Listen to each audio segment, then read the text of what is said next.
interesting. Well, I mean, if you double the price, I expect to get something extra from the platform. And the fact that now we have 50 fonts. 50 new fonts. Well, let's be honest. There are 50 fonts that exist all over the world in any program virtually, but now they've brought them into this program. You're talking about CapCut, aren't you? They renamed the tab. Yeah. I mean, that took a lot of effort. What did it rename a tab? Brands. Now it's called Media Assets, and they did it to make it easier for us. I want to let everyone know that despite the unreasonable price hike, despite the insane going back and forth with these people, it's still the best streaming third-party platform that there is by leaps and bounds, and stepping out. Yeah, there's no competition, and they know it.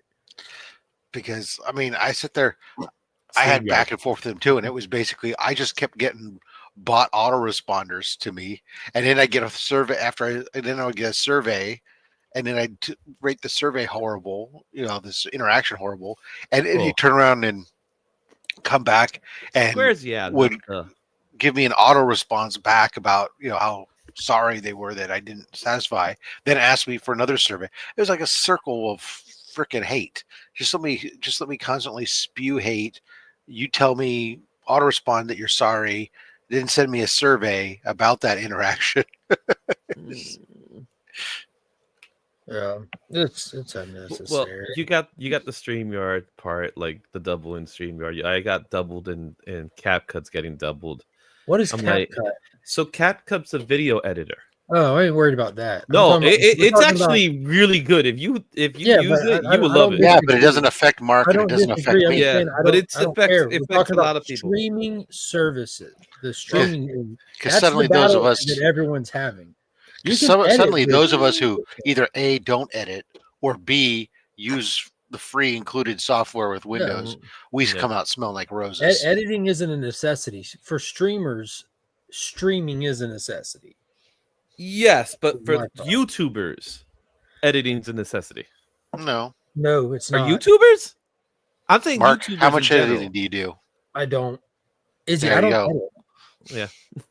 I don't edit.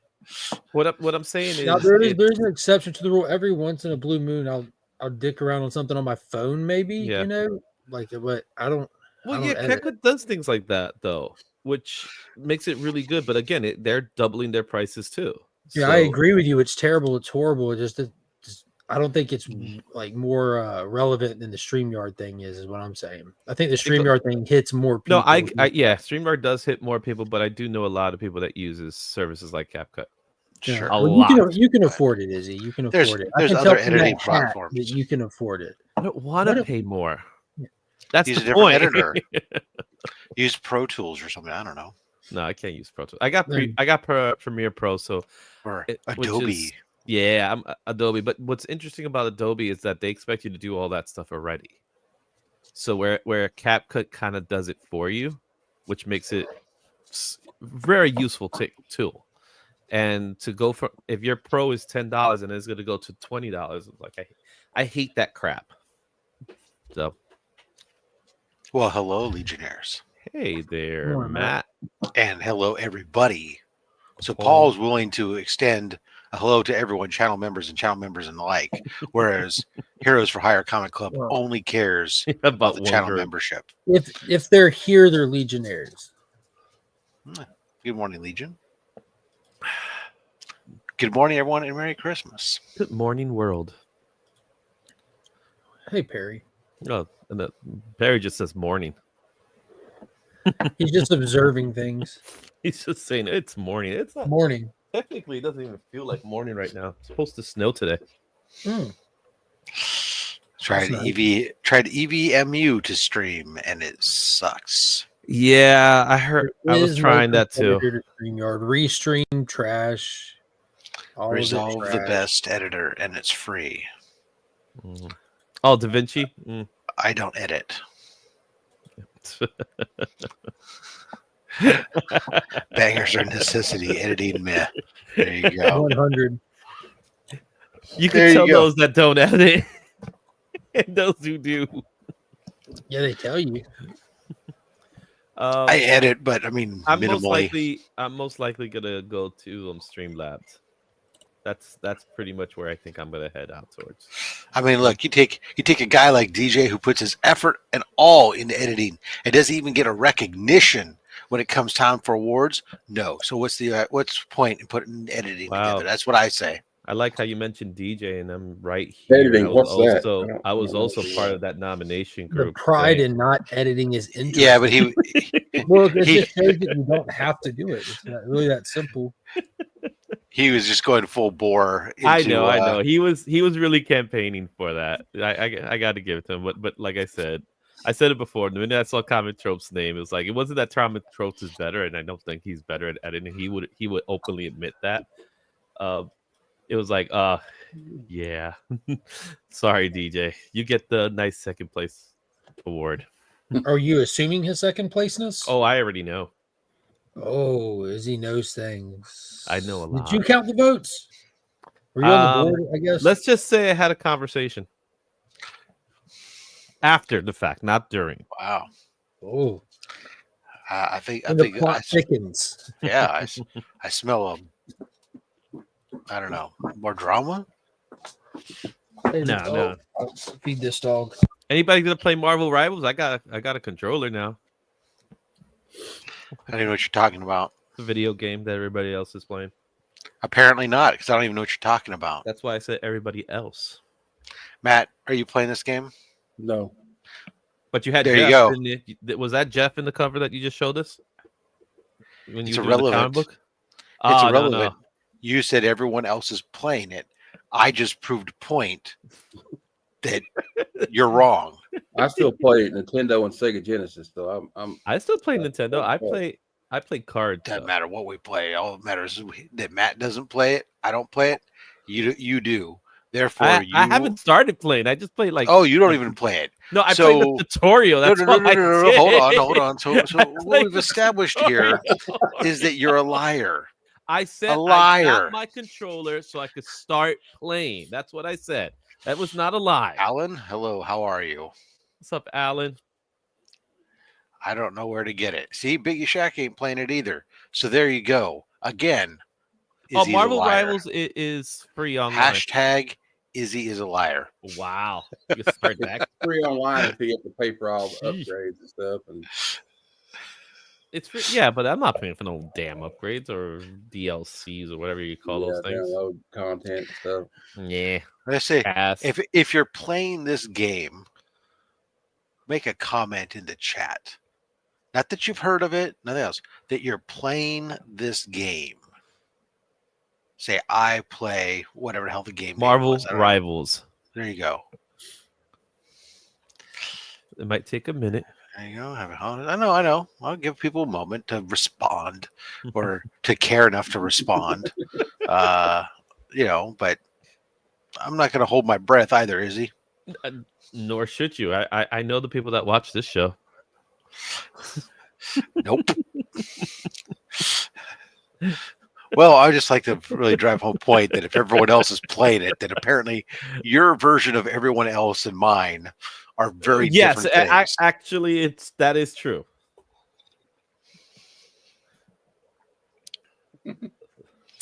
By the way, on a subject that I think you guys do care more about, let's see here. The Comics Curing Cancer lineup of products, the 2024 Austin LeMay exclusives that are going away at the end of this month in just a mere 11 days.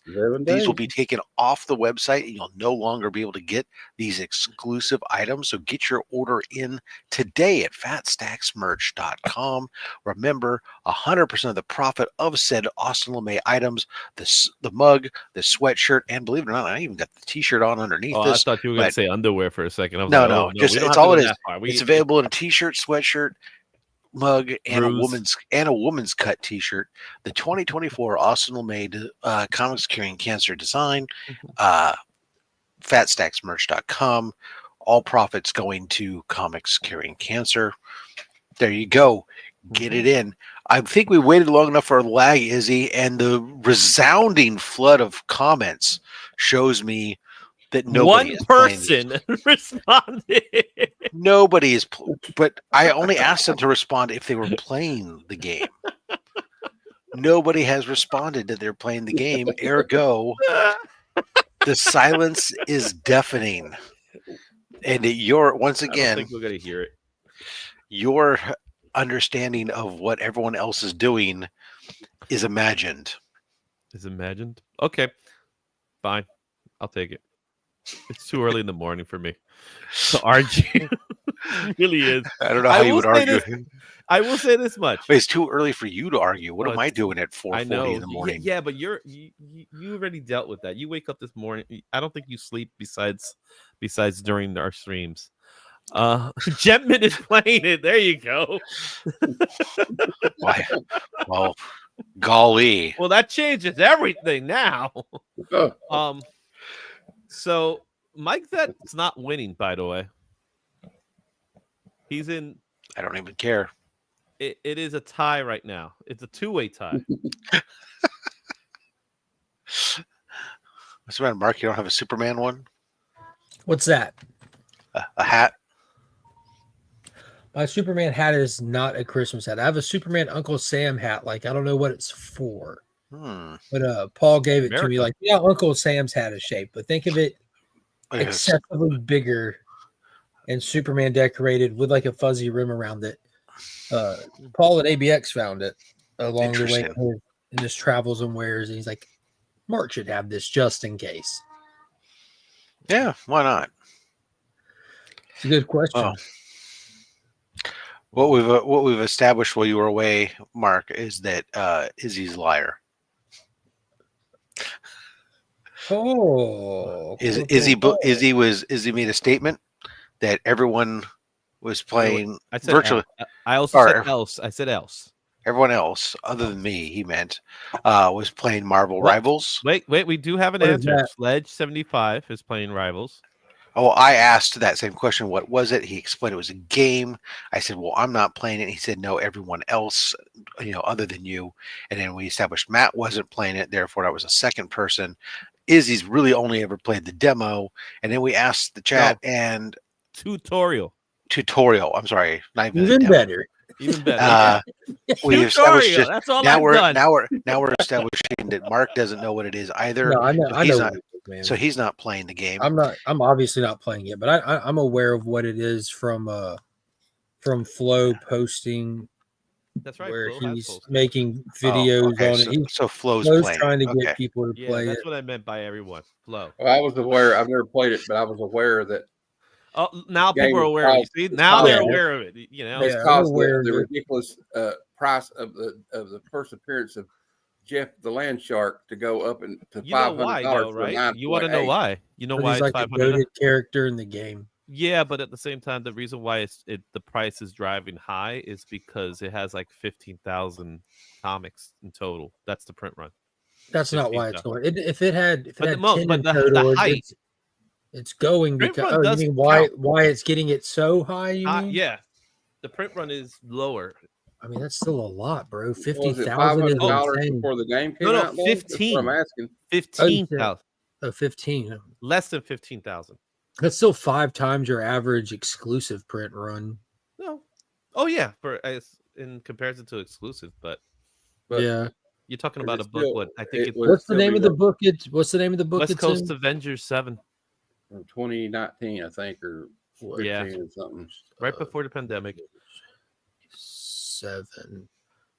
It's a book that I actually wanted to pick up, but I never had a chance to pick it up. 1, 2, 3, 4, 5, 6, 7, 8. Not now. 9. You gotta wait till no one talks 11, about Jeff, 12, but I don't think 13, that's ever 14, 15, 16, 17, 18, 19, 20, 21, 22, 23, 24, 25. It's unlimited amount of copies you want on eBay. Print. I don't think the print run's affecting it because there's. But what's the price for the print run to be affecting it? That means the supply has to outweigh the demand, and it's not the case. But what's the cost? What are they selling it at in eBay? That's the These question. are asking prices are roughly 1 to 150. That's not too bad. That's ridiculous. That's high. That's no. Don't get me right. Don't get me wrong. What was the price on it? What was the price on it a month ago. A Because month Jeff ago, was still it a was known character. He's like a little. he was in the novel 80s. character. It was in the 80s. It was 80% of the price it is now. Mm-hmm. It was 80% lower. I mean, probably. So it was $20 book. No, it was more than 20. If it was a $20 book, I would have been got it. It was going for like 50, 60, 70. It was rising up because Jeff was gaining popularity before. Yeah, he's a little novelty character. Those things tend to stick around. Like they find their niche. It's like a cult following kind of thing. It's like Howard the Duck, I guess. You know, it's like that too. Yeah. Howard's got a little bit more smoke. I guarantee you, the Jeff the Shark animated series will eventually happen. Oh, yeah, of course. You think it'll be for the littles? No, it's gonna be for the 70-year-olds. They love that. I don't know the dynamic of the character. I don't know if he's like this cute little cuddly character that kills people. You know, he's a cute character. So the digital comics are strictly for kids. Got you. So I didn't know, like, because I heard in the game he's like a goated character. Like you get him, it's game over. He's the Thanos with the gauntlet of that game. Yeah, pretty much. So I didn't know if in the books he was like this cute little. Oh my god, he's so cute. They just kills you. So he started, obviously he showed up in the West Coast Avengers, but he really got popular in the digital realm with the digital Infinity comics that they had in Marvel U, and they were part of the free ones, but they were targeted directly for kids. So there was no word bubbles, just cute little stories of Jeff doing laundry, Jeff out in a fun adventure in the park or something like that. Like targeted towards like 5-year-olds, 6-year-olds, and stuff like that. So it's definitely a month ago. It was selling for like between $50 to $100, depending on the condition. Yeah, there's like a $50 one that was listed as a very fine that sold, but there's also up to $100 one on November 19th. I guess people knew he was coming for the game already. I don't know when the game came out. Like I feel like it came out about a week or two ago or something like that. Yeah. But before the game came out, again, like I said, he was already had some smoke. Yeah, there's a $200 raw sale on October 8th. Mm-hmm. I think I'll save my money and spend it on like Dark Knight Returns #1. So I'll be honest with you, it doesn't. I love Jeff. I personally love Jeff. Look like the sales numbers have gone up. It just looks like there's like a small pop of people picking it up. Yeah. Because again, like I said, October 8th, $200 raw. Hey, I think it's cool though. At least people are interested in some comics, so I guess. Hey, you got to start somewhere for some people, and if Jeff's the Shark's the place to start, I'm fine with that. Yeah, that's cool with me. I'm not going to do it, but that's just me. Yeah, I'm an old fart at this point. He's not for your demographic. That's right. That's what I mean. That's why they can't all be for our demographic. We still have to, they still want kids to read them too. So they got to have new generations collect them, or they're not going to be selling them. Eventually, we're not going to live forever. Shark? He's exactly that. He's a shark. He's Gwenpool's pet shark. And what's making his first appearance becoming so popular is because he is a playable character in a game that nobody else is playing. Marvel Rivals. And that's what's driving the price. Durs is apparently playing it. Yeah, Durs is a gamer. Yeah. I just the new games, they've kind of passed me by. Like Fortnite, I tried to play it. I last like 40 seconds in the game. That's why I'm going to play them and record them. I'm going to record my reactions because I think it's going to be hilarious. Because I have not played a video game in a while.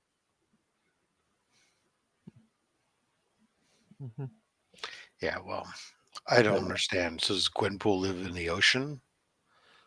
Well, he's a land shark. I can't answer. Yeah, he's called a land shark. I don't know how that's, He has 4 legs too. Because of comics, I guess is why. Because of comics, yes. That's the answer to it. Comics.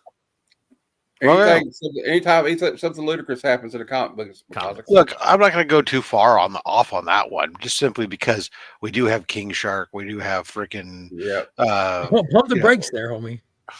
Those are 2 different sharks. We got Orca, King Shark. What are we saying? Positive things, I'm assuming, right? I said I'm not going to go off on. I asked, "What's Jeff?" They explained it was a 4-legged land shark, a pet shark, whatever else. And I said, "Okay, well, I'm not going to go off on that because of these other characters. So if we've already established a world where there are shark hybrids that live in or and things that would normally live in the ocean and breathe water that walk around on land in anamorphic form. So I'm not even going to go. Yeah, but pretend. Not even going to pretend. I'm saying I'm not going to pretend to have a problem. Let's pretend to have a problem so we can have the discussion, Okay. Rob. What the hell? Sharks live in the water, dude. Why the hell is this thing walking around on 4 legs? Yeah. I mean, sharks are fish. They're not even like, it's one thing if it was a whale. If it was Jeff the whale, at least I could say, okay, well, it's a mammal and it grew its legs back, as opposed to a shark, which never even had legs to begin with. Never. Or it's like the other guys, where Will Ferrell talking about the tuna. He says, now we've got a taste for lime blood, and we built breathing bladders so we could get on out of kelp. Find out where you are. Yeah, out of kelp. We can't breathe for long, maybe 20, 25 minutes. But we'll hunt you down, find your pride, go back and get more oxygen, come back and kill you. Yeah, you didn't expect that to happen, did you? Wasn't that like what the Atlanteans were doing in Marvel Universe at one point? Like only Namor could stay out of the water for longer periods of time. Yeah, or how he's known today, Namor. Marvel's just aiming for kids. That's super fair. DC is not for kids. There is some has its kids books too. They're definitely because Krypto is not aimed at kids. Batman and Robin and something. It was like a kid's. I got it from my nephew. Again, it's not a. It should never. He was asking the name of a book. Do you know the name of what book he's talking about? Is he Batman, Robin, and some kid's name? It was like Batman, Robin, and me. Wasn't it? And me. And me, or something like that. It was like it was drawn like a crayon, like art. Yeah, I think Batman, Robin, and me. I remember that. There's nothing wrong with targeting kids for comics. That's how most of us got into comics. So I am not against comic books in any way. Little Devil and Little Hot Stuff and all that stuff. What is going on? Justin popping in. He said, "Okay, I got a few minutes. I had no real expectations for the Superman trailer other than fearing it may be too goofy, so I enjoyed it. Need to watch it again and give my true thoughts. IG post soon. Nice." Well, I'll tell you what was the highlight of the whole thing to me was Krypto. J-Man, what did you think of the Superman trailer? J-Man's pretty old school, and there's nothing wrong with being old school, but he likes to stick with old school. When things divert too far from it, it just kind of loses his taste and his attention. He wasn't a fan of the James Gunn Superman suit design, not because of the set photos, just the design itself. He likes the classic style. I do too. But I'm interested to hear what J-Man has to say about, and there it is, Superman trailer poops. Wow. I thought it was the way they edited it. It gave people that love Superman an emotional reaction to it. The way he's sitting there, I'm assuming was his father, was Papa Kent on the front porch of the house in Smallville or whatever, and just all that stuff. And the dog, just the Krypto. I'm a dog lover anyway, so seeing the dog, and I always wanted to see Krypto. You could tell me that moment where Brad said, "I wouldn't let my kids watch Creature Commandos." That's fair. That's probably because you're a good parent. Yeah, you're a good parent. Don't let them watch that. Put in Deadpool and Wolverine for them. Go with that one. That's more for kids than Creature Commando. Even though I've been loving Creature Commando.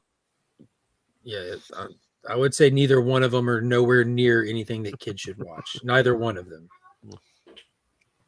And then I heard a lot of people complaining about how awful Nathan Fillion's haircut looked. But I'm like, y'all keep saying you want comic book accurate. That's comic book accurate. It's not. They could have given him his comic book accurate hair. They put on a I'm a DC stan. Like I'm a diehard. They did not give Guy Gardner comic accurate hair at all. They put a bad wig and chopped it weird in the front. It's not as you should have trimmed down the sides. They gave him a Mo Howard. Yeah, you should have trimmed down the sides. It's nowhere near what his hair looks. The color is close. That's all. Look at his first appearance. He's got his hair parted. Didn't have a buzz cut on his first. They went over. First appearance. It's a little. It's really, really short, but it is like parted and styled. It was fitting for that time with Kevin Maguire's art style. It fit his style really well. And yeah, that was his haircut. Big, Rob.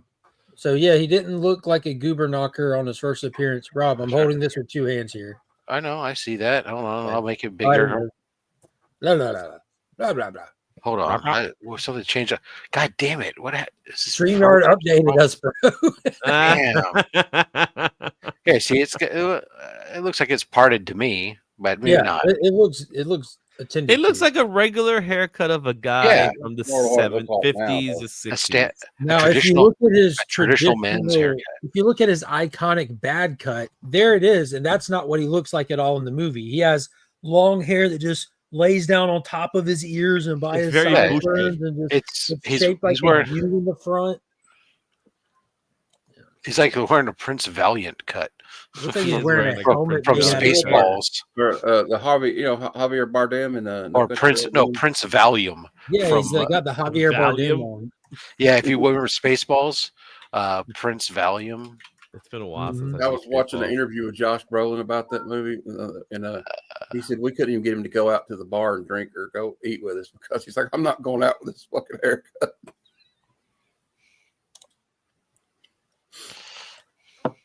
If this media assets work, Rob, we're gonna put these media assets to a test today. Yo, where's my layover? Hot dog, there they are. I got a lot of stuff in here right now. But I think we could agree, though, after watching the trailer, that it I'm not as worried about it now for some reason. I know it's just a short. Yeah, well, they didn't give enough of a fade on the sides, like with the. Yeah, they didn't give the fade, but also the look on his face says a lot to me. Like. Yeah. He's doing something. He's like he looks like he has pouty lips or something like that. But then again, it's Nathan Fillion, so I don't know if he's just. I'm still trying to wonder what he was doing in the scene where he's like using. He's taking down the curtains. I must have seen this like hundreds of times already. Okay. So there's a crowd outside. So with the ring, he's bringing down the curtains. So he could, I guess, have some privacy. That was a super bot straight out of the Fortress of Solitude. That shot's taken in the Fortress of Solitude. See him wearing the blue cape. I didn't see blue cape. Yeah, I didn't see this. I didn't see the shield on his chest with a number on it like you would see in some of the stuff. The super bots are presented with the Superman crest on their chest, but instead of the S, it has numbers. Yeah, it's possibly Calyx. Yeah, I think it's Helix. Helix or Calyx? Helix. Well, we're saying the same word. It's just the geographical differences in our tongue. Oh, okay. Yeah. So Guy Gardner here, I think, is getting introduced into this movie just so they can kill him in Lanterns. We know that in Lanterns. You think he's the death? Yeah. I think in Lanterns, we have the whole thing where Hal and Jon Stewart will be investigating a death.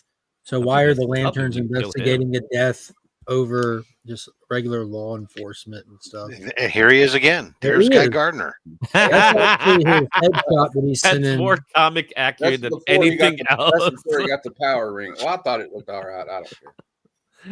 I had more problem with the when you see it, you know that they're going for Guy Gardner. There's no mistaking that.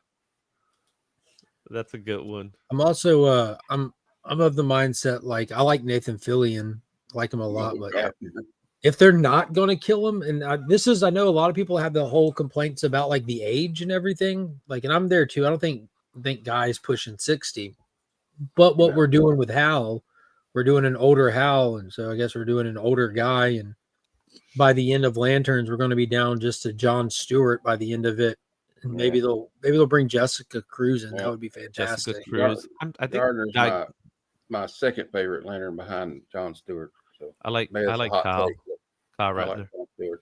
It's because I love the cartoon, though. I'm an Alan Scott guy. I would love to see Alan Scott in OG Mark, the OG one. Like, I would like to see Alan Scott. Maybe he's the death. If they kill Alan Scott before they do something with Alan Scott, I might just spit on my own TV. You think they'll ever make a JSA movie? They already did. It's called Black Adam. Oh, I meant like one called JSA. I know Dr. Fate and all those were in it. Hawkeye or Hawkman, Dr. Fate, Cyclone, Atom Smasher. So was Hawkman in there, right? I saw him flying around. They're building up the recognize, like, obviously there's always going to be old heads, but you got to imagine the majority of people that they're targeting, those 30-something-year-olds, 40-something-year-olds, that's, I think, is a sweet spot they're aiming for, with a touch of bringing in the old heads and some new people. Yeah. But they're aiming for the money. You know what I mean? They're aiming for the money. That's that middle ground there. And they grew up with the Justice League cartoon. You know, Wally West is the Flash. Very obvious. Well, I watched it when I was in my 20s. So, I mean, we grew up with Super Friends, actually, Mark.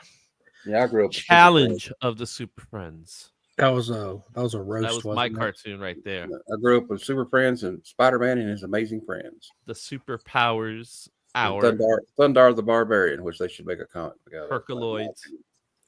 Oh, they're doing a Herculoids cartoon. I mean, comic book, I think. I don't really want to get into. I guess I can speculate. Who are you referring to? Because Superman was fighting a few people in the trailer. I think Brainiac's the main villain. That's what I think. Sure. I don't think Brainiac's not in this movie. Yeah, I don't think Brainiac is in this movie. I think it's Metallo. That thing in the sky looks like Brainiac's. I feel like it's Metallo. Lex is the main villain in this movie. Like Lex, yeah, I agree. I think Lex is the main villain, but he's using Metallo. I do like the actor they have playing Lex Luthor. I think that Nicholas Hoult. Yeah, I can't remember his name, but yeah, Nicholas Hoult, okay. Also formerly known as Beast. Yeah, he was. All right, I got a question for you, Rob and Izzy and Matt. Let me go to my media assets. I'm only pointing out that I'm using my media assets because I pay for StreamYard, and I know a lot of people are looking elsewhere to try to save a buck, and in the process having less than savory experiences. It's about saving a buck, Izzy. That's what you told us. It's about paying what you were normally paying for. I don't think anybody would have minded if you would have upped the price $1 or $2. I mind if you up the price at all. Period. Up to 10% would have been steep, but it would have been better. Less, it would have been more palatable than a 37. J-Man, he's in there. J-Man with the media assets. My man. Welcome to the StreamYard media asset team. All right, so we know that we have it's the Terrifics. That's who we have in here. The team of the Terrifics, Mr. Terrific, Hawkgirl, Green Lantern, and they showed him for a split second in the trailer. The one I'm very excited about is Metamorpho, how they're going to pull this off. There's so much opportunity and range you can do with the character Metamorpho. Has control of the elements and changing his body into different shapes, compounds, solid, liquid, gas. He can do pretty much anything. That makes me think, what do y'all think of this idea? What if that's Metamorpho? Part of the fight. Hold on, Izzy. Part of the fight that they're having with Superman's going to fight these young guns at some point, probably, is what I'm thinking. A little disagreement, but look at this kaiju's left side. Look at his shoulder and his back, Izzy. That's the only reason why I'm thinking that. I'm like, I see your point. Color texture difference here. Might be. Then that's all. Like I just assumed when I first saw this, that's a Lex creation. Lex is making kaiju. Lex is tinkering in the lab. It's what he does. But so what if that's Metamorpho? I wouldn't be upset with that, but I honestly think that's possibly one of the creatures in the Fortress of Solitude. Like, look at the color of the face. Look versus the color of the shoulder. Mm-hmm. I see what you mean. Yeah, you might be right. Yeah, I don't oppose to that theory, but I also think it's going to be a creature in the Fortress of Solitude, and that's why they're pissed off at him. You think there's a scene afterwards where they're pissed off? You know, where they throw the can that it hits his head. I think they find out that was actually in the fortress. Might be. Well, he likes to save species from like planets that are like from other planets that are like animals that are extinct. And some of them are very dangerous animals or species.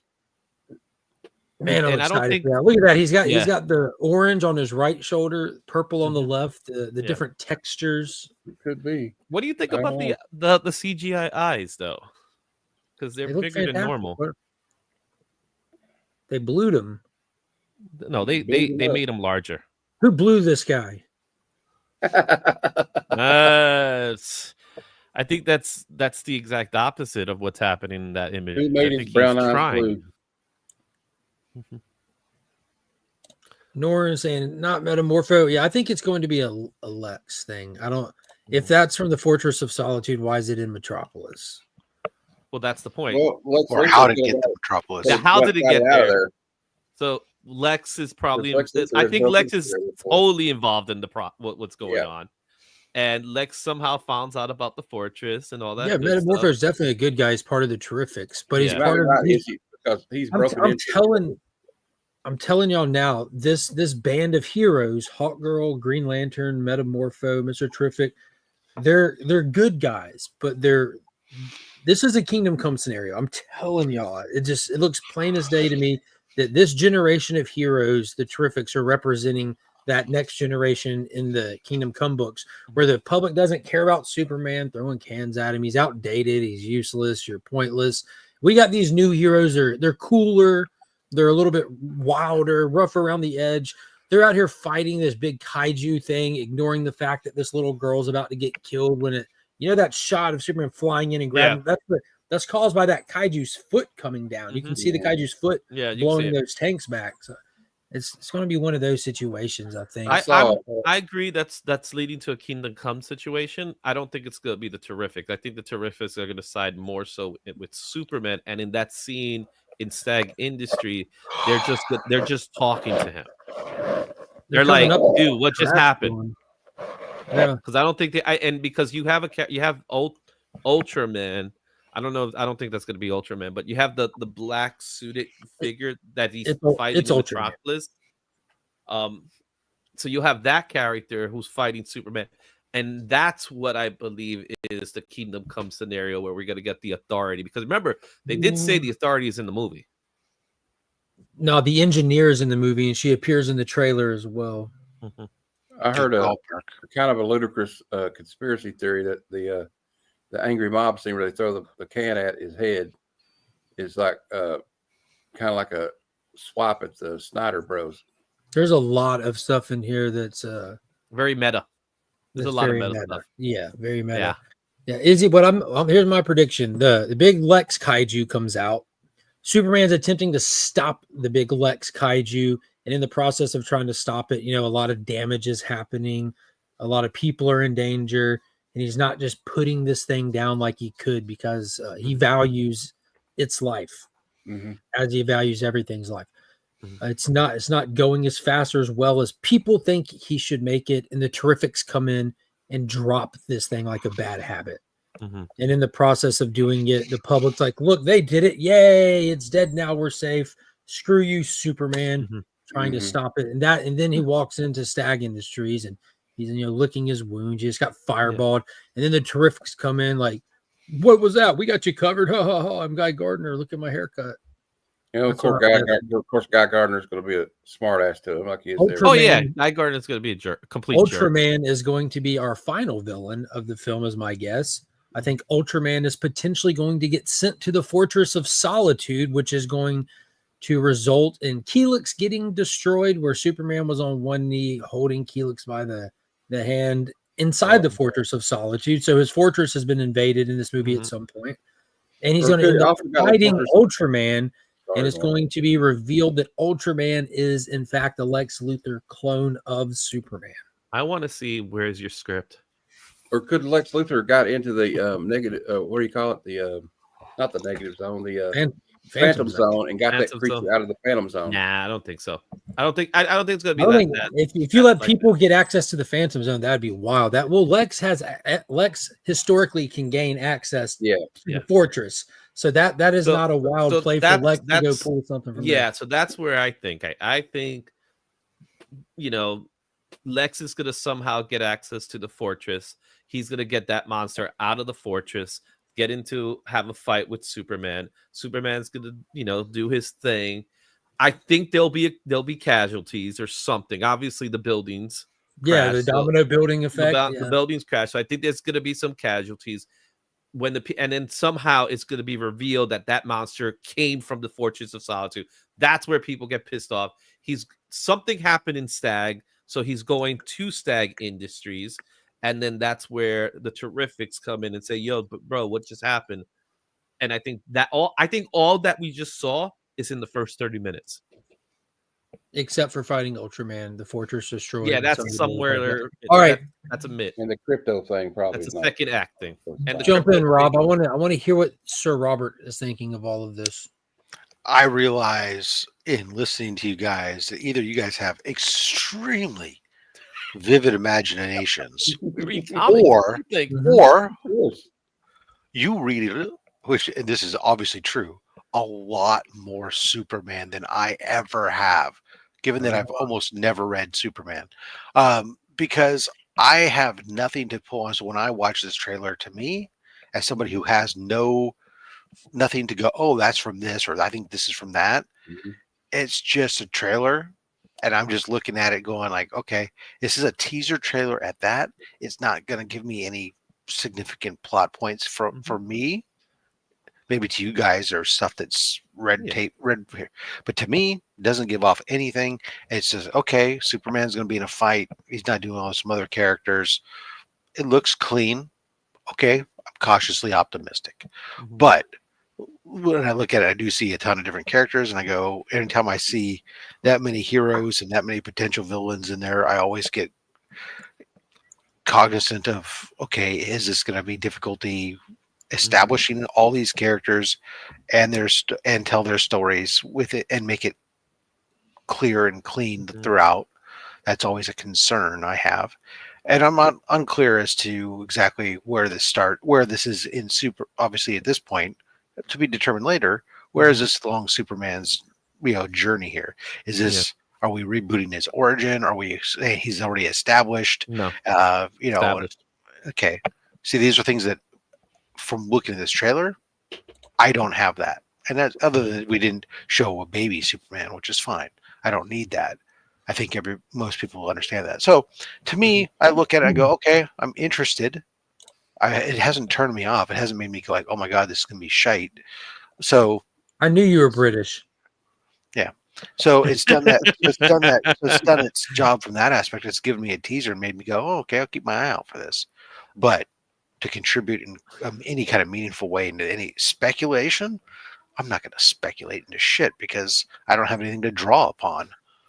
That's perfectly fair. I do want to address this theory that's in the chat and give this theory some love because I love this theory. Jimmy Olsen is the monster. While I don't subscribe to it, what a phenomenal homage that would be to the 1960s. It's obvious that Giant Turtle Man Jimmy Olsen beat up Superman. I won't lie. I would love to see Jimmy Olsen be involved in some way, but I think it's way too early for that. I will say that as somebody who grew up and watched, the original Superman movies and stuff, and I did really the most enjoyable part of the trailer to me was some of the stuff with the Daily Planet, and that we're still keeping like the media newspaper type element aspect reporter to him. And I thought that Lois's look was very spot on. Yeah, very, very great. It was awesome. It was a great look. My favorite was her hips. And then I thought that also the Clark Kent was a nice, again, twist on the dichotomy between Superman and Clark Kent was solid. He looks different. Like he's not as recognizable. Right. I mean, so and the way that he was kind of being, portrayed as the young geeky nerd type guy versus, obviously in the original it was a little bit different portrayal. But Christopher Reeves was kind of bumbling, and correct. We never even got to see Henry Cavill's really. We right. It's there. But I thought, those elements of it that were so strongly well featured in the original movies, I've seen those seemingly well portrayed again in this trailer clips. Yeah, those were very exciting to me. But can we all agree that Krypto stole was the highlight of the trailer? No. I think he was. He's not going to agree with you. I'll tell you what. I know that's a huge consensus on. That's a huge consensus on the internet that Krypto is like the fan favorite already. For me, when that trailer dropped, my my phone like almost exploded. People and buddies like bombarding me, messaging me, and I was able to talk to a couple of them, and I was not enthusiastic about the way that they started the portrayal of this trailer. I honestly think they should have held Krypto back. I don't think you should have started with Superman landing in a beat up mess. If it was me, I would have done just like when it kicks into the music and it's just showing the clips of the action. I would have just stuck with that. I wouldn't have really put out any of the strife, like maybe just that one shot of him walking, getting hit with the can. But the Krypto thing, it was cute. But if I was gonna reshoot it and re-edit it, and if I wanted to include the Krypto, then what it would have been is I would have done everything else, and then at the very end, all I would have just shown is like the whistle. I wouldn't show or heard the whistle, not seen Superman laying on the. I would have avoided avoid all that. Just hear the whistle and then see, and then take me home. That probably would have been better. That would have been yeah. But you're not gonna lie. I will say the moment you heard the whistle, the moment he whistled, you knew what was coming. Yeah. You knew it. And you see that cloud of like snow being kicked up, you knew, I don't know. I'm not sure about a terrier. Yeah, I could see how you see J-Man's one of those, I told you he's old school, guys. He's old but it's not even old school. That's like what's the word? I'm trying to find the word for it. I can't remember. He's a time capsule person? No. it has to be senior citizen. It'll come back to me. There's a word for it. We're gonna wait. Purist. Purist. That's the word I was thinking of. Like a purist, like the wrong breed of dog. That I get that. Because the minute I saw Krypto, I was like, that's not the same type of dog. He's always been like a white lab. Yeah, always been like a white lab mutt-esque thing. But I think they wanted to go with a white dog rather than. Well, that's the only part that's really like hard canon. Krypto has to be a white dog. Like that's always been the case. Superman and Lois, that finale when we see him, he wasn't a white dog. Smallville, he wasn't a white dog, but he also wasn't a super dog in those. But the Titans TV show, white most dog. portrayals of Krypto has been that he's a dog, that he's not a super dog. Yeah. Not that he's been a terrier. Jeez. Yeah, terrier. Term is Superman fan. No, J-Man. Purist, because I felt the same way about Transformers. When they debut Bumblebee, I was like, why is he not a beetle? I'm with Chris on this. Superman saving that kid. Like in a scene, that shot was so well done that you could actually see David Cornsweet acting in that scene. Like you can see his face, the girl, his expressions, and I'm like, dude, that's it. That's the move right there. Yeah, he was trying to. I think Canadian Survivalist makes a point because he talked about how that dog in the movie is kind of like the dog he adopted, I think. Yeah, he posted the pictures and said that he based Krypto in the movie off of his little rescue dog that looks similar, just not his dog isn't all white. But it really doesn't matter. Like in the grand scheme of things, the exact breed Krypto is it's not that. To J-Man, it does. That's fair. I mean, that's fine. Does his dog have his own little hood? I don't know. Superman saved the kid was nice to see the dog, I'm very happy to see the Superman dog. Fighting Ultraman in the football field got me interested. Yeah, with him just like grunting and trying to stop him from moving. But yeah, I think my second favorite part though was him saving the kid. That was in the trailer, I think. But I also liked the scene with his dad. They were on the front porch. I want to see Rick Flag Sr. What's his role going to be in this movie? Because he's in the movie.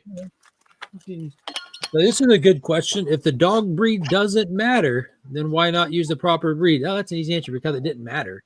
This one was, he answered his own question. Your answer is in the question, and it's the honest, accurate answer because it doesn't matter.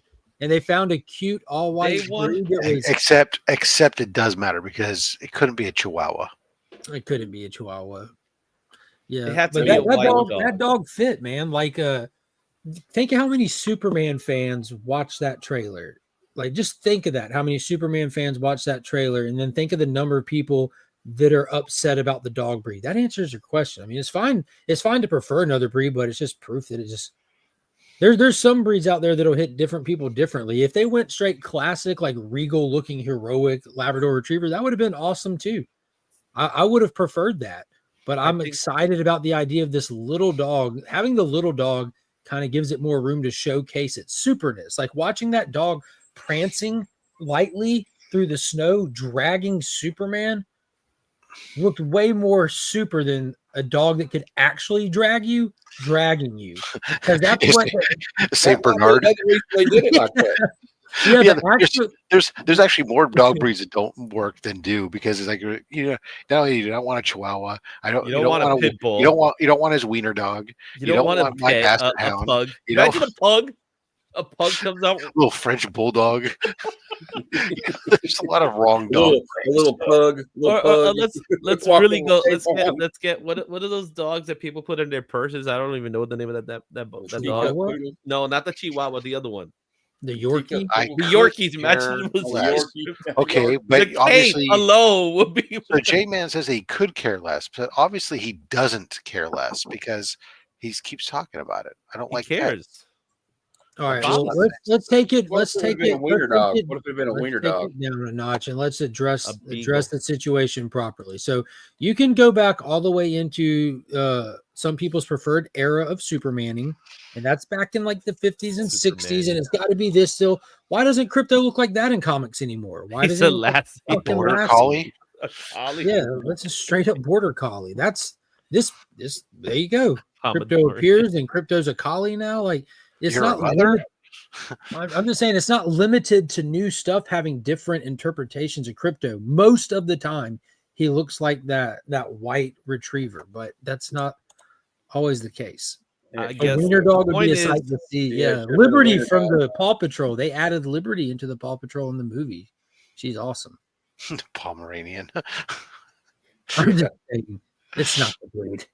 Yeah, no one disagrees that it's not the most commonly design of Krypto. No one disagrees with that. All that he says he doesn't like pets.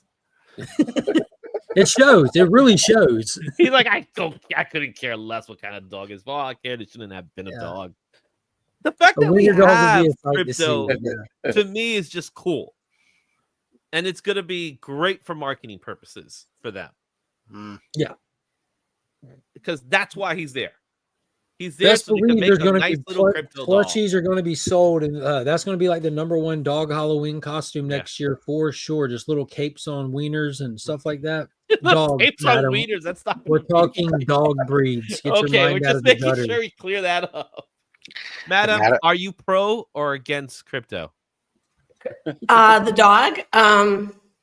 Yeah, it's not the currency. Or the currency. The dog, I didn't see the dog. I didn't see the trailer, so I can't really make a... In all sincerity, is there any way that you can pause for the calls and check out the trailer real quick? Sure. It'd be worth it. Just make sure you hit mute on your camera when you watch it so that we don't get taken down. Would Scott Porter's hide? Would Kurt Swan approve? Probably not. No, probably not. Because didn't Kurt design the OG Krypto? I mean, he did though, so does it matter? I can't answer that one. I wouldn't know what Kurt Swan's opinion towards. That was a long. Yeah. Let's have a seance. We'll ask his ghost. Let me get the Ouija board out. They've added They've added a lot of powers to Superman over the time. So Lee, I mean, that's one thing I will say. He's a very deep-powered Superman. It looks like. I think that people just have this false assumption of Superman's power level. I've been saying this for a while. Superman pulls some crazy tricks out once in a while through certain circumstances, and people are like, "That's the new bar." That's not the bar. That's the exception. So to J-Man's question, Krypto can fly, right? We don't know. The trailer doesn't answer that question. Mm-hmm. They just wanted the impact of the snow cloud. Yeah. Yeah, why does Superman ever walk? Well, Superman leaps. He's a leaper. No, I'm saying like just in general. Like when he's in the suit, why does he ever touch the ground? Perfect example is look at the way that Jeff Johns reimagined and leveled up Sinestro and the Green Lantern Corps and everything. Once he took that over, he said, yo, Sinestro, with his mindset, with his capabilities, he would never touch the ground. He would, when he throws his constructs, he has his arms crossed like a dictator looking down at peasants, and the constructs are just coming out of the ring. Like why would he touch the ground? Whenever I know one thing, after being drugged by that dog that far, he's going to have some serious road rash. Yeah. Snow burnt all on his cheeks. Yeah.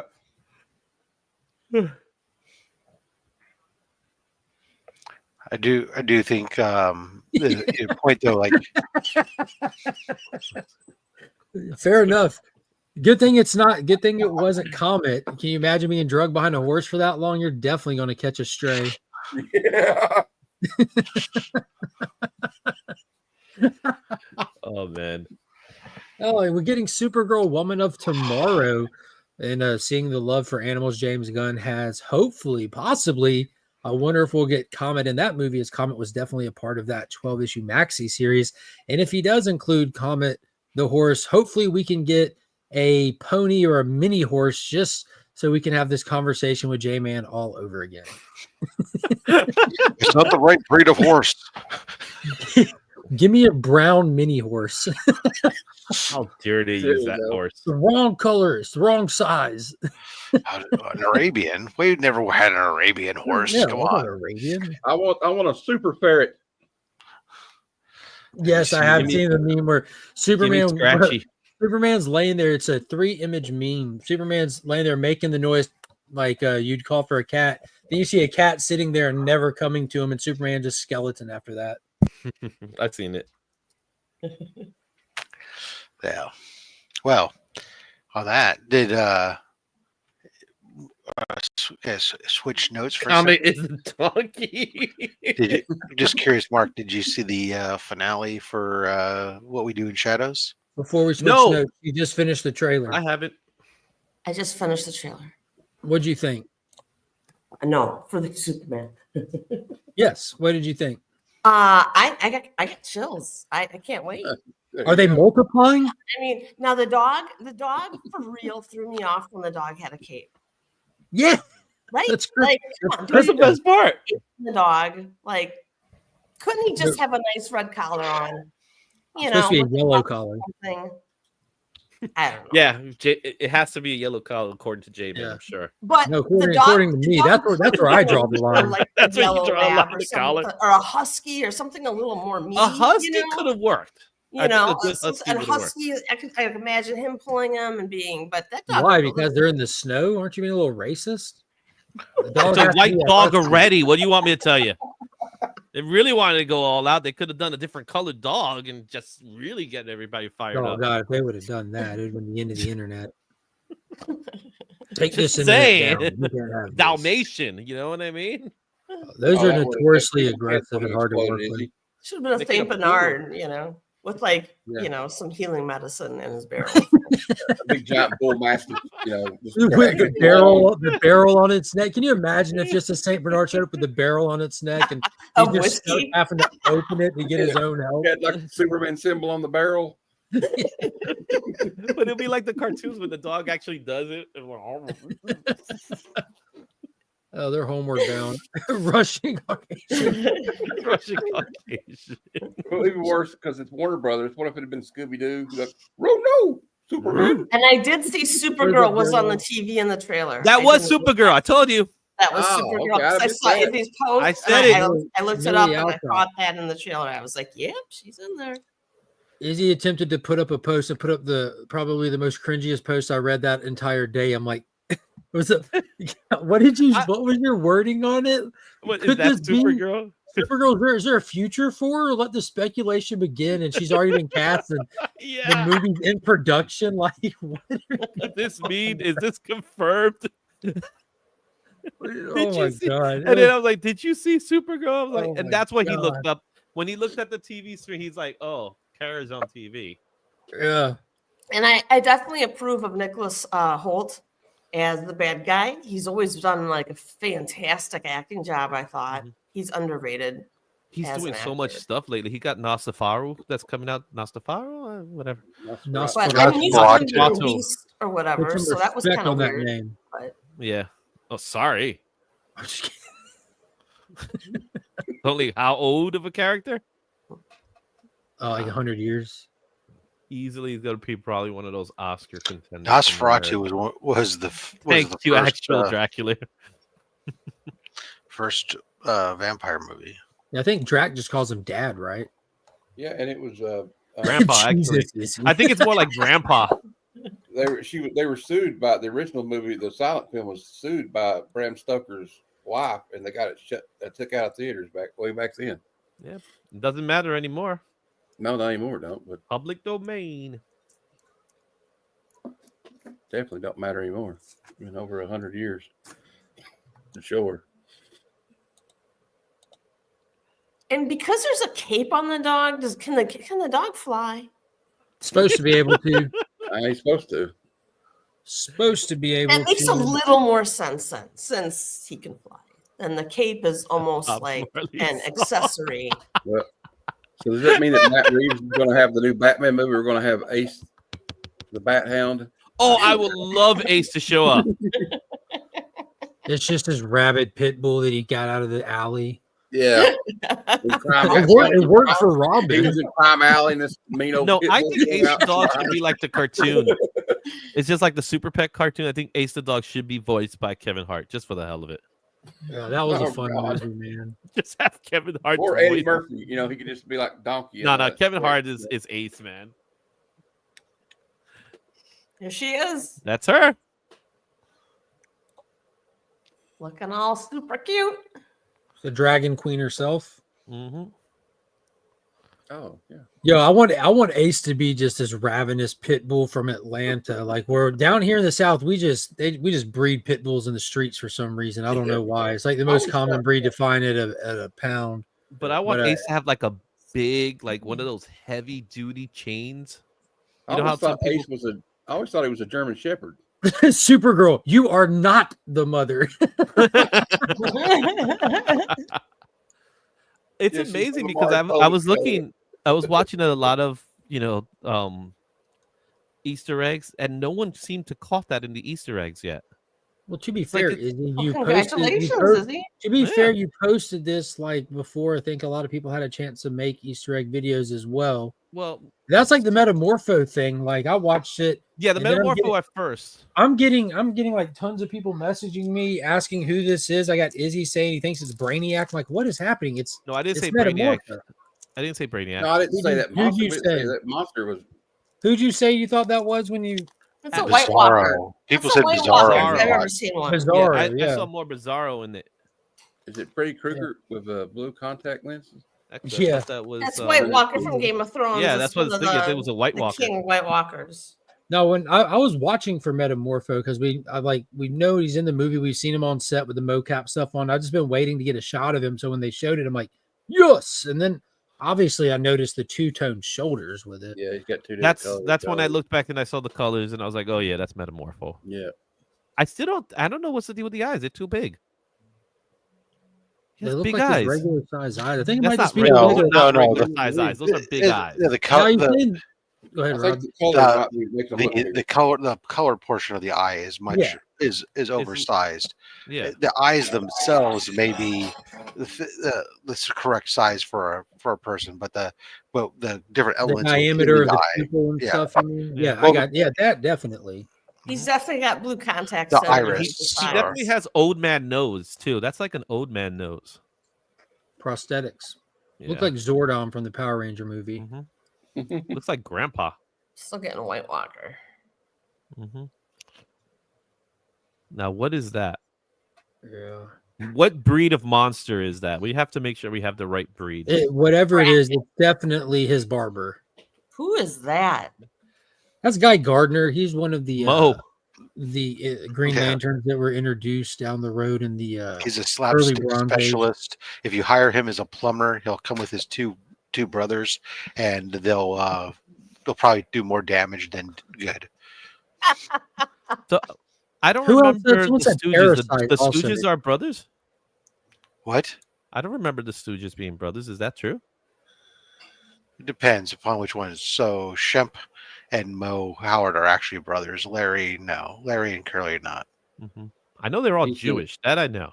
Yeah, Sled, you might have missed it Larry earlier. Harrell, Harrell. Rob pulled up a picture of Mo. There's a lot to be excited about with the Superman show. There's a lot that makes me still feel cautious with it. I'm optimistic, but still real cautious. Well, I agree with Rob about how having so many characters in this movie. Well, let's also keep in mind that we were kind of excited over the last time we saw the Captain America movie, but then we keep hearing it has to keep going back for reshoots and stuff. So Yeah, Captain America does not sound good. it's hard to say I'm all in for it, but how much meddling they're doing. Huh? I kind of got the shield Too behind many me. cooks in the kitchen isn't a good thing. If it's not one person. It started Well, being Steve, one let's- thing and then it became something else. Real quick, we have a question from the chat, and we need to access our media assets to try to find some kind of answer to it. He's referring to this thing that was in the original suit reveal, the thing that's in the sky in the background of the trailer. I think it's a combination of things, and I pointed this out back in the day. I don't know how well you'll be able to see it with this picture, but it looks like an orb getting shot from something on the ground, and it looks like something up in the sky to the right, like above Superman's head. You can clearly see Green Lantern's light shining down and hitting it from above. So I think this is the team fighting in the background. But I don't. Who knows what they're fighting? If it's like an Ultraman Metamorpho's deal, giant eyeball went out of control. I was going to say because it's pink, Star Sapphire, but no. No, it's not Star Sapphire. I I doubt know. that. Superman is casually getting dressed. Yeah, Well, man, he's like, Mr. he's like, Rogers I got manner. this. I got this. Give it a couple of minutes. Let it do some damage. I think that there's a lack of sense of urgency because other people are there on the ground dealing with it. Or, and hear me out on this one, Mark. I am going to. It's a still photo. I think you might be right. Let me look at it one more time. Even at high speed, a still photo is still just. There you go. He's got a point. The man has a point. But he's going at super speed. Can the camera catch? Rob has valid points. Yes, he does. So in this shot, you can actually see the green energy swirling around that. I think we might be looking at like a T-sphere, like a large form T-sphere. You know, Mr. Terrific has the spheres. Are we looking at some sort of energy, like harnessed energy that they use or something? Or maybe we don't know. I wish it was. The rumor has speculating, it's a sun god Rob. or something. Could Sun it just god, be a right? float in the Macy's Day Parade and the Thanksgiving Day Parade? It's the Spider-Man balloon. That just He went got out of away control. from the tethers and it floated Close off. the back door for me. Hey. It's the sphere in Las Vegas, and it just Oh, there you go. It's It's the taken off. Yeah, J-Man, but it I caused like you to that. have a heart attack. You should have been sitting down. They're just getting ready to go to like a concert. I'm not sure if I would want to sit down and put on my. I was like, I gotta lean up against something, lift my leg. It's a New Jersey drone. Actually, Could boy, be. time I gotta step on. It is a New Jersey drone. Project Bluebeam. That's another solid guess. Yeah, I know that. I honestly don't think that we've. I mean, obviously, there's a lot of this movie we haven't seen. It might be like absolutely bombarded with different crazy action stuff. Who knows?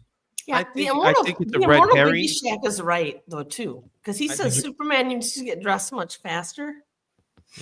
I think Those it's a red phone herring. booths I don't were even awful think it's handy. there.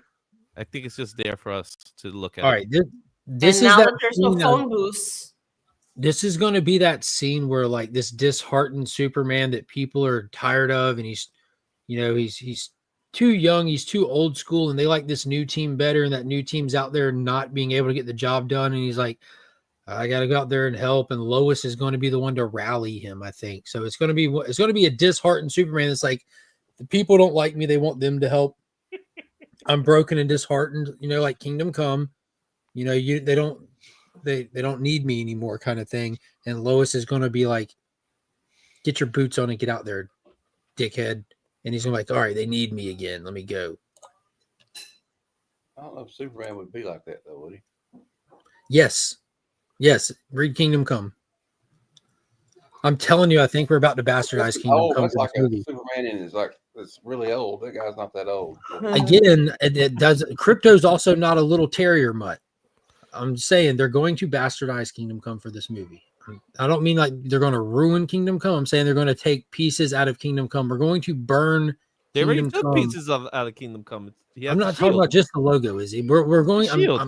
My biggest guess is that we are going to, like Ragnarok burned like 3 different comic events to make Ragnarok. We got to burn these, and that means we can't use them again later because we just used them for this. All-Star, Batman, Birthright, like 4 or 5 Kingdom Come.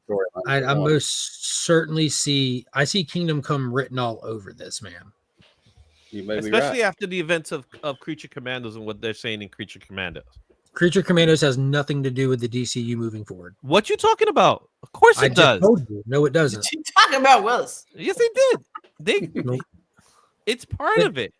I'm not saying it's not part of it, Izzy. I'm saying this whole like these Visions and Cersei thing. There are no major plot points from Creature Commandos that are going to need to be watched in order to understand where the DCU I don't say it needs going. to be watched, but what they're doing is Creature Commando is pretty self-contained, and then you'll see small pieces of characters move on into small aspects of Peacemaker that'll also have its very own plot and very own necessity thing. This isn't the MCU we're doing.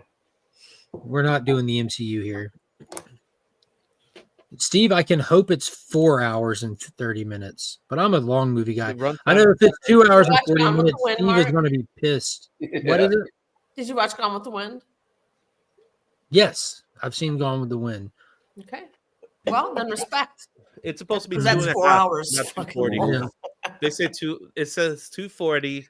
It's gonna be less than 230. That's what they said. Steve is a 90-minute guy. What has he said numerous times? A movie needs to be 90 minutes, or you're just not doing it right, or wasting time, or something. If that's about the normal runtime, I think. Yeah, if you have this like basic popcorn crap.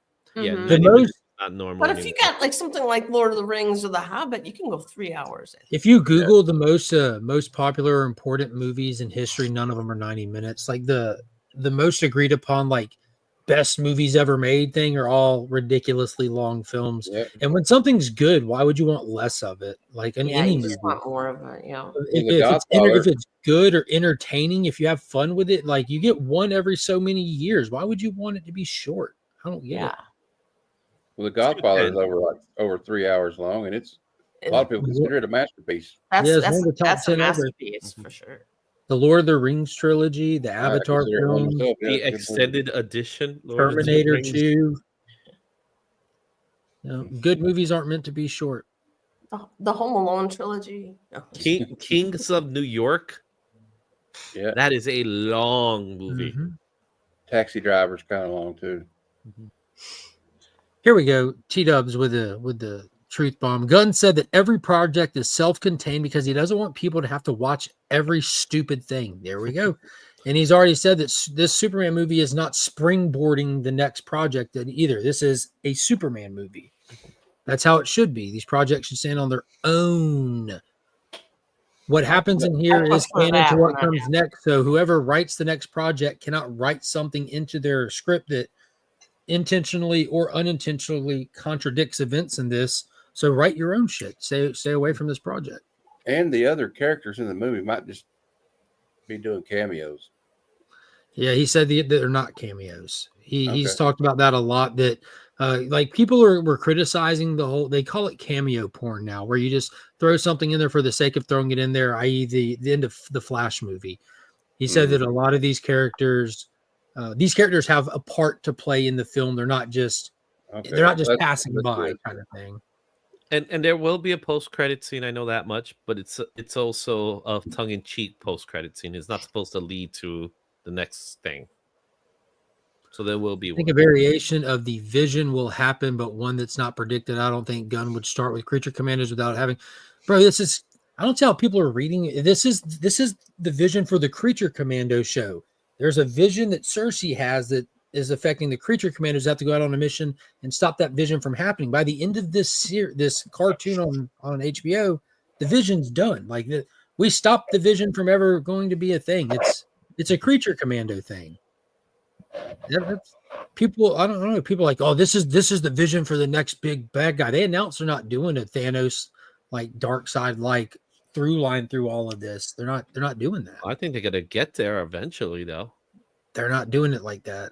I didn't say they were gonna do it. I said they're gonna get there eventually because they are calling it chapters rather than phases. Mm-hmm. This is the gods. I know they have like it's going to be interesting to see how they do it, but I just don't. Now they ran Thanos through everything. You know, you what can I mean? tell that Rob is so excited about this conversation. Rob doesn't have fun speculating on stuff. We're trying to speculate on stories here, Rob. Look at him. Rob, are you still sick? No, he just wants to talk about barbecue. I'll talk barbecue with you, Rob. I talk about almost anything other than Superman at this point. So what did you think about Ultimate Spider-Man 12? A 60-cent trailer, a 60-second trailer that's gone on, or not even that long, probably 30 seconds. 2 minutes and 22 seconds. Our movie that doesn't come out for a long time still. A long time, yes. We'll be talking about it every weekend. 6 months. I'm glad that it's gotten some excitement, but it seems like, man, we are way overreading into some of this shit. And what I fear is here's what I truly fear about this.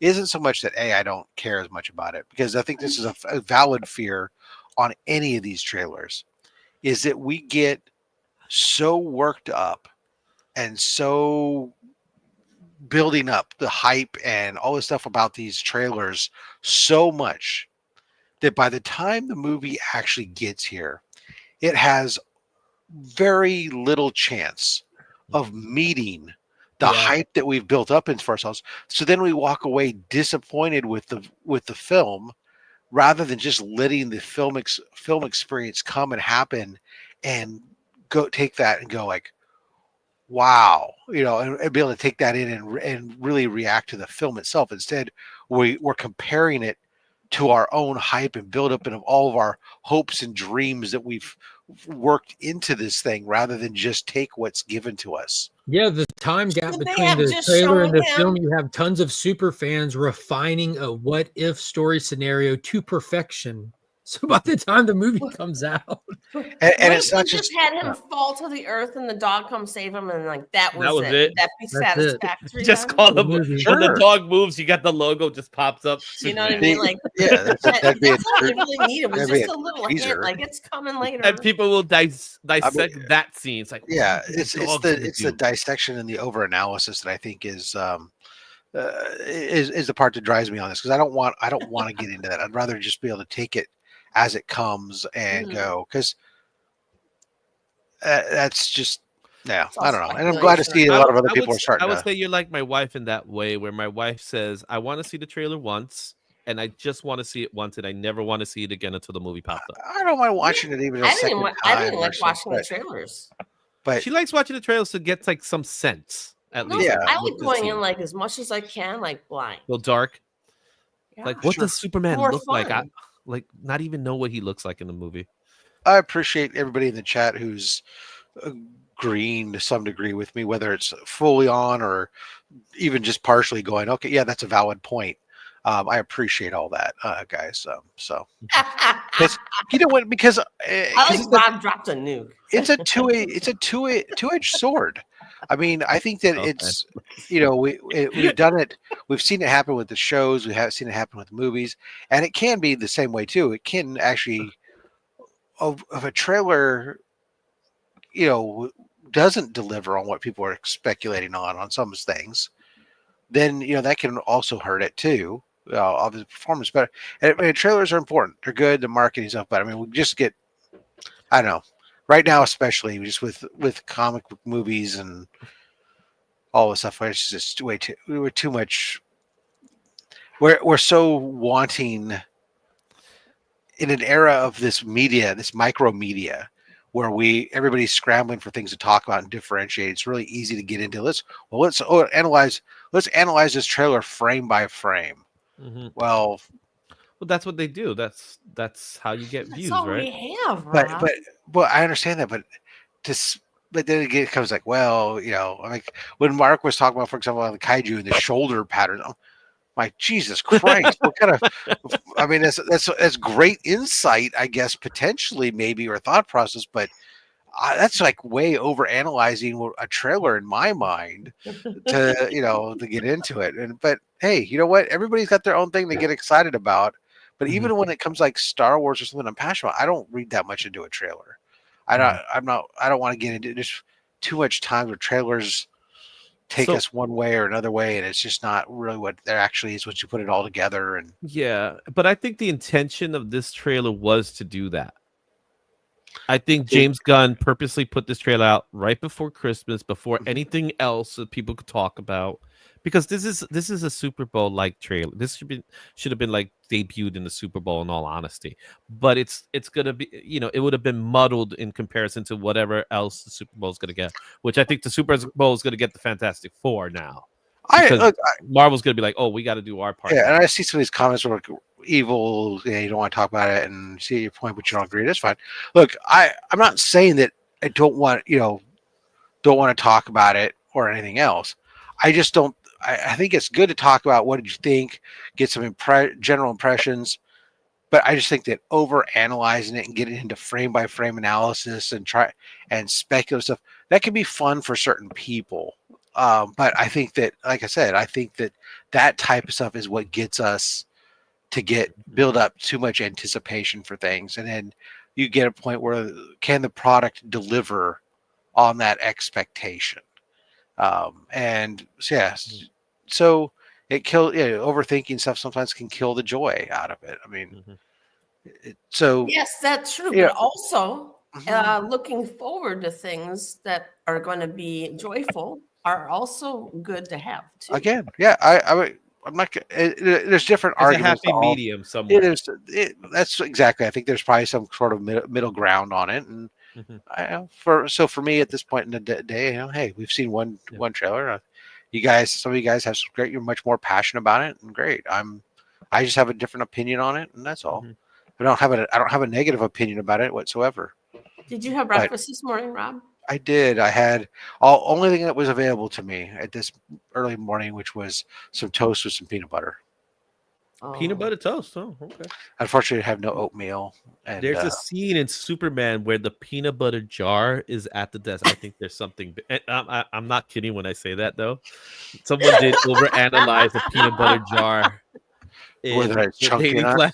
Yeah. Well, here's the important thing. I want you guys to be aware that it's very important to know that tomorrow marks the very last guest episode of Only Slabs, and that guest is Justin Birch.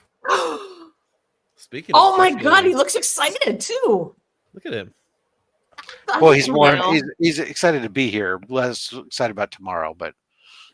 Well, now we got a new guest. We got to break down the trailer frame by frame again. Now that we got a new guest. I want to break down letter by letter now. Feel free to do so.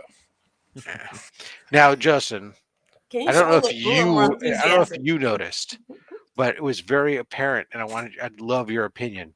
StreamYard, after having raised their prices, announced today as we were coming in, there are 50 new fonts available to us. What are your thoughts on that?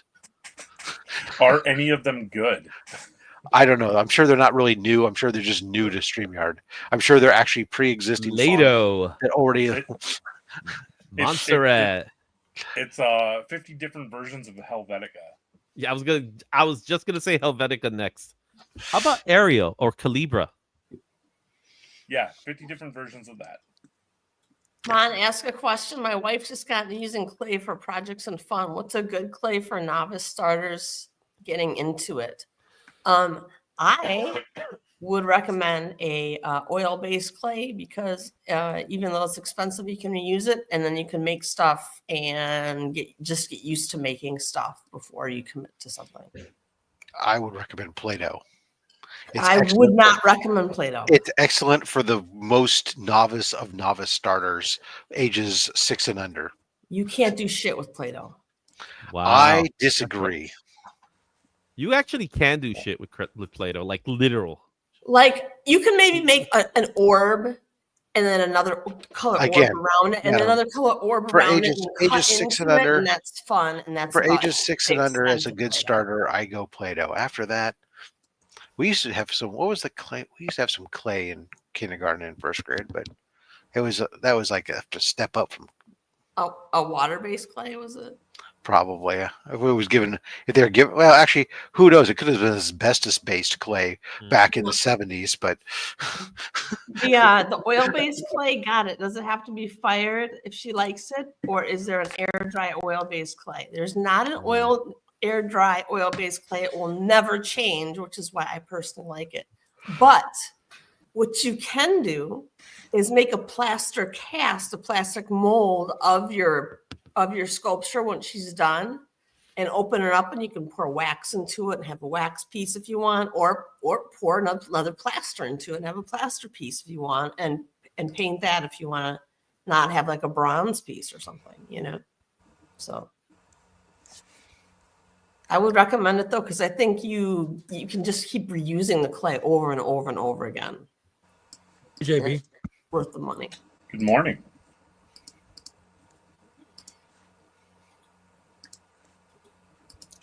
excellent. Yeah, Well, okay. so now I go back to my question. I was asking, I'm still here. did you see the finale of What We Do in the Shadows? I did, and I'm going to go binge the series. Probably, I'll try to binge it this weekend. See this week's episode of Skeleton Crew? I haven't even watched. I have not. I've got to watch Skeleton Crew and Dune still from this past week. Been a busy holiday work stuff for me. I still haven't even watched Penguin yet.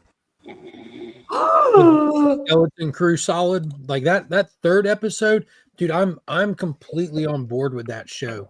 I thought the fourth episode was good. Nice. I'm just slow. Like I just finished Agatha All Along last night. Why would you choose Agatha over the Penguin? Agatha was pretty good. It turned out because I had Disney Plus. I was subscribed.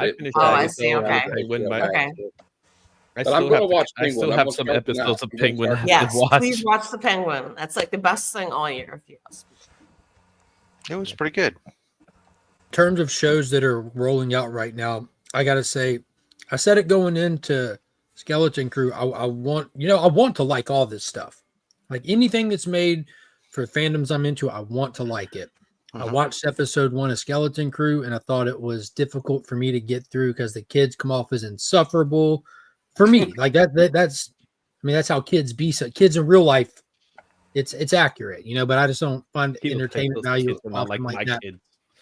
But it's just a long intro to get into the show. But it's still just one episode, and they're not long episodes. But that's the reason why they debuted 1 and 2 together. Yeah, and that's what you told me because I was able to watch 1, and then I had to cut it off and go to bed. But I went back, and I'm so glad that I did.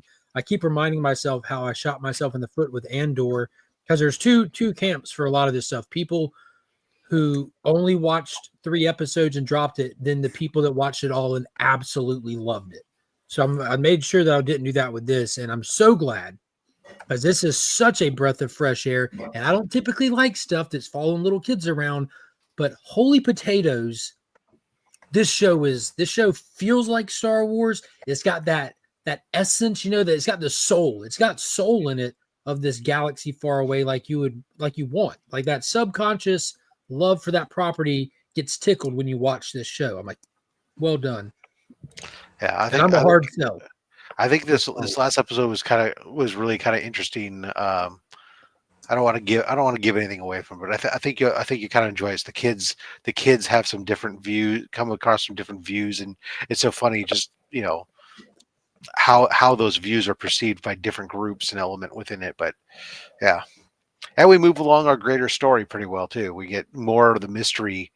The mystery starts to get Crimson Jack. Not so much around him, but more about the robot. So they're the droid aboard their vessel. Yeah. Yo, we have a lot to discover that I'm curious about. How did that vessel get added? Exactly. That's why didn't nobody know it was there? That we're getting another little piece unveiled. Because Rob, because this is ultimately a pirate story, which is making it so damn fun. That's the part that I'm loving the most. You have the classic, like, you know, like everyone's after my bounty. They want my treasure. I'm going to take my treasure to this little island no one knows about. I'm going to hide my treasure there, and I'm going to stay on that island, and hopefully, and I think that's what happened. I think that this ship potentially goes back before this community goes back, and it is what established. I think that shipwreck that they took off in potentially established at Aden. No, that was my theory going in. No, it's not, and it'll be abundantly clear in this episode that's not the case. But we are getting that classic kind of treasure hunt type pirate thing, though, too, where we're following pieces on a map. We don't have the map yet, but we have one piece, and each piece we're going to the next course, and that's what we're kind of doing here.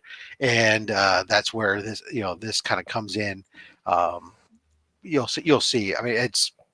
Yeah, I think you're going to enjoy it. So, anyways, it's good. It's fun.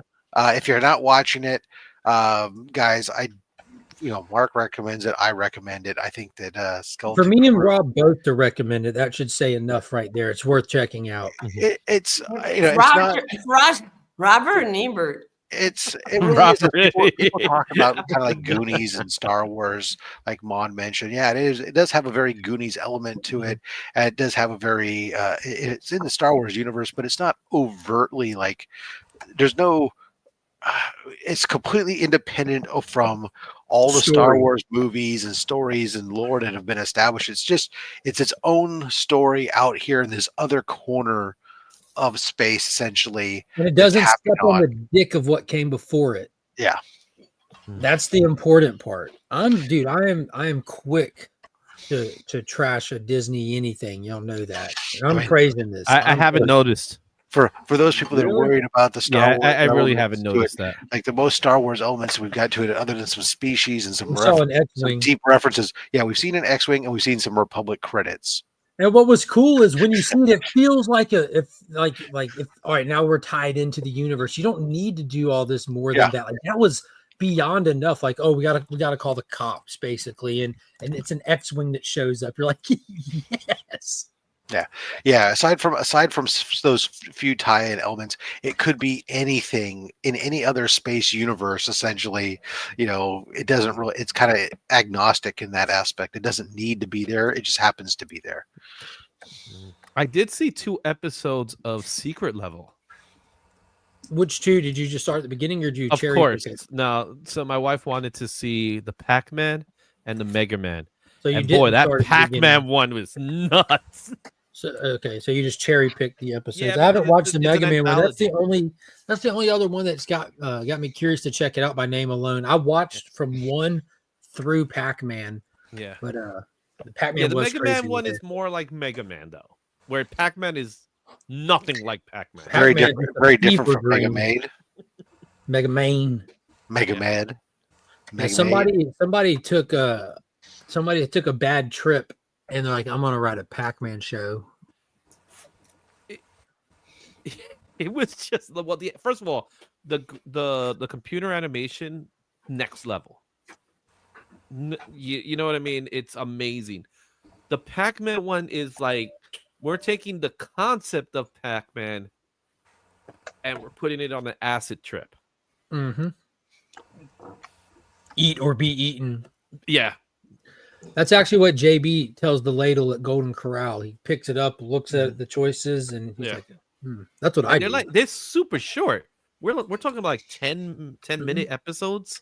So you could probably watch the whole thing within an hour.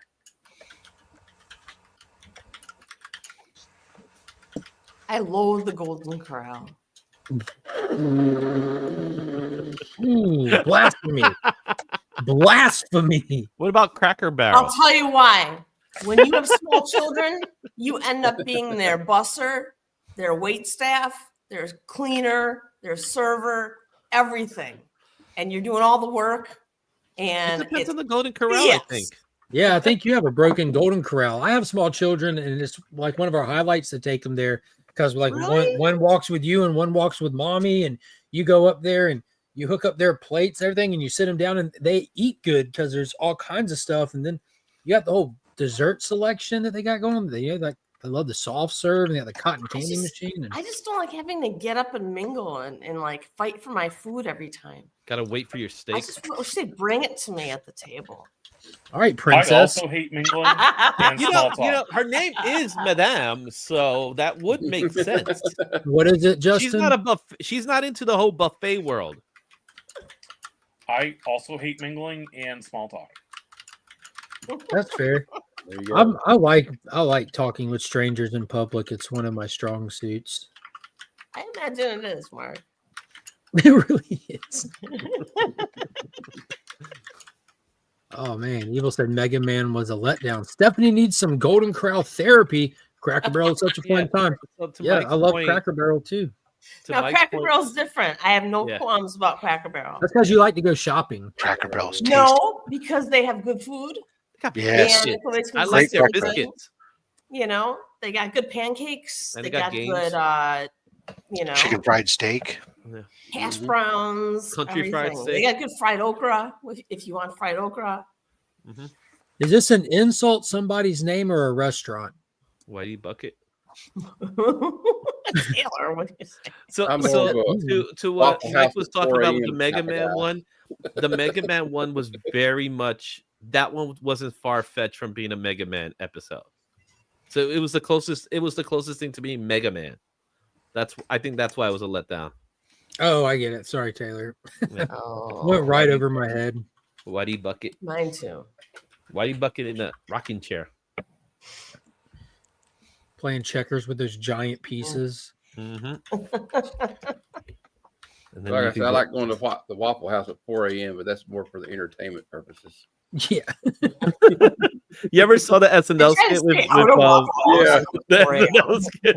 And he gets shot with the taser. And he's like, "What? What?" So are you ready to go home, honey? Dad's your dad. Oh man, that's funny.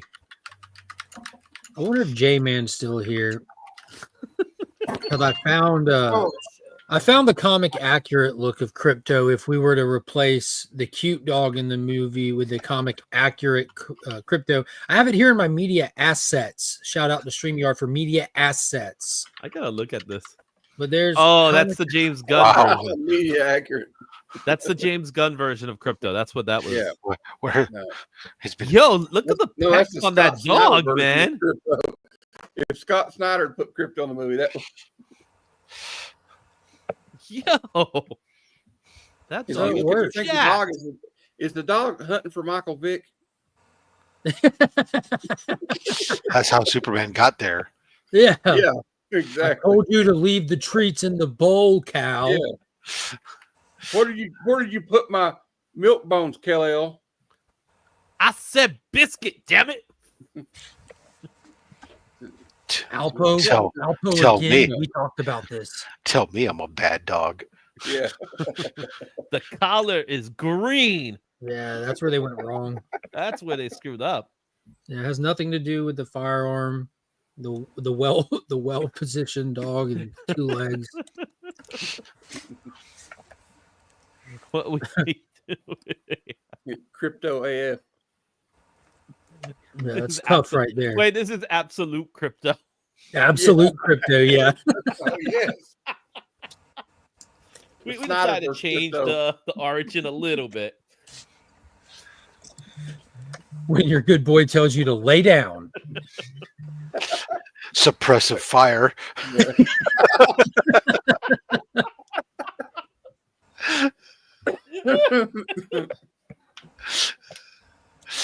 That's a Man. good boy, Krypto. Lay down suppressive fire. Oh yeah. I think that was John That's a Wick's good dog, point. That's actually. a good That was point. John Wick's dog, right? Yeah, Krypto good time. AF. Exactly.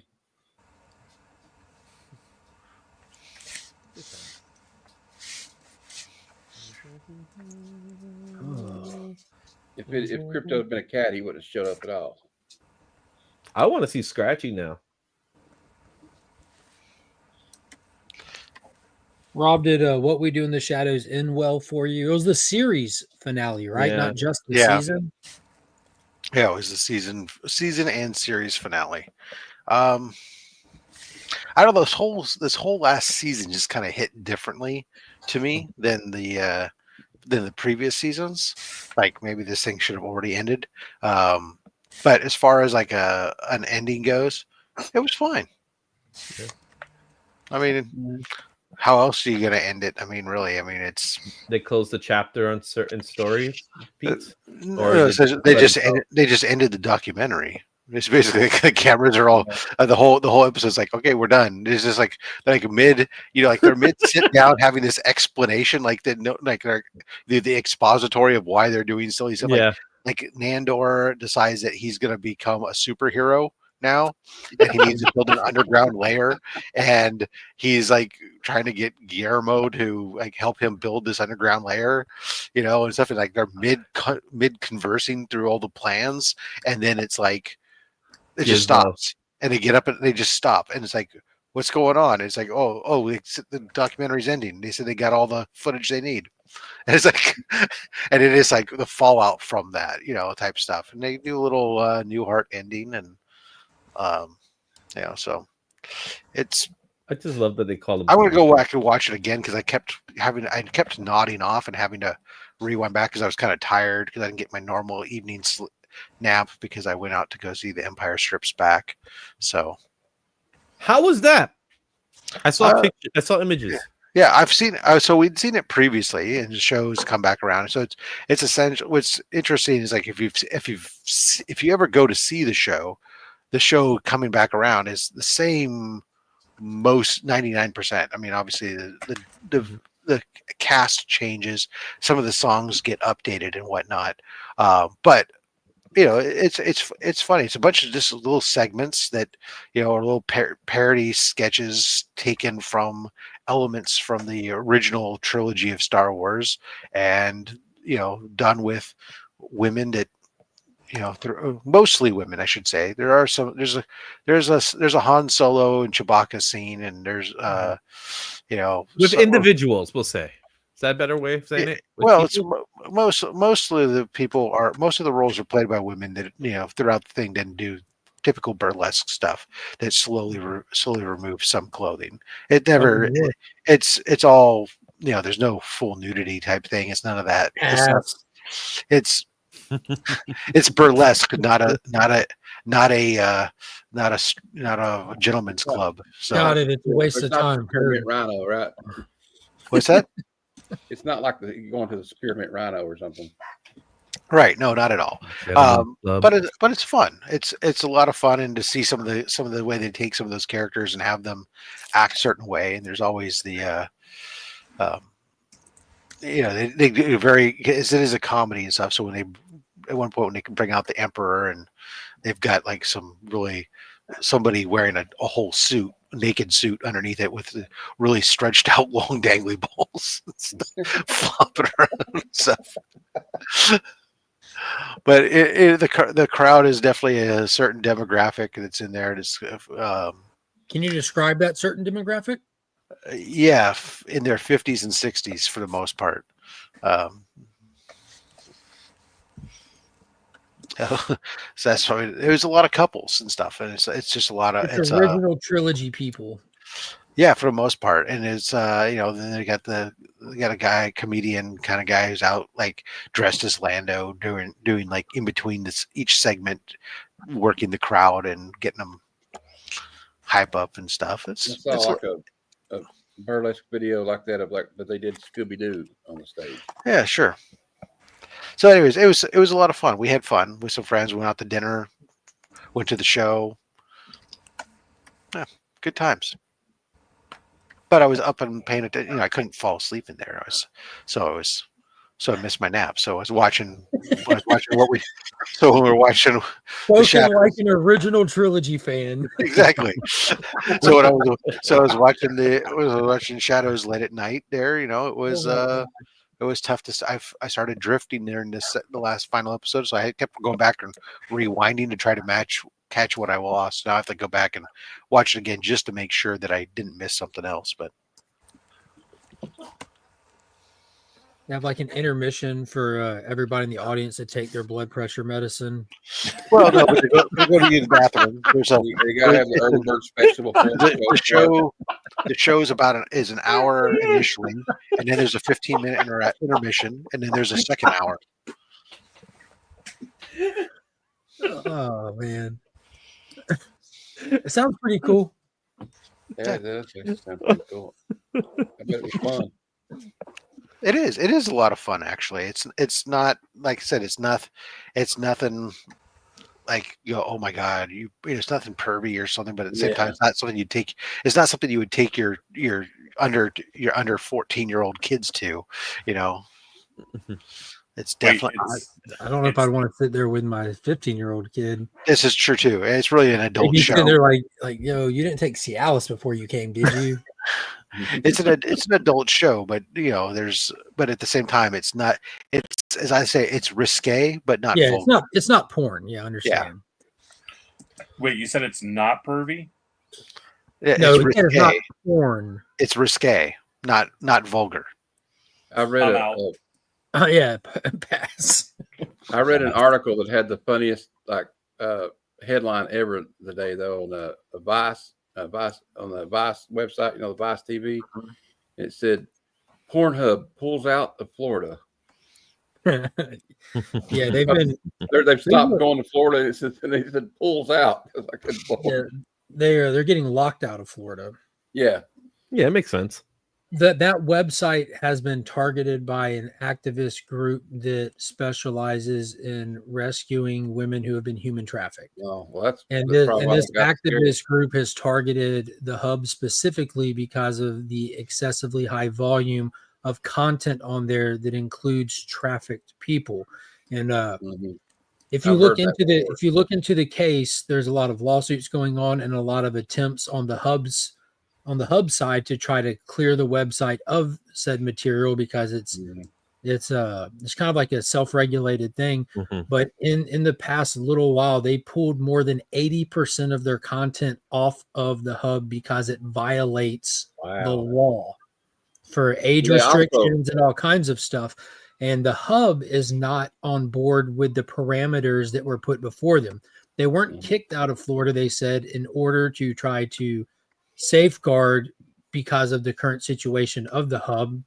Mm-hmm. They want to do age verification, and the hub doesn't like the way that they do age verification, and they say that we're being targeted.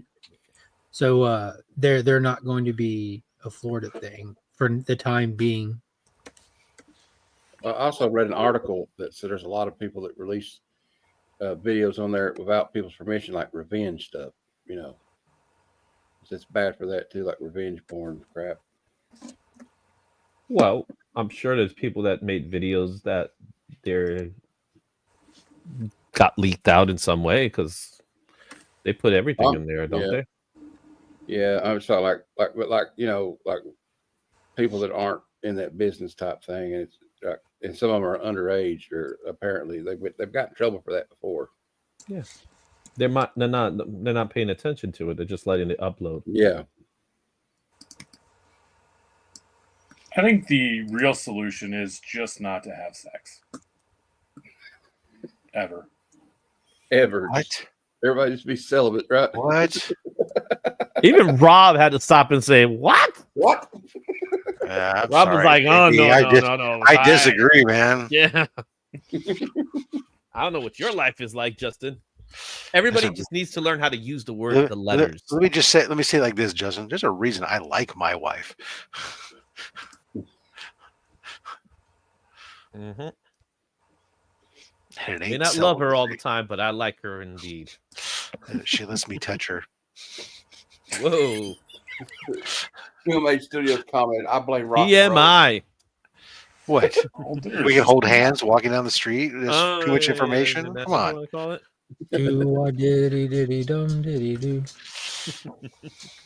Just saying that I and Fred and Wilma sleeping in different beds. That's all I'm saying. What's up, Roscoe? What's happening, Marvin? I blame rock and roll. Damn rock music, you teenagers and your rock music. Rock and roll, and it's hoochie coo. Yeah. Have y'all seen the trailer for the new A24 film? Is what it's called, The Death of a Unicorn or something like that? I heard about it, but I didn't see it. Never heard of it.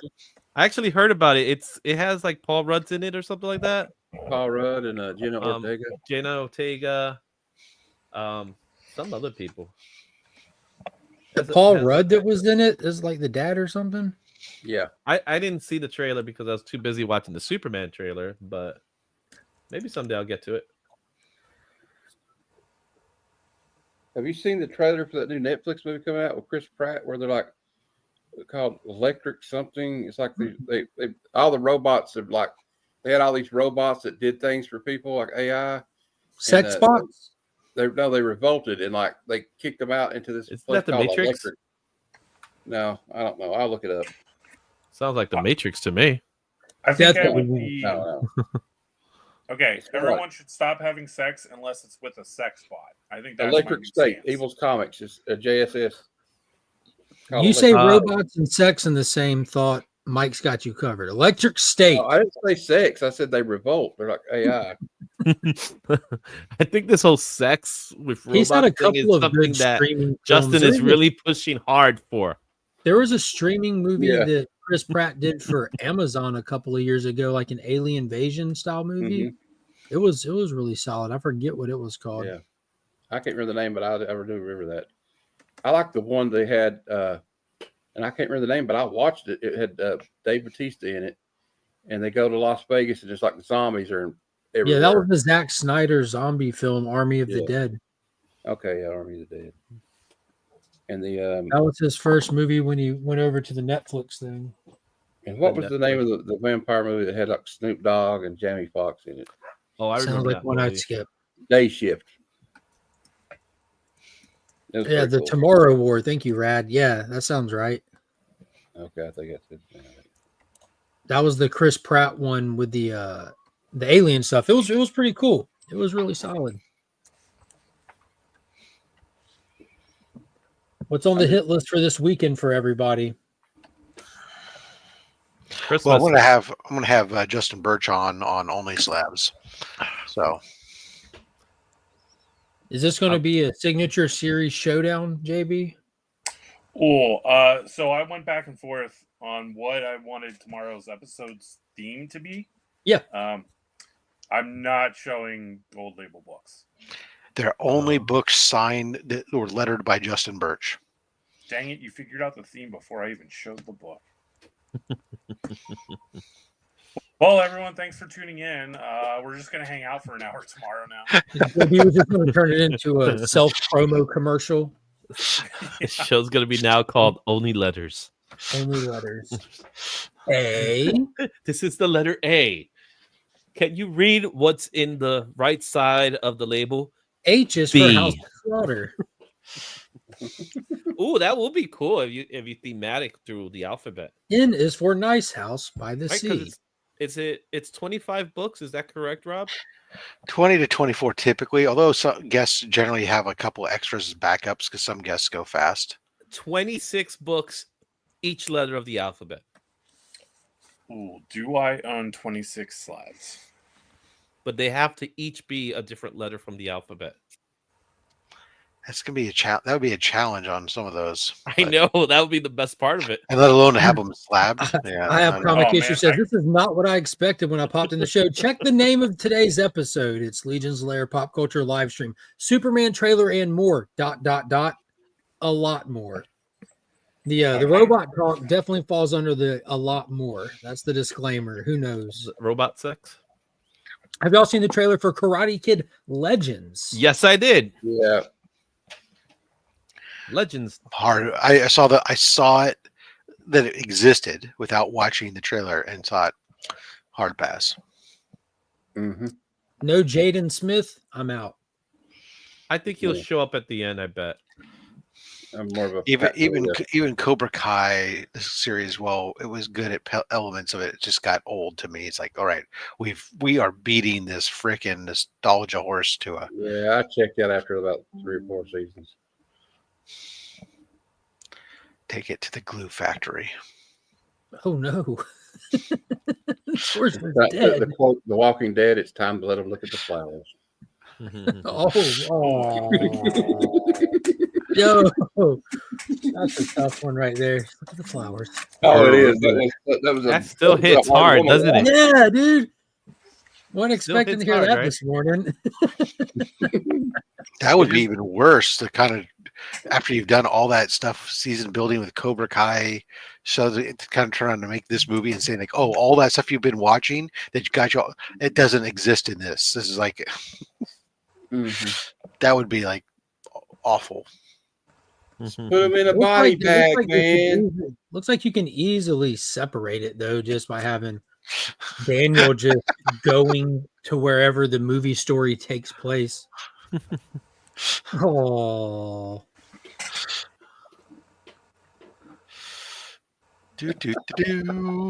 My Terminator issue number 1 that I ordered from the Clayton Crane Studios is finally out for delivery. I didn't know where he was base of operation at, but he got affected by hurricane stuff.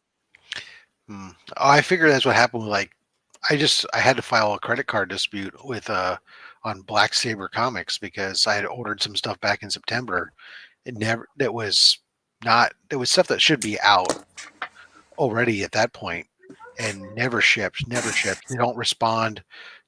didn't respond to email messages, didn't respond to social media messages. They don't even post. They stopped posting on their social media. Customer service matters. Well, they stopped posting even on social media 3 months ago. They don't answer their web chat on their website. So only thing I can think is that either A, there's 2 options. One, they were affected by the hurricane and aren't even smart enough to at least post on their website or someplace else that, hey, we're temporarily down because of this. Or 2, they've just decided, forget it, we're going to scam everybody and take all the money we can and run. And either way, I was like, oh, you know what? It's been 3 months. I've been trying to get a hold of these guys. And yes, I'd love to get those exclusives because they were the only people who had these 2 Transformers exclusives I wanted. But I was like, all right, forget it. I'm just going to have to file the dispute with the credit card before I run out of time to do so. And yeah, Clayton Crane and his crew were nice enough to put up a post letting everyone know that they've been affected. They put it up early on, so I just went into my normal mode of I'll see it when I see it, you know. Right, and that's at least you know what's going on. As opposed I wasn't in the dark about anything. Luckily, they're pros over there. Yeah, that's the kind of thing I would expect from like the Justin Birch store. I would expect to be able to, note if your shipments are going to be impacted by something that a nicely lettered post saying.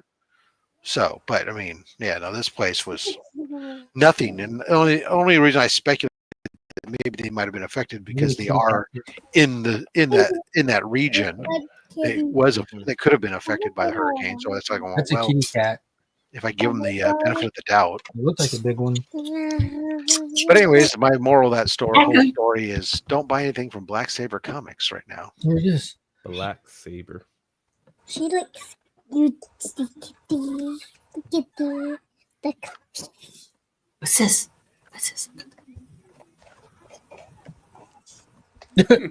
From this perspective, it does not look like a treat. It's not. It's a styrofoam snowball.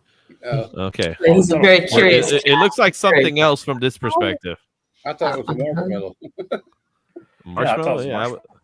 So what you're saying is it's The Walking Dead. If it's a curious cat and curiosity killed the cat, that cat is The Walking Dead. The cat is The Walking. The Walking. But it has 9 lives, so is it? Well, it's alive now, but it's not going to be for long.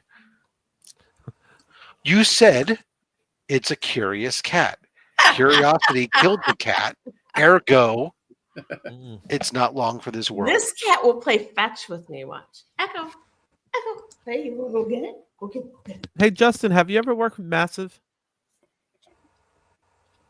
No. Okay. I have not. Oh, thank you for letting me know. Thank you for asking. Mm-hmm. I'm just going to leave it at that. Just want to put it in his mouth.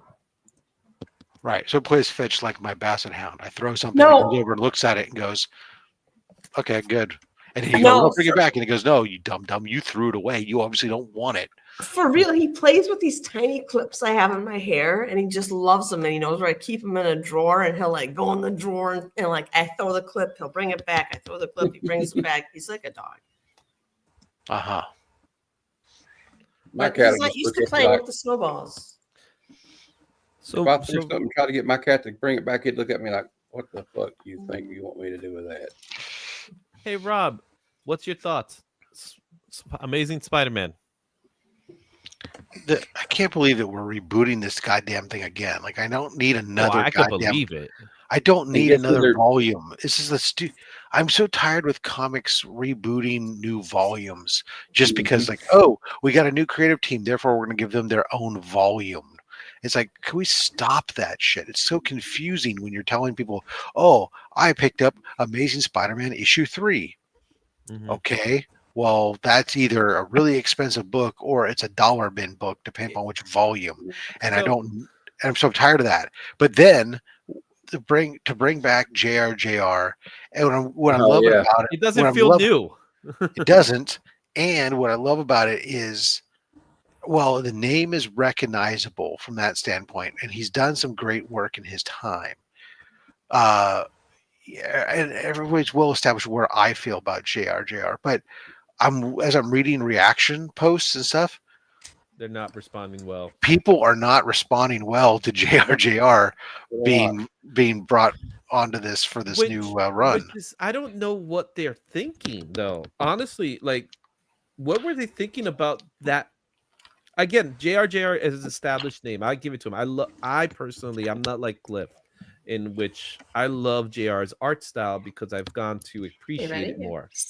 But you're coming out of JRJR in a bad run, and you're saying he's coming back? That makes no sense. I mean, it's to me, it sounds like he has a signed contract for X amount of issues, and they need to fulfill that contract. That does sound like that. That's what's like. Probably like there's some people that want to touch Spider-Man. They're like, "You want to work on Amazing Spider-Man? It's a great move them. You want to work on Amazing Spider-Man?" They're like, "Nope." Yeah, move them over to Spider-Man or something. But I don't know. I'm not excited about it. But what then is again, Pepe doing with the book? It isn't just JR, is it? It's JR, Joe Kelly. There's another artist. Yeah, that was. Yeah, that's who it was. I'm not excited about any of it. But then again, it's hard to be excited about anything that's Spider-Man for a while. I mean, I'll still pick up the Amazing Spider-Man just because it's like you know. It's like it's a pull every week book or every time it comes out, but yeah, what's the point? The stories, this obviously the story is much better right now over an Ultimate Spider-Man, where we're being able to explore family dynamics and all these other things that people want to see. The people are demonstrating that, hey, we enjoy this. We want to see this stuff with Mary Jane and everything else. Meanwhile, over on the main ASM run, Marvel continues to say, you can't put them together. Like, why are we? I got a question. No, they said you could put them together. You can't marry them. Yeah, they can't be married. They cannot be married. Do you think that some people, it's kind of hard to find somebody to write for it? Because no, it has nothing to do with it. When Dan Slott wrote for it, he got death threats. Yeah, because Dan Slott wanted to do whatever Dan Slott wanted to do with it. And he got to that point that he was able to. But there's plenty of people that want to write Spider-Man. It's just that I don't think they have that same love for Spider-Man right now. I agree with AR. This past run, I don't think it was awful. I enjoy the Tombstone stuff. I mean, it wasn't great stories and stuff, but it wasn't bad. It wasn't awful. It was a run. It was definitely a big improvement over the Nick Spencer run. So I'm not hurt over the current run. I just don't see the need for all these rebooting the volumes and stuff. That just drives me bonkers. Especially when they continue to insist upon still using legacy numbers whenever it's convenient for them. It's like it's such an obvious money grab then to sit there and say, okay, here's a new issue 1. Oh, here's issue 25. Here's issue 50. Oh, but by the way, here's also issue 1000. Here's issue this. They It's can't like, help themselves with that. Then they should go, why did you Yeah, change it in the first place they if you're going to keep counting? that's how they're making sales, unfortunately. They're Uh, making sales because of that. for gimmicks, and that should Yeah. be. And that should be telling them right there that all that they need to know is that if your sales are dependent on gimmicks, then you're not making a quality product. No, I'm sure they're aware of that, but I don't think they care as much. I'm gonna push back on that thought just for a second. That Amazing Spider-Man is a flagpole title, right? It's a Yes. flagpole. So it's going to sell regardless if there's a gimmick attached to it or not. But how much does it sell? How much Do you does- sell? well, Do you sell more when it's a gimmick versus when it's not? They sell more when it's a gimmick. They sell more because it's a number 1. They sell more because they're able to put like their little Disney versions. Because the Disney comics, all the Disney comics are Amazing Spider-Mans. All of them. I don't think that Every they single sell one. more. I think what it does is it allows them to put a higher price tag on it, which allows them to make more money on it. I don't know if the price tag is it because they'll No, do some of them they special editions, which So there. But so like Detective Comics doesn't rely on reboot. We're not rebooting that every time we turn around, right? they We're tried running- and it failed miserably. Just because we changed the writer, we're not changing the numbering. Didn't they reboot or like start have different numbers for like New 52? New 52, sure, everything did for New 52. Yeah, and that's then, what I'm saying. Started and then the when you- entire miserably. DC Comics over at Square One, and then, Rebirth changed that. and then they went back to the status quo after the New 52 universe imploded. and that was it. Yeah. There's no, oh, here's a new writer. We're going to change it to a new number 1. Yeah. And That's that true. was then set into continuity as a Dr. Manhattan. Dr. Manhattan was responsible for the creation of the New 52 universe. I like to believe that the reason why they're relaunching and doing new volumes and number 1s is because the hope is that you could walk into a comic book store Mhm. or a bookstore, see the trade paperback on all that is number 1, and pick it up. And in theory, in their mind, they say you can start here. Yeah, absolutely. I get that element of it. Yeah. Anyways, it is what Number it is. ones on average sell 50% more than number 2s. That this is also me being hopeful and giving them the benefit of the doubt. I should. The add problem that is that volume 2, 3, 4, 5, and 6 are all behind us, and this is now going to be volume 7. Well, I don't know if they sell more than number 2s, but number 2s spell worse than number 1s. Ha ha ha. You see my cat fetching? I Nope. got that pun and I didn't get it. There you go. It doesn't matter. Nobody got it.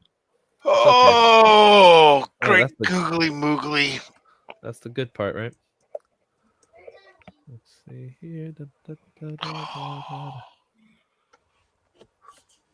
Here he comes back. Is he bringing it back to you? Yeah, he's got me wandering. We've already played fetch this morning when he hides at my pillow. We gave my cat some catnip the other day. And he stood up, and I thought he was going to run into the wall. Someone up here. Definitely. Ouch. He likes these little clips because when they bounce, they don't bounce predictably. They're like odd shapes. So that's why he just loves them.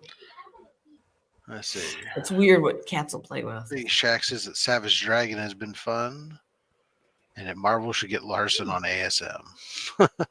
He's never going to go back there. Come here. Anybody will go anywhere for the right money. That's right. Well, I mean, some of them don't. The $1 Million Man showed us everyone has their price. Yeah, but you think Ed Brubaker ever write for Marvel again? Yeah. Sure.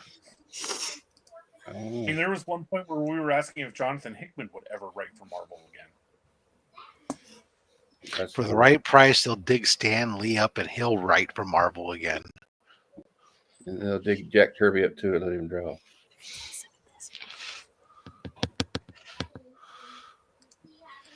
Yeah. I don't know. An Well, she undead can't. Jack Kirby would still be a good artist. Well, she can't. Yeah, you know what's funny is actually, as much as I've been talking about Ultimate Spider-Man enjoying it, I do have the last 3 issues are stacked up waiting for me to read. It's like those are the only 3 books I haven't read. All the books I've been bringing in, for some reason, has been those last 3 issues. Maybe I'll do that today. Yeah, one above all was saying about the Ultimates. He's loving it. Yeah, I just read 5, 6, and 7 of the Ultimates, and it's gotten even better. It's like the only 2 books I haven't bothered. From that universe. I haven't read any of the Black Panther or the X-Men or any of that stuff. It's just I got all of it. None of it's appealed to me, but I'm not an X-Men guy. I'm not a Justin Birch. Well, I'm a fan of the manga stuff, so that's why I like Peach Moko's art, so that's why I guess I kind of like it. Did you see that new Jenny Frisian Harley Quinn? No, I haven't seen the picture yet. Double dash. It's like she's not even in pigtails. It's very subtle. I really don't like it, actually. Let me look it up. What book was this? It has Harley on it. I know. Oh, Harley. Okay. Sorry, I didn't hear the bit about. I just saw something about like. Did you see the Frisian? It's like this stuff. Sorry. No. It might have been me on my end. I was just like not sure what it was.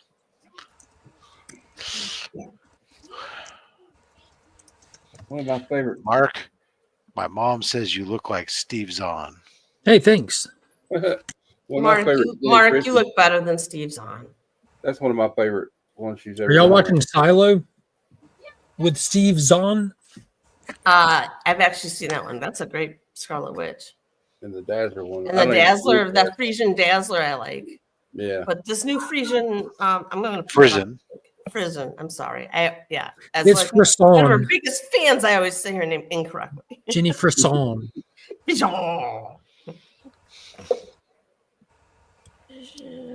Harley. Well, my mom calls Peach Momoko Peach Nanoko. Here it is. Dude, the internet has been on fire this week. This one In a right good here, way. I think. This one right here, I think is supposed to be her. Oh, I've seen that one before. You've seen this one before? This is the first time I saw it, and I was like, It's not her best work. yeah.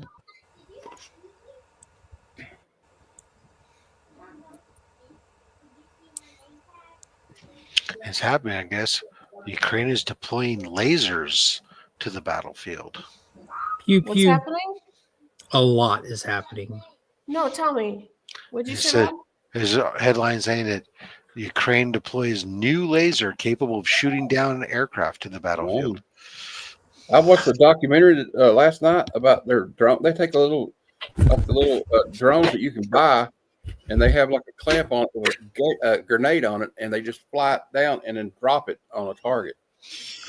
They have kamikaze drones where they're just flying around the field and just bombing the individual soldiers with the drone, just chasing them around. Soldiers chasing one of them around a tank. Yeah. Mm-hmm. Been going on for years now. Oh man, I think it's gonna be a whole new world war. That's for sure. I think what would be funnier is if they tied just like a fork to the end of the drone, and the drone would fly down and just poke them the whole time. They use a spoon. It'll hurt more. Something that you wanted on the end of the fork. That and China's started mass producing humanoid robots. Oh boy! What could go wrong? Nothing. Let's go. Rob. Well, We no, haven't seen any movies that portray that. We've all seen Terminator. We know how that story ends. Yes, Justin. Follow-up question. Sex bots? Don't know. Could be. Hey, Could be. you want to be the first casualty by a sex bot? You want to go down in history as that? And go you all remember Public Enemy and their DJ Terminator X? Well, this could be Terminator Sex. I'm concerned for you, Justin. I have general concerns. Well, if they make sex bots, the next thing's gonna happen is they're gonna be like venereal diseases for like digital, like BD or something. I just called a virus. You just got Get to install Norton antivirus on the sex bot. Norton virus. Yep, I got a Norton virus. What? Yeah, it was a Norton computer. Yeah, I had to put it on there because I had internet herpes. Oh God. There you go. Look at this motley crew take that right down to the That's the gutter.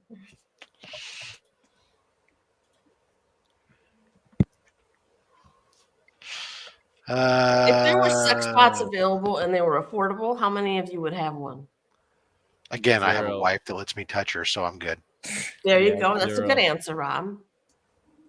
For someone whose wife probably periodically watches the show. Wasn't there like an episode of like, this show? No, not at all, actually. Wasn't there an episode of Futurama where like they had to fry a video of the dangers of a sex bot? It says if everybody had a sex bot, then nobody would repopulate the earth and the world would die. I don't know about that. Free sex bot? Anybody? Nobody? Nobody in the chat? It's free? Y'all too shy. Is it lubricant? It's free? Is that what you said? It's basically affordable. So, yeah. Affordable. It was an affordable sex bot. Would you have one? Is the question. Would you have one? Yeah, I'd have one. Okay, follow-up question. Are you able to do other things with it? I would just have it go get beer and stuff for me or something. Like, what do you want to do? Some push-ups or something? I mean, what else? No. Like, you want like, to You need another extra to play Fortnite with.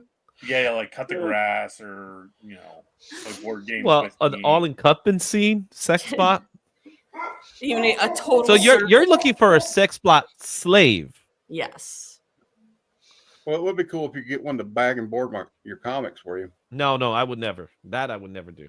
That's just you're just asking. That would be a waste of a sex bot. Yeah, that's just waste. That's just trouble. That's what you got kids for. Wait, what? That's what Rob pays his kids for. That's right. Put these boards in bags and get them ready for me. My youngest came home from school for the winter break and was like asking me if I had bags and boards. I said, no, actually, I still got a whole short box full of bags and boards ready to go from the last time you were here. So got nothing for you, kid.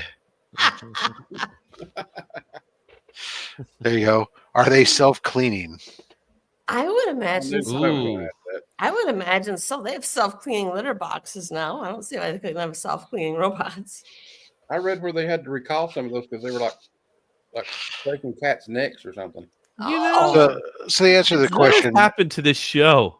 I don't know. Where did we go down this path? All that Madam is asking is really essentially this. Look, today we have mechanical sex toys. If they could self-move around, they had legs and could move around on their own and provide some sort of other sensory feedback. Wouldn't you think that this would sell better? That's really what she's saying. Thank you, ultimately. Rob. So the answer is, of course, those. If you enhance the toys, they'll sell better, I'm sure. People will use that stuff, whether they want to admit to it or not. Let's move. What happened to you? Stop talking about comics.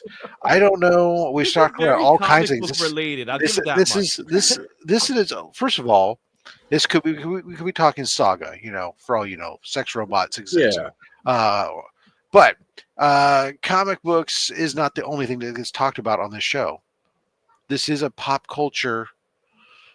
Sex bots are pop culture. No, I mean, look at Look at Blade any Runner. number. Yeah, thank you, Blade Runner. There you go. That's one. Look at any number of other iRobot, and I don't know.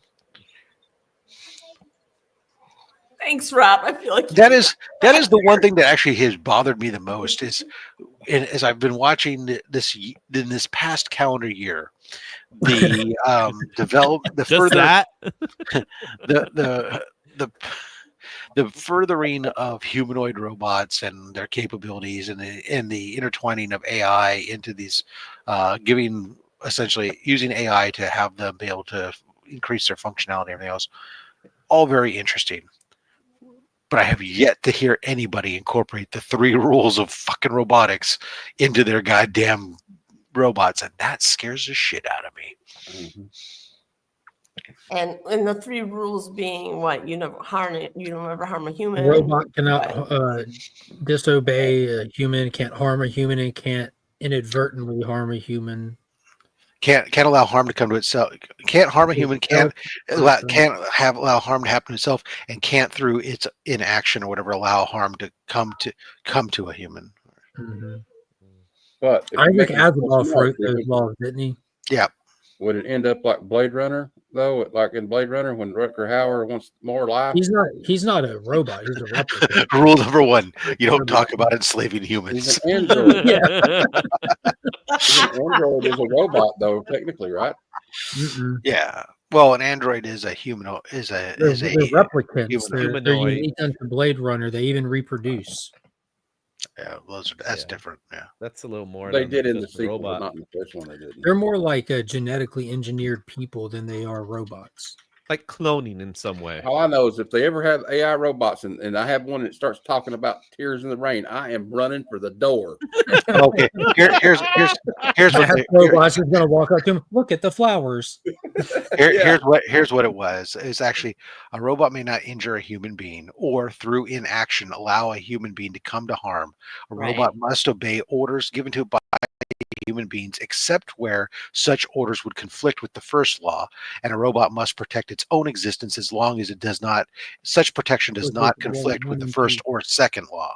That makes sense. Unless that robot's GI robot where you just say kill Nazis and they'll just kill them all. Unless it's like the black sheep robot that's gone AWOL, and then Sonny. It's gonna be the Robot Fight Club. Robot Fight Club is just BattleBots. I know. I was just gonna say. Or wasn't there Remember BattleBots? They still do BattleBots from time to time. Remember? Do they? Box. Yeah, it's still a thing. Right. What's that movie with Hugh Jackman? Oh, that was Real Steel. Real Steel. That's what I Real want Steel. my robots That was to a fun do. movie. They're making a sequel. I always heard that was a great movie. I never watched it. That's such a fun movie. I rewatched one the other day that I thought I didn't like when I first saw it. It was The Spirit. You didn't like The Spirit? I liked it. No, I liked it the second. Like I said, I don't know why, and I guess it's because I learned more about the character later on. Yeah, I didn't watch it because it just felt awkward to me.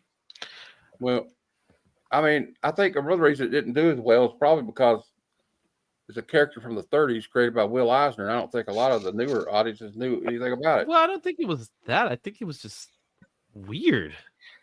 Like, it was Frank Miller. Frank Miller directed it, so he kept it on the style of Sin City. So it didn't feel like the spirit to me. It felt like watching Sin City doing the Spirit. So that's why I passed on it. I watched a movie today, so I'm late to the party on it, but I mean, it's not. I don't know. I watched Ford versus Ferrari finally the other day. I like that movie. Is that the one with Christian Bale? Yeah. Matt Damon. Dude, that is so Matt good. Damon. That's a good movie. Yeah, I was like really blown away by it. Yeah, I was like, holy shit, this was a really good. This is much. Yo, when he takes the investor / owner on the little test drive. Yeah. It takes Henry Ford II, the Deuce. Yeah. The investor, Henry Ford II. I couldn't remember who it was. I saw it back when it came out. Yeah. Have you guys seen that movie Carry On yet? That's new on Netflix. No, I heard about it. I saw the trailer. It's supposed to be like a Die Hard like movie because it's set in Christmas time too. Yeah, the less said about it, the better. It's just a really fun, great, enthralling movie that I started watching in the morning and I couldn't stop watching it. I had to watch the whole thing. It was so good. So it was a nice, fun ride for sure. And that's on Netflix. Carry On. It's got Jason Bateman in it. I thought you were telling us to carry on. Carry On. Really My good wayward movie. son. Carry on. Carry on, my wayward son. Yeah, I was gonna just say that. Anybody planning on seeing Sonic I said- 3 this I said it weekend? without singing. Sonic it. Christmas. I'm seeing it on Christmas. No. Anyone planning on seeing it this weekend? Seeing what? Sonic 3? Sonic 3. Do I have to see Sonic 1 and 2 first? I don't think so. It couldn't hurt, but Good news for you, Rob. You know, it's definitely a movie for Rob. I think Rob would enjoy it. when I saw it, I thought of Rob immediately. Yeah, Mainly it because is. The bald guy It with is. the mustache. So is it? So here's my movie slate. Rob- Yeah, Jim Carrey, man. Rob That's I all wanna Zombie you right movie. there.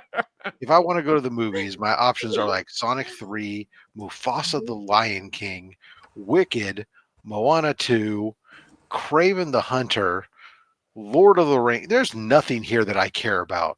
You don't care Right, about You Lord of just, the you just Rings? named a Spider-Man property and said there's I nothing don't here care. I care about. I don't care about Craven the Hunter. Craven the Hunter is going to be terrible, I heard. You think? The reviews have not Oh, been I enjoyed it. stellar. It's a Craven the bad Hunter? movie that you can have a lot of fun watching. Like where Madam Web is a bad movie with no entertainment value, Craven the Hunter was a bad movie with a substantial amount of entertainment value. A lot of action, gritty action, kind of violent, a lot of practical special effects that catch you off guard in this era of just CG everything.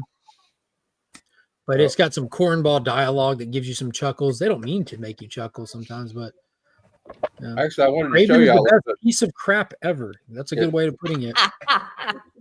Are there funny But Russian I was going accents? to tell them. I don't think I can play it. You probably are. Yakov Smirnoff. It's gonna win a Raspberry Award. Oh, it's definitely gonna win some raspberries for what I You hear. get in trouble for playing music like that. The Razzies. Razzadazzle. I was going to share this, but you push it and it plays lowrider. But I don't want to do it because you might get in trouble for it playing lowrider. That's awesome. I know, but it's licensed music, Mom. So we don't want to get sued by the band War. I'm sure some of them are still War. alive. The Band Hammer. I imagine Wicked is probably going to be the most incredible of all those movies for sure. I can guarantee that I'm not going to the theater to see any of them. You don't want to see Wicket? I saw it in the theater, so I wouldn't want. I mean, I can wait for it to come out on Netflix or something. No, I think. Yeah, I don't like being in. I don't know. For some reason now I don't even like being in like theaters. I just wait till it comes out on like streaming. No, I'm going to do. See what I'm going to do something exciting. I think this weekend, aside from Barbecue. No. I'll probably do something really. When I say exciting, I mean being facetious. I think I'm going to move the compost pile from where it currently is to the next space, so I can fully rotate it, and that's exciting, isn't it?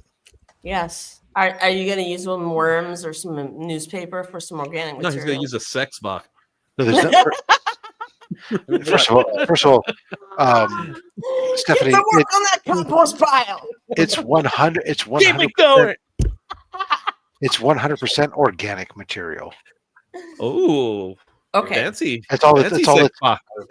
That's all that's in the compost bin. So I don't know. So I don't know what you're talking about. Why would I add newspaper to it? I don't know. I don't have a compost pile, so sometimes Yeah. I ask stupid questions about stuff. I don't have a know anything yard. about it. Well, I'm sorry. I have a garden I put in myself, and when I did got a do hallway. a layer of newspaper for one of the layers of dirt. Yeah, the one I have is not a worm bin. It's just a stacker that you put stuff into, and then worms and stuff find their way, and bugs find their way into it to help break down the stuff. And periodically you have to rotate it. And mine's right now about half full, and so it shifts.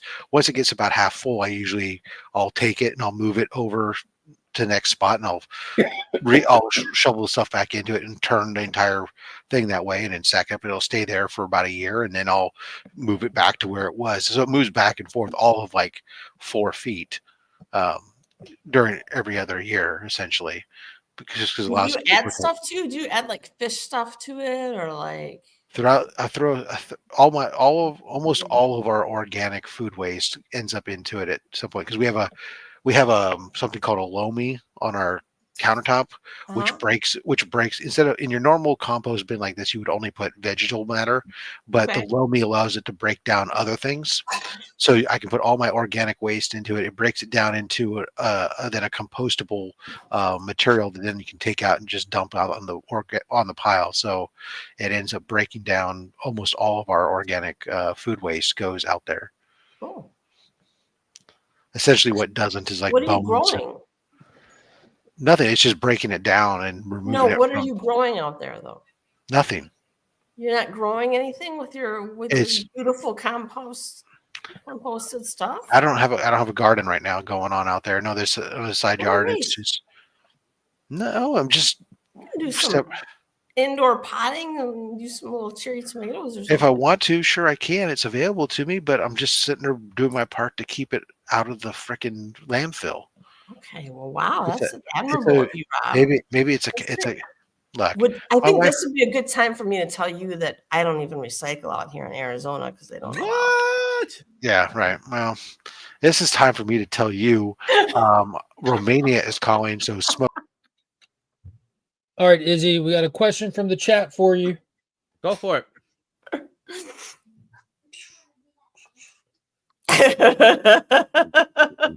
Will you folks review Comicsgate books? Why is it for me? Don't you do comic book content? Are you one of us folks? Ooh, am I one of you folks? You're on the panel, aren't you? Well, what comic book gates books are you referring to? It seems like they're asking in general, but then he specifies like Cyberfrog. Ethan Van Skyfler? No, I think it's Ethan Van Sciver, not Skyfler. Yeah, but does it really you're matter? on the right track. Yeah, Legendary Green Lantern artist EVS. I mean, he's done a lot more than that. Not anytime soon, I can tell you that much. I think he's asking if you're opposed to the idea of reviewing books that were produced by creators under the Comicsgate umbrella. I'm not opposed to it because it's unavoidable. I'm not talking. I wouldn't talk about their political agendas or things like that unless the book is about that. You know what I mean? If the book's about it, that's a different story. But if it's like for example, Rebirth, since we're on the topic of Ethan, right? The stuff that he did in Rebirth was great. Yeah. I think this is more of like a temperature check when someone asks something like, will you folks review Comicsgate books? That's a temperature check for the room. That's a fair question. Be curious. I have no strong feelings one way or another about the Comicsgate people. I'm more of an OG style comic book fan. I like the stuff I walk into the comic shop and get.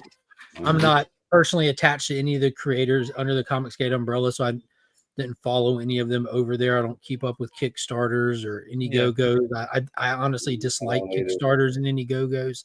The wait for products and stuff like that. I'm not a fan of that. I understand the necessity for that, and I understand how good of a tool it is for independent creators and everything. But it's just not my go-to. I like the characters that DC has. You know, I love the creators that are over at Ghost Machine, specifically, mainly Jeff Johns. I did follow him over there. Would follow him to the gates of Valhalla. He's one of my favorite writers of all time.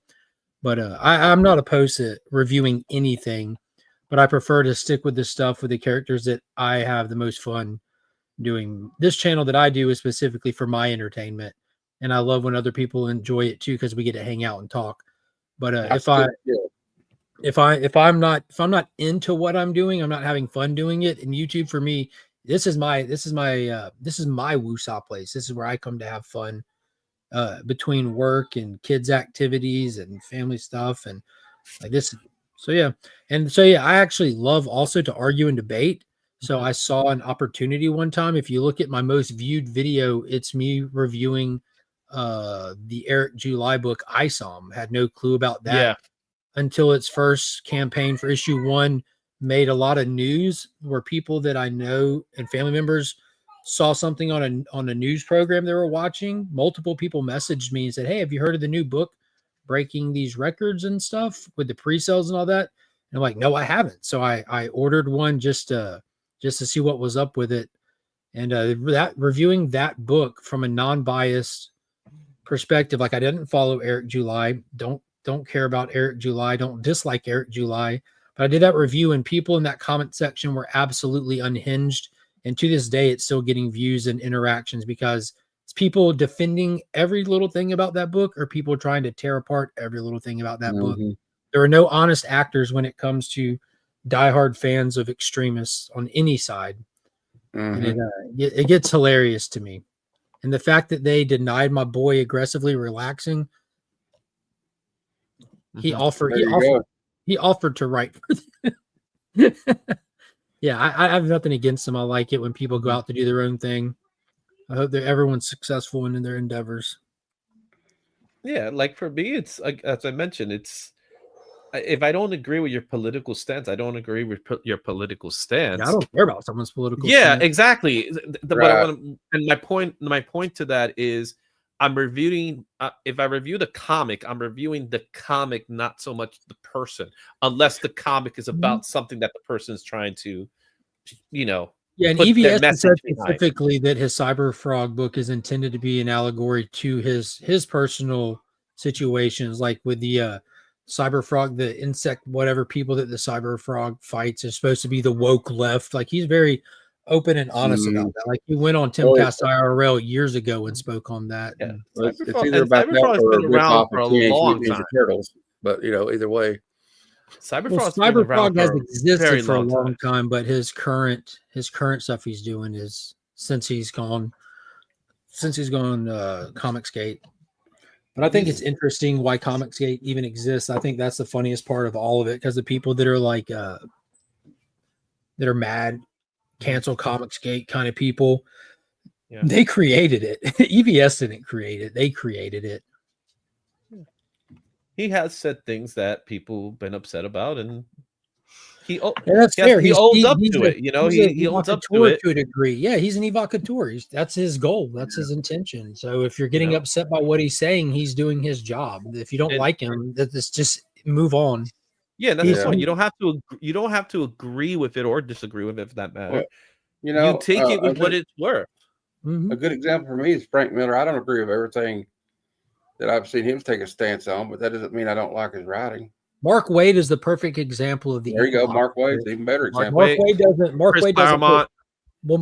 Waid's the perfect example because he's vocal on social media. He has said some wildly unhinged things that you can even consider to border on criminal. Especially this past summer, he posted some absolutely insane things, politically driven. But he's one of the best comic book writers that's working in the industry, and that's objective truth. Like he's one of the most talented working writers in the industry, and his personal political feelings and leanings are not present in his book. He's writing quality comic books, and I love supporting people like that. Believe what you want to believe, feel how you want to feel, collect what you want to collect. Yeah, and then separate work from personal stuff.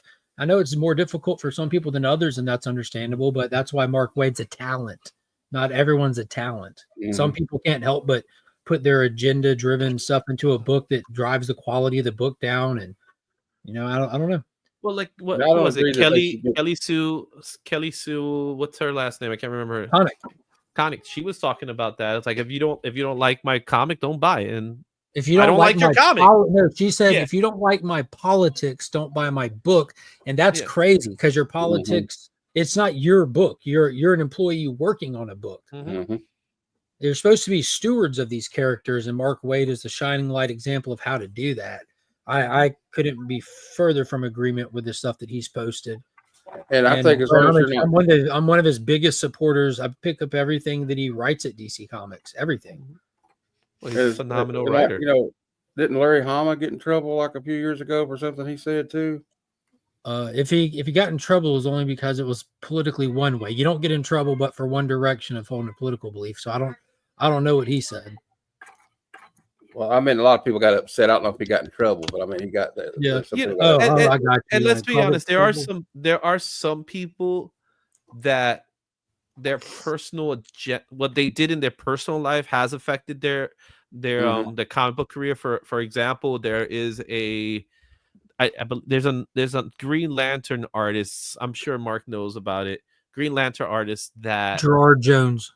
Exactly. That he what did he do? He murdered somebody, didn't he, or something like that? No, he had the kind of computer content that you should be murdered for having. Exactly. Oh, okay. So you don't want to support someone that does that stuff, but that doesn't take to affect the material. That's why his work is no longer reprinted or not just recognized. DC Comics won't even reprint anything he's worked on because he would have to be awarded a royalty or something. What is it called when you still get paid for your old work that's being reprinted? A royalty. Royalties. Yeah, they won't reprint his work. Yeah, I couldn't think of the word. Oh, okay, I didn't hear him. Are you gargling a chocolate chip cookie? What's happening right now? No, it's a chocolate bar. Oh, okay. Changes everything. Yeah, they don't want to financially support him in any way, and I understand that. But God, get a lawyer involved and get him detached from it or something, and like take him to court, do something, because he did amalgam books, and we need those books included in that omnibus, and I don't believe they are. They probably aren't. I don't think they are. Crazy to have an amalgam omnibus missing, what, 2 issues? I think 2 issues. Which are the 2 issues that he did? If it, I think it was what was it, Iron Lantern or something like that. Iron Lantern, okay. I try to just not even ignore if somebody says something I don't like. I mean, I don't let it. Oh no, it's the JLX and and that was a good book too. That was a fun book. Holy shit! Is there a book sitting right next to me also? And I think the Magnetic Men featuring Magneto, which is surprisingly right next to me. This is the one that I picked up on Black Friday. Couldn't remember if it's one that I was missing or not. What's going on, Megatron? I just got some comic books in. Should I open it now or wait? You asking us? Yeah. You ask us, the answer is always going to be do it. Do it. Do it, man. Do it. Do it. Who knows? You may have a controversial creator in there. Who knows? Might be some Mark Waid. Might be some Savage Mark Dragon. Waid is as controversial, though. Well, I Oh. know he said things, but I don't think he's as controversial. Who? Mark Waid. I don't know. Like, there's just one post specifically that just blew my mind. He's not like Mark Hamilton or Mark Hamill unhinged. He's more direct and precise. No, he didn't work on this one. I didn't think he worked on JLX either. I don't know why that was. Maybe those pictures were just using that article, just as generic pictures. Let's see if I can find it here.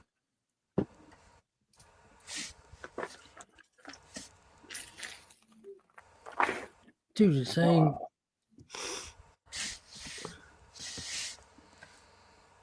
Okay, so this is the second volume one. They just had the wrong picture. This is the Magnetic Men featuring Magneto. It's Magneto and the Magnetic Men. You know, they did 2 volumes, 12 and 12. And then the first JLX, the one that has like the Aquaman looking character front and center holding up the harpoon on the chain. It looks like those 2, which I most certainly have both of those. So I'm not fretting not being able to read it. I have them all, but it would just blows my mind that they can't include it in that. The only thing is, like, Star Wars bounty hunter. so it's all based on contracts, right? So whatever the contract is written in the contract, because you could produce the book, you could reprint a book and just not credit the individual, which probably where they should really go with it, because then you have lost work of people, that's something that people want. Like, I'm with you on it. I don't want to support the guy in any way because of what the heinous acts they've done. They just need to find a way to get the books out without him financially compensating from it. Maybe there's got to be a way. But the reality of it, the truth is, you might want to do a buyout. You know, just to get the work out. Just allow hate and such, but pretty much open. Yeah, if someone's just being an unnecessarily dick to an individual or something, I would probably just attack them myself. Still let them do it. And I'm with Justin. Leave the sex bots out. Yeah. Oh, wait. Joe, that one again. I think we need to shed more light on sex bots. In a negative light. We can talk about sex bots. I thought I killed the mood of the room. Sorry, guys. Went from talking about comics to some dark stuff. Nah, you're fine. We were like they pointed out, we were talking about sex bots earlier. I even turned out on the screen for that one. Yeah, I think we're Megatron, good morning to you, good sir. No, that's a good one I got. Ooh, nice yellow cover. Did you see my oh wait, let me make Matt big real quick. Thank you, Matt. Sorry. Show it again. That one's fine, but show the other one. Yeah, no more Mr. Nice Guy. There's a great letter in the back of this one. It's because after he killed Elektra, it's like 2 issues after that or something. And somebody in the back wrote, Frank Miller may be a genius, but then again, they also said that about Hitler. Oh, damn. Jesus. Yeah. That's chill, bro. Oh, here comes you are still on YouTube. Here comes my email. This stream has been demonetized. Oh, I'm sorry. I meant Mustache Man. I'm just kidding. This stream regularly gets demonetized. I really am sorry. I didn't mean that right, man. I'm sorry. No, you're fine, dude. It's one word. It's not like that. I got a bunch of Star Wars bounty hunters. There's certain words that trigger the algorithm. Typically, if you're far enough into a stream, it doesn't kick that safety algorithm. But yeah. Deathlock. I like that cover. That's cool. Yeah. What did y'all think of that movie? Which movie? The New Mutants that they did. It sucks. Oh wow! Like I was into it. I don't know why. I like Magic, and I think it's probably because of the actor. He was awesome. He was great. I liked her. I wasn't too thrilled with Sunspot. I wasn't feeling Sunspot. Like Cannonball was funny with the broken arm and stuff. Yeah. But I didn't like. I wasn't a big fan of. I liked the actor, but I didn't feel like he was Cannonball. I saw that movie during the pandemic. I remember going to see it. They had the opportunity to do something unique, and I think that they got cold feet. The whole let's do like this asylum style horror movie with the mutants and stuff, and then they started to do it, and they kind of backed out of it. Keep in mind that movie was in like I forgot that movie Purgatory. It was like in purgatory, like movie purgatory. It was trying to get out, and they just couldn't get it out, and then they finally like let's just get it out. That movie almost didn't see the light of day.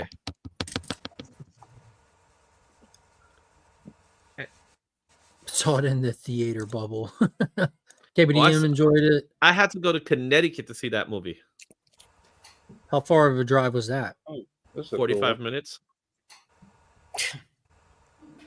It's like for me to get anywhere. It's 45 minutes. Well, keep in mind when your theaters are just like 5 minutes away from you and there's multiple ones. You know what I'm saying? Yeah. At that time, the theaters here in New York weren't open. They wouldn't open them. So the Connecticut ones were already opening. So we're like, you want to go to Connecticut to watch New Mutants? And my wife said, do we have to? And I said, yeah, I want to see New Mutants. And then she says, okay. And that's how it happened. And that's why you're still married. That's right. Because who's the boss in this marriage? And we shall not answer that right now. And she is not here right now to answer. The correct answer is the sex bot. No. That's the relationship. I got a whole run of Star Wars bounty hunters here. Speaking of sex bots. Okay, it's getting kind Matt, of when boring. are all of these going to be on sale is the important question. Very the sex soon, bots next are year. available. Sex This bots is are- actually a sales preview is what's happening right Yeah. now.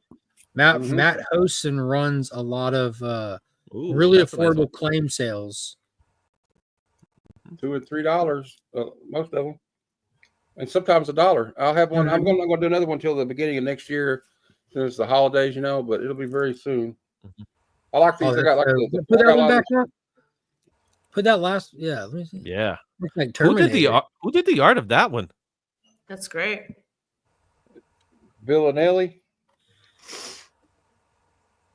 Villanelli or something. I'll show you the. I'm not good at. No, that's not that's definitely not the cover artist. Okay, Yeah, that'd well, be I'll the look it up. interior. That art ain't all through the interior of that book for sure. I like the little 40th anniversary. Okay, now you got to make me do a search. What's the title of the I'm book? going to look at it. Hold on. It's probably not going to be in the cover. It's not going to be there. Sometimes they don't. Well, They it's worth don't. a shot though. What book is it, Matt? Yeah, that's what I'm saying. Star Give me Wars the Bounty book. Hunters issue 4. Star Wars Bounty Hunters. I'm going to Lee search sex bots and see that Bermejo. post It's there to be. Bermejo. That's okay. That's who. Yeah. That's more like it. Yeah, they're Bermejo. right. One above all had it. He said, "Looks like a Lee Bermejo." What else we have? Okay, couple more. I'm going to probably read some of these though. Yep. Lee Oh, here's a cool Bermejo. one. It's like it's very Terminator-esque. Yeah.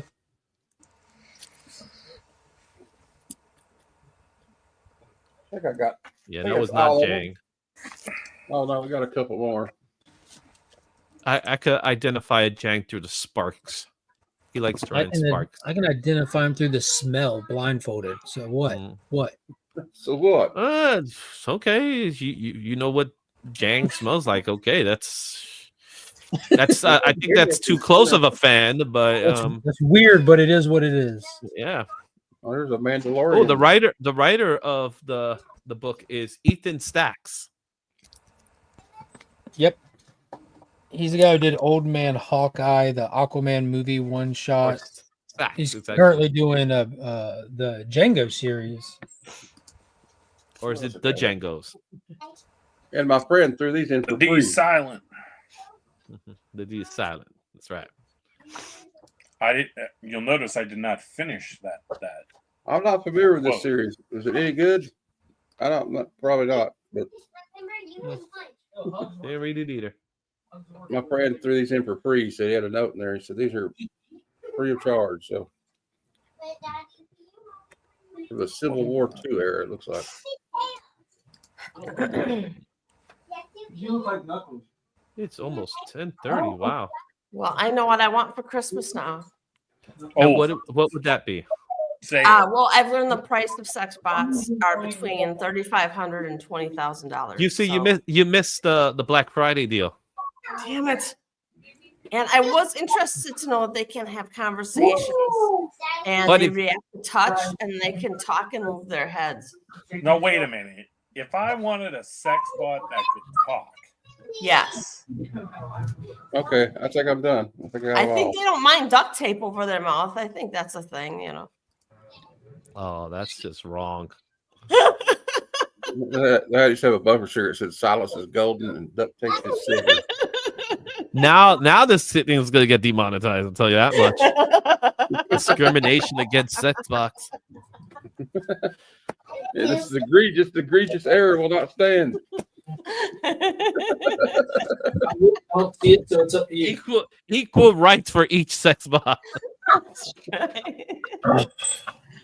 There's a sex bot in every house. I was surprised to learn they're already here, you know. Really. Right. Oh yeah, they exist. I got this last Christmas. I've been trying to open them a little bit. They're socks. Oh, those it's- are Avon socks or something like that. Advent socks. Yeah, that's what I'm talking about. You got Marvel Avon socks. So this is a rarity. Yeah. What's going on? Someone had jokes. A Christmas miracle or what? Got Black Widow today. Mm. Oh, those are the same socks I got last. I think I got those socks last year. Could be Yeah. They're tight on the ankles. very tight. Oh, that's really uncomfortable. Yeah. It's Almost hard to feel get like your feet warm. It almost feel like they got a rip inside. Like the Yeah. They're super cheap. Mhm. Yeah, those aren't going to work. Those won't even go on my foot. Foot's too big. Like these, yo, this is a big occasion. Mark is putting socks on. Well, it's because I'm opening them. I got to do I something. feel like another Mr. Rogers moment. You know what I'm saying? This is pretty big. In the neighborhood. He got a box from Marvel and he's putting socks on. Try some Loki ones. Well, it's Christmas. No, wasn't that Iron Fist? Loki, you want these Black Widow socks? Is that like a sock advent calendar? What is that? Yeah. The Black Widow socks. You know she is, don't you? Her. Are you opening up multiple days? You know, we only Yeah, the got last 5 one's days getting for fit. Christmas. Will they fit me? Yeah, they'll be tall on you, but I'm sure you can squeeze them on. Yeah, no. Do that. Yeah, here, I'll hold them for right now. I'll put them right here for you for when you need them. There you go. Don't they make Sandu advent calendar? Oh Lord. I'm waiting for my sex spot advent calendar. Might be cool for a little bit. He's got lemon. Izzy, did you see this? Ooh, putty. Dang. That's big. Very excited for this. I got to build it. That's why I haven't got it out yet. But Yeah. Oh man, that's a lot of Oh, parts. you have to build it? yeah, it's That- kind of like it's a cross between a high-end action figure and a model. Like at the base, You have to color it too, or no? Can't tell. it's fully painted. But the Okay, that's base cool. you snap together, then you put all the pieces on, and you can like interchange the head with like Optimus or Nemesis Prime. Yeah. Are they Some snap-ons or gluing? Yeah. Well, they don't glue you. No glue required. Like you Good. just open it and just put it together. But Yeah. I'm very excited for it, based off Optimus from the last night, Mhm. which just means like it's Age of Extinction last night. But you get the Nemesis head as well. Yeah, like a Gundam. Do you know how you know that is a serious collectible? The box no. is in a plastic bag. Like there is a bag for the box. So Extra that's protection. Yeah, Okay, and it's so a that- sealed bag too. Yeah. Does the plastic bag matter? Like the type of plastic bag? Does it have to be like a foggy plastic bag? Does it have to be like clear? No, They don't make maybe. sandal Not to advent me. calendars. Any of y'all watch that Christmas movie Red One yet, starring The Rock and J.K. I'm Simmons? I That wanna is, see I am those planning to see stars it so I this like them weekend. myself. It's on Amazon now. Is it good? It's really good. It's a really good Christmas movie. Is it better than National Lampoon's Christmas Vacation? Oh, Come on, chill out. That's how dare you say that? That's sacrilegious right there. Because that's So- my favorite movie. So I'm Christmas movies wondering it's how it not stacks better up. than Christmas movies that it's not better than like National Lampoon's Home Alone, Jingle All the Way. I mean, there's some Christmas movies out there that are going to be untoppable because like they've stood the test of time and they get better every year that they still hold up. I'm Christmas story. Red So One Red is- One Christmas when I Story remember is my that movie. That Red is I love One that is movie. on my short list of modern Christmas movies, along with Christmas Chronicles. Now, Christmas Chronicles, I still greatly prefer. That's a modern classic. Like That's a good instantly movie. somehow did that. Christmas Chronicles. Klaus is a good movie. Yes, no Christmas Chronicles. Yeah. What about Not- Christmas not- Klaus? But it's Not, on the not same deadly network. not. It's on the same But network. the thing with Red One, it's an interesting movie in a sense that I've been kind of like watching it from a what is the studio done standpoint, because it's a very expensive movie to make. It had a with really, Joe. really, really high budget, and Nice. You had it The did Rock in it, so there's your budget. did- You yeah, got The Rock that's- and Captain America. the Captain America doesn't cost a lot to put. It doesn't cost a lot to put Chris Evans in a movie. It costs a lot to put Dwayne Johnson in a movie. His reported salary for Red One was $50 million. I believe that. That is 1/5 of the movie's budget. Well, the movie was over budget because of the pandemic too. No, not the pandemic, the strike. Yeah, the strike slowed it down, but it's not necessarily an over under budget. So people were I saw like a good bit of people panning this movie before it came out because like, oh, it's never going to make its money back at the theater. This is an Amazon original that was made specifically for Amazon streaming, that they made a call to, hey, let's do a limited theatrical run just for fun. If you so it was only intended to be a streaming movie, but they just threw it in theaters for fun. So all that money it pulls from the box office is not to recoup budget. It's just to put it out there more, to get their movie out. But if you showed, I can't remember what theater it was or if it was all of them, but if you showed that you're an Amazon Prime subscriber, you even get in for free. You don't have to pay to see it at the theater. It was covered kind of thing by Amazon. I didn't know that.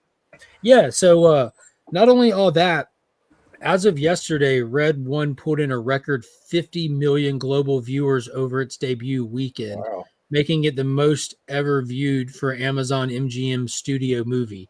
So it's the highest viewed MGM Amazon studio movie that they've ever made.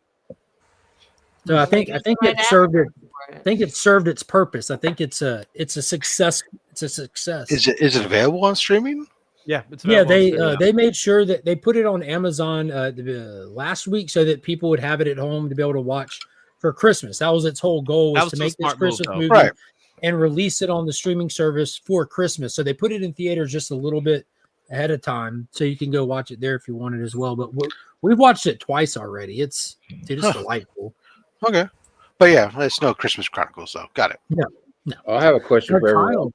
Kyle pointed out that Kurt walked so that JK could run. She said, God, how did she put it? She was commenting on like these fit Santas. Oh, she's these silver fox Santas.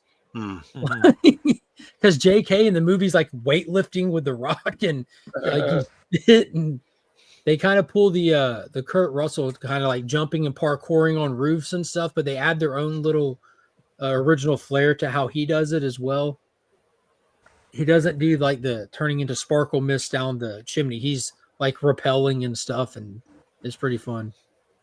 I got a question for everybody. We talk about the favorite holiday movies. What's the worst one you've ever seen? That I can answer. Mine would be Santa Claus with Muscles, starring I actually like that.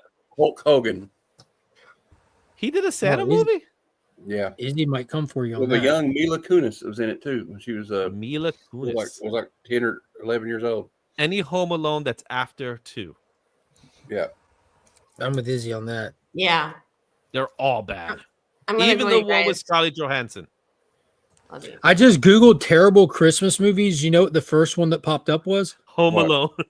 Home Alone 3. Yeah. Oh, there's another one. There's another one with this kid.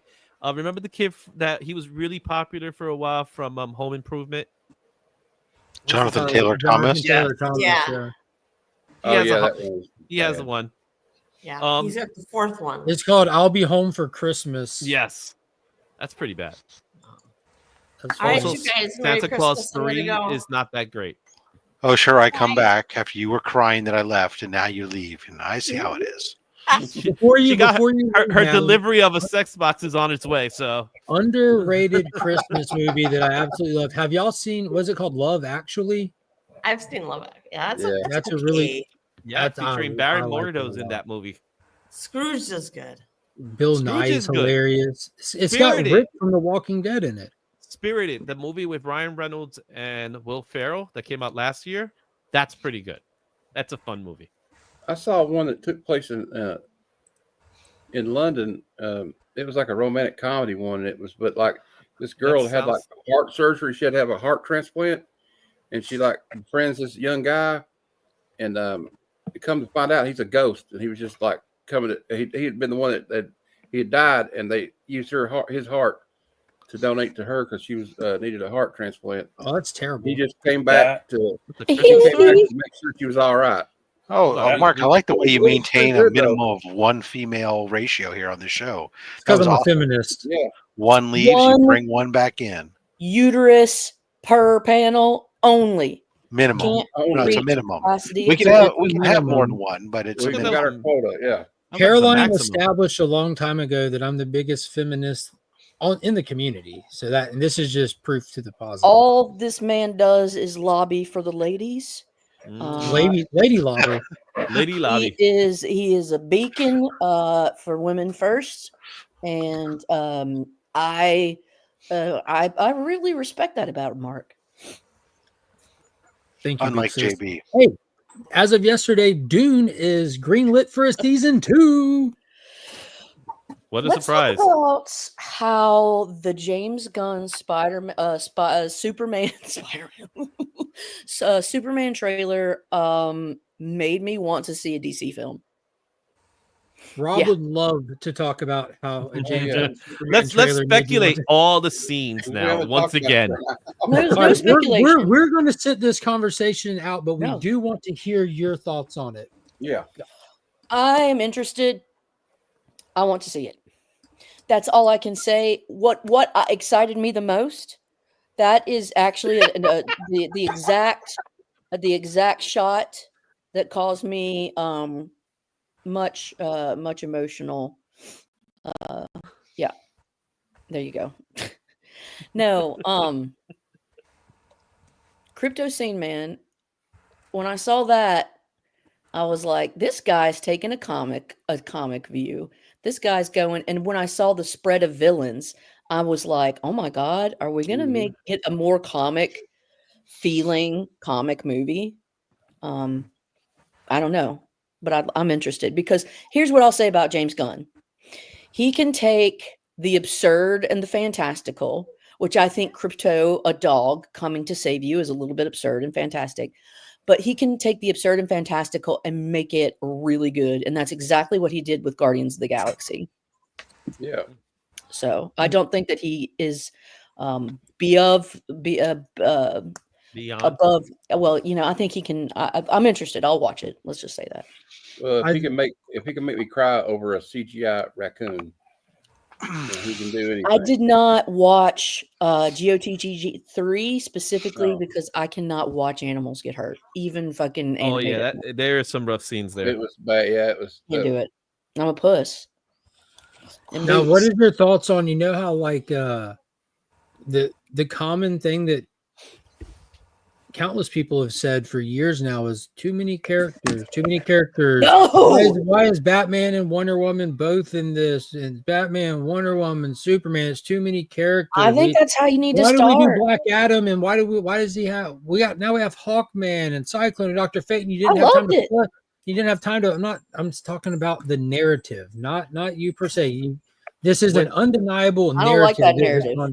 I don't agree with that narrative either, but it is the commonplace narrative that people were complaining about, the introduction of all these characters with no context. As a person, not you as a people. As a person who sometimes has said this, it is referenced based on not all movies, but many times when a movie, especially in a franchise, when they get to the point where they have issues, is when they try to introduce too many big characters at once, that and given a constraint to try to limit their runtime, yes, that they end up you can't get all that in there and have a proper plot development. So something, if it's not done carefully, something ends up being rushed or glossed over and just ends up not feeling right.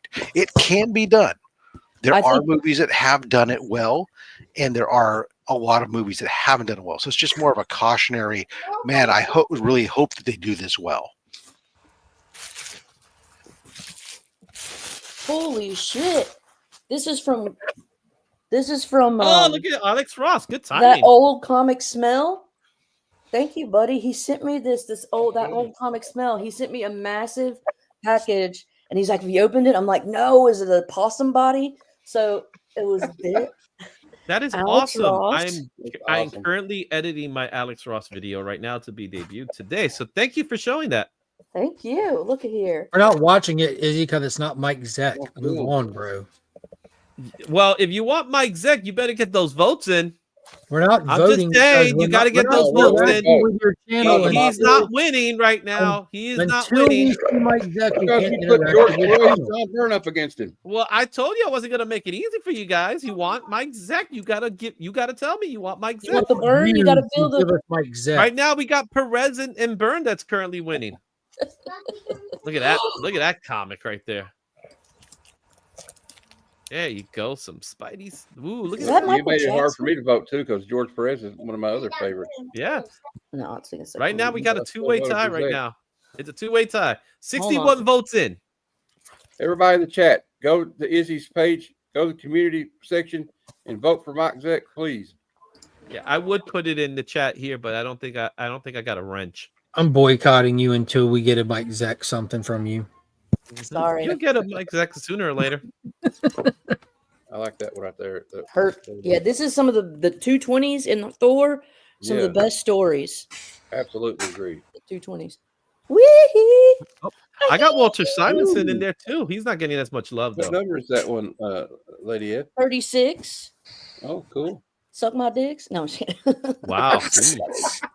Didn't expect Sorry, I'm that. a feminist. And now y'all understand my comment earlier. My streams are normally demonetized because of Lady Fantastic. Sorry. The I man do cannot believe make that. money, and it's all my fault.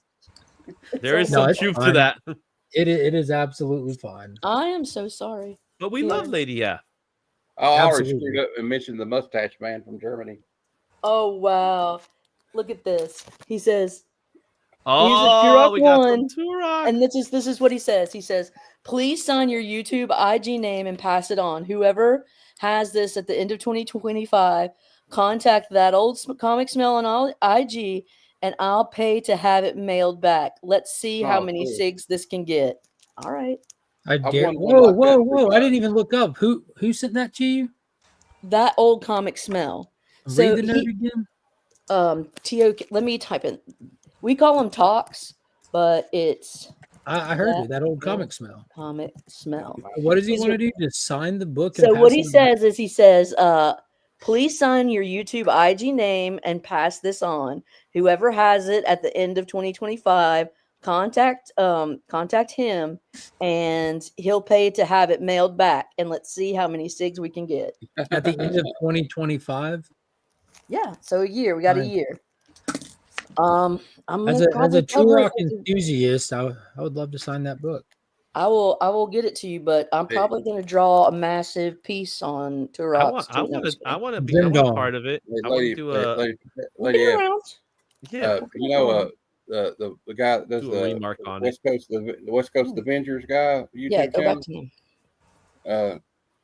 It's funny you brought that one up. He, the guy from the YouTube channel West Coast Avengers, Mm-hmm. he had a thing. It was like a joke, like a giveaway. He said, "I'm going to give away I'm going to sign a copy of Turok for somebody." And I won the giveaway, and he signed it to Matt, an honorary West Coast Avenger. Hell yeah! So I love this Bernie one. This Bernie Sanders one is great.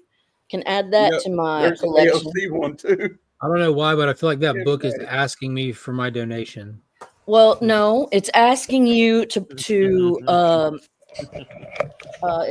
asking for what do you call it? Public health care is what it's asking for. Oh, I thought I was asking for college relief. No. That's the issue Public too. health care for all. Hold on. Fucking If you hold that book up for any longer, a little bird will come and land on it. That was super cool how that happened when he was doing that speech and the little I fin know. comes in It and was lands there. sweet. Yeah. It was Man. sweet. The bird's like, this guy is not a threat. he grabs the bird and crushes it. He Has grabs it Ozzy and bites its Osbourne head on off it. like Ozzy. Yeah. Yeah, this guy's like Ozzy. Goes, "Rah!" Democracy now. I always loved that when he said, Ozzy said, Sharon told him, and we need to make a good impression. He was like half lit, and he goes, "Oh, I'm going to make a good impression."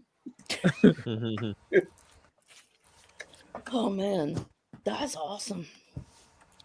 I have another package too, man. My buddy Rob Worst sent me a big old package. Oh, Listen, you can do it this, you can do it that. Ooh, it's a It's box. heavy. I keep Yeah, it's a big one. I got a stack of these just sitting here. I'll show you some of these. Your These are- boxes, yeah. You've got like a year's worth of mail that you just sit on. No, I keep these out because they're constantly getting added to. But I have my Turok collection right there. But this is pretty cool. So I got this one signed by Bart Sears awesome. in red to match the red. Mhm. And then I got the gold one signed by him in gold to match the gold. Yeah, but you have one signed by that old comic smell. And then I got this one signed by Bart and personalized to me, so I knew which copy came out of Bart's collection. So this is one of Bart's This one's copies that I mine. got Oh, really? from Bart. And then this is the literally the most valuable Turok #1 that exists, and there's only one of them that exists. This is the Jurassic Park acetate Turok #1. Oh shit! Signed by Bart Sears and Drac, who produced the Jurassic Park 1/1 acetate. And I got them to sign it together at Bart's booth. I'm gonna ask. You know, 101. there's only one signature that would make that better, just one, and it's Jeff Goldblum. Would make that. That would be cool. Yeah, I'm not opposed to getting more signatures on it, but getting Bart You need to and, get Jurassic Park cast Drac to members to sign it Yeah, to Sam sign it Neill to sign it. together. It was great going over to Bart's booth with him, and Bart loved this. He thought it was like the coolest thing ever, which is even cool. cooler. I mean, it's a very rare variant.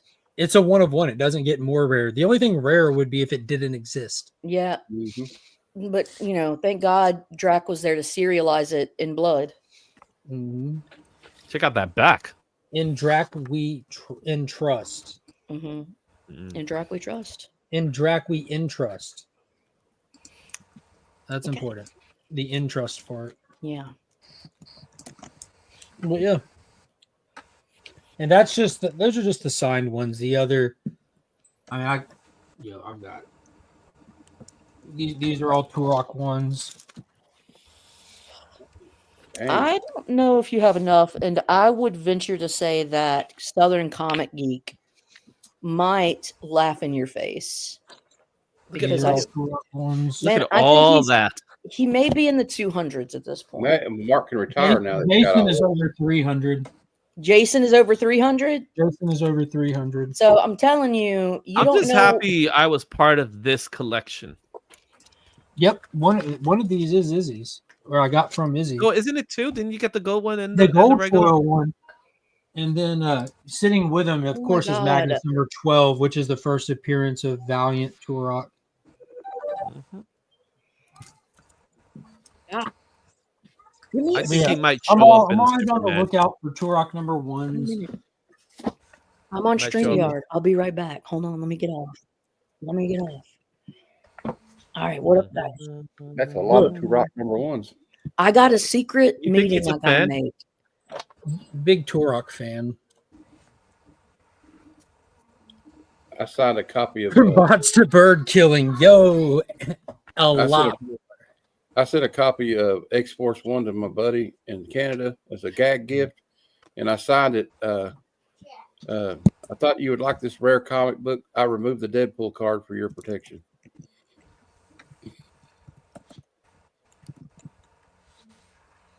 There you go. I'm going to put this in the private chat. Just so if you guys want to vote and get What a some friendly Mike thing to do, man, to remove the Deadpool card. That's right. Now it's just like any other book. Exactly. Yeah. It's like it is with him. Yeah.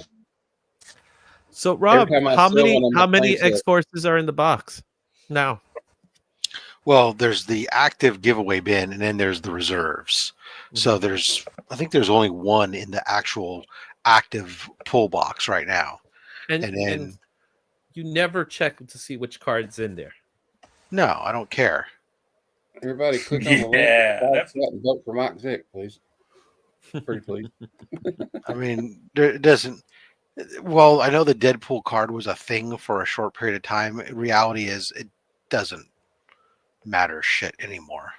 Oh, I know. I was just So, matter of fact, Well- last week's guest, after Comic Web, he's doing me a favor. He's got like a short box full of those books. He's gonna get me a stack of them so I can reload my reserves. That's the post for the poll, and anybody wants to vote Mike Zeck, or George Perez, or John Byrne, or Walter Simonson. Give Walt Simonson some love, guys. Or Justin Byrne. No. No. No to Walt Simonson? No, because you want us to. Because I like Walt Simonson. I'm not allowed to vote. Here's the thing: it's odd. You sit there and you say you want feedback from the crowd. You have a crowd who tells you they want feedback from artists, and then you go to make it hard for them to get this artist they want to see, which really tells us that you really don't want feedback from the audience. You just want us to have the belief. It's like American democracy. You want us to feel that we have the illusion of control and choice, when in fact we have none. You also you have said no thanks. no thanks. Izzy, you're gonna have a result. This you today, might man. get. Well, delete the poll. Make Mike Zeck. Mike Zeck's happening. There will be a Mike Zeck video, but I want to see what everybody else wants. I want the whole thing. I want the. Yo, I you want literally have 61 people voted. Audience. So 61 this is twice people. now. This is twice This now. is twice You we can be had live. a literal live audience. Was it Saturday night this happened, Rob? Yes. Something like, Was it all I Saturday? know is I'm Or already last- not going to watch. I'm already not going to watch the show now. Yeah, we told you this last Saturday. You were on a panel with like 10 people plus the chat. They were all saying, saying "Yo, Zeck. you ought to do Mike Zeck." You're like, I have an idea. Why don't I not do that? I make a poll and y'all go interact with the poll. So these strangers who just pass the poll and don't watch my content can outvote you. And it It's shows you very where your close, Christmas though. spirit is. It's like one vote away. Krampus over here. Like they're literally one vote away from each of them, except for Walt Simonson. Like Walt I was trying to Simonson- goad us into interacting on his channel instead of just hearing his friends talking to him. I was telling it to Shane. Shane was like, "Yes, I got a whole bunch of stuff on Mike Zeck." I was like, "Yeah, let's make a vote out of it." The next Izzy, I poll, want you to know something. I liked the post, but I will not vote on the post. You have to vote. I just want you to know on the next poll, I expect Justin Birch to be an option. Yeah, I legit just voted on Mike Zeck, and now Perez, Zeck, and Byrne are all tied at It's 29%. a three-way tie. If we can get one vote on Zeck, can you close the poll? I set it to 12, but I will close the poll if we get one vote in. So You right just now need to we're get at one more 62 vote that votes. can screenshot the result and then close it. Yeah, Yeah. and I will man, die you guys laughing. are really Who's gonna gonna make be me that vote. one vote? JB, will you go hit the poll real quick and just vote Zeck so we can close this thing out and Izzy can get past this whole slump in his life? Fine. I watch someone in the chat. Someone in the chat's gonna go vote someone else. Yeah, that's what I'm gonna laugh Yeah, at. exactly. That's why I'm looking at the All right. poll. Okay, we got I'm 63. voting for, you And want me to vote for Walt? Oh, there we go. It's up to wait. 31. I'm We got screenshotting it. 63. We got 63 votes in. And with that said, let's take a look at this. 64. We got 64 votes. We got in, 64 votes in. Okay, and it so, puts Zeck at the lead. okay, wait. Let me see. 64. I got 65. I got 65 votes in. I got it. Who am I supposed to vote for? Who am I supposed to? The sex bots. Sex bot. 67 votes and Zeck's in the lead. Okay, we got 60. We got 68 votes. And somebody voted for someone else. I can see that. Oh, if I change my vote, it really changes the entire. Oh, they're Yeah, it voting really for does. Byrne. It does. Quit voting for Byrne, people. Oh, Rob, you bastard! It was you, wasn't it? No, I just He just voted for voted- Byrne. Steve, it was Steve. He voted for Byrne. Steve, go hit Mike Zeck. We're trying to accomplish something here. We got 31%. Oh, 31%, 70 votes in. 31 for Zach. 30 for Perez. To be clear, we're not saying that Zeck is the best. We're just asking Izzy to go make a Zeck video for a week They just now and is playing games. 71 votes in. We still got Zach. One more for Burn. One more. I'm loving. See, this is what I This want. is how it goes. This is what I wanted the whole time. I want interaction. Yeah, your engagement farming your friends. We get it. Like, we get it.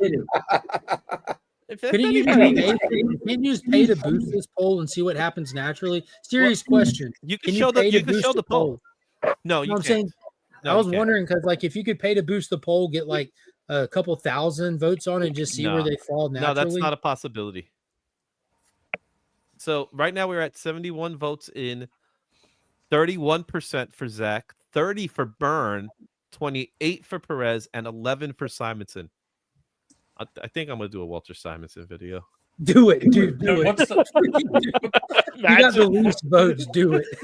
Like, because you guys demand it. Here it is, Walter Simonson. Because you guys didn't know what was good for you. Come on, let's Nick, how are you doing? It is awesome, dude. Good. Nick, how are you doing this morning? Everything's good.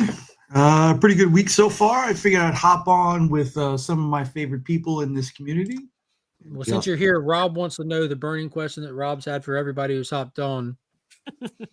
What'd you think of the Superman trailer? I hate that other movies have ruined it for me, but I am cautiously optimistic. No, I don't like that Krypto. I like the other Krypto. You don't like this Krypto? Not that Krypto. Like this Krypto? Is that from 210? Looks like it's from 10.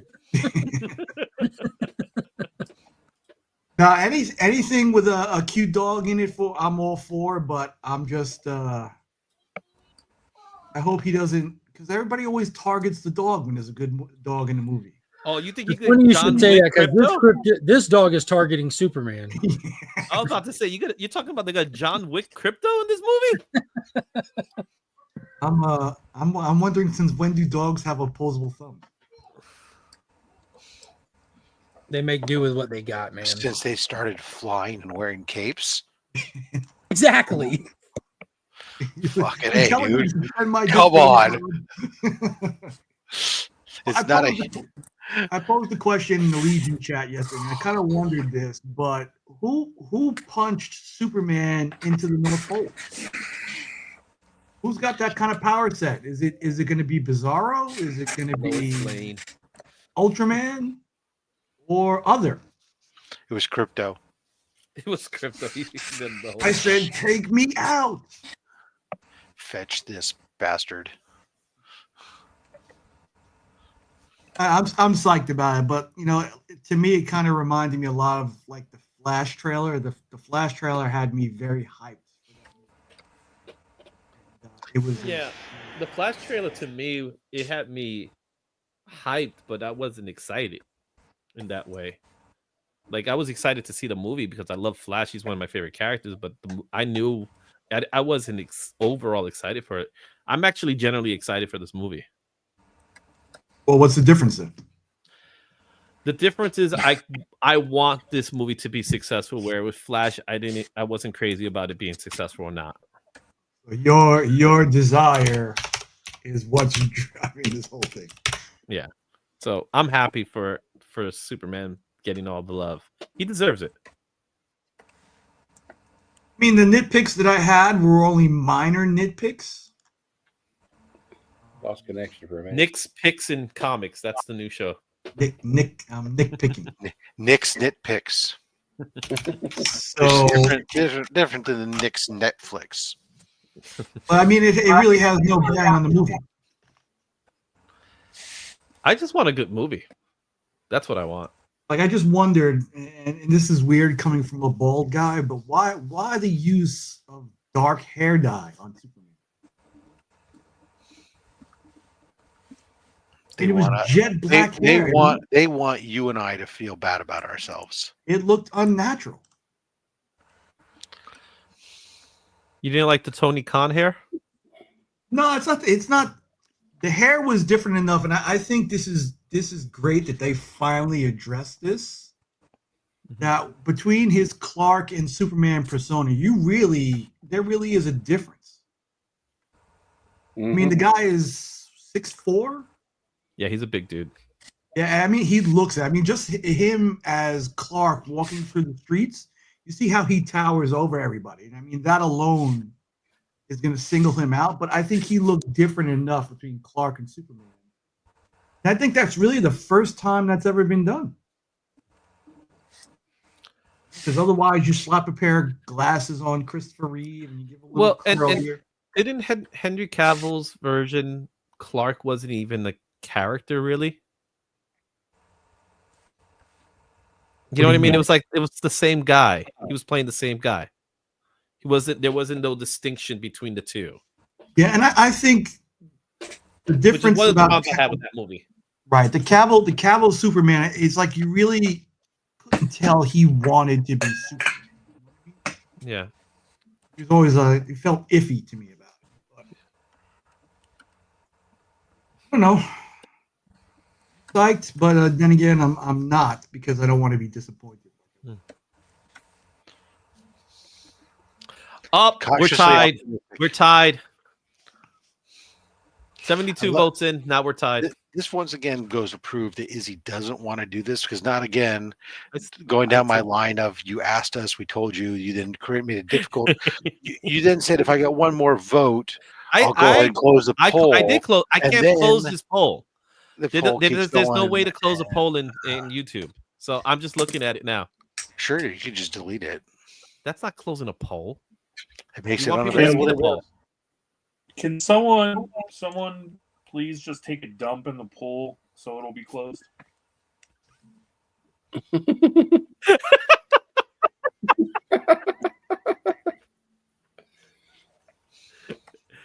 You guys want Mike Sack? You guys are gonna get Mike Sack. Don't believe well, there you are. You don't believe me? We'll find out Monday. I don't believe you. Maybe not. G-Man, good day to you. What's going on, House of X? I just saw House of X as well. Kyle. Hey, man, Kyle.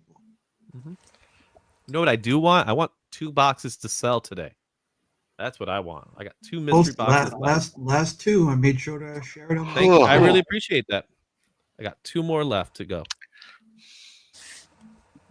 I got some sketches to draw. Got some boxes to ship. Got some slabs that I want to give away.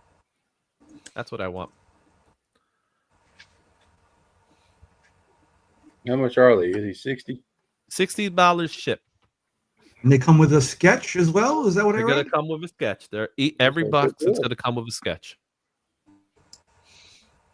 Mm-hmm. The box will definitely be more than $60. I'll tell you that much. Well, the sketch alone is about $50. So that's subjective. That's what I sell my sketches for when I go on conventions. Oh, no, I got mine for free. That does happen too. Well worth it. I love my sketch. I appreciate that. Yeah, I keep mine out on display. Mm-hmm. Izzy, I neglected to ask you, was there a CGC option with that sketch? There still is. I think he's asking about the mystery boxes specifically. No, I was asking about the sketch you did for me. But since we're talking about this, yeah, you could like there. It's definitely possible. I could send you the form. Good morning to the G-Man. Good morning, Legion. I have to send out some submissions, though. All in all, the dog Krypto, love it. Yeah, we've been talking about Krypto this morning. Mm-hmm. Krypto a poodle? No, that was a terrier mutt. Let's not have that conversation. He's heavily invested in Doge. Please, let's not go down that route again. Krypto's crypto choice is Doge. I have a book I am going to submit to CGC. Let me see if it's. You expect to have to see it till next year? Oh yeah, late next year. Look at this. Look what I did. What is that? How do I get that? Well, if you buy a $60 mystery box. Maybe this could be in that box. I don't like to live my life by maybes.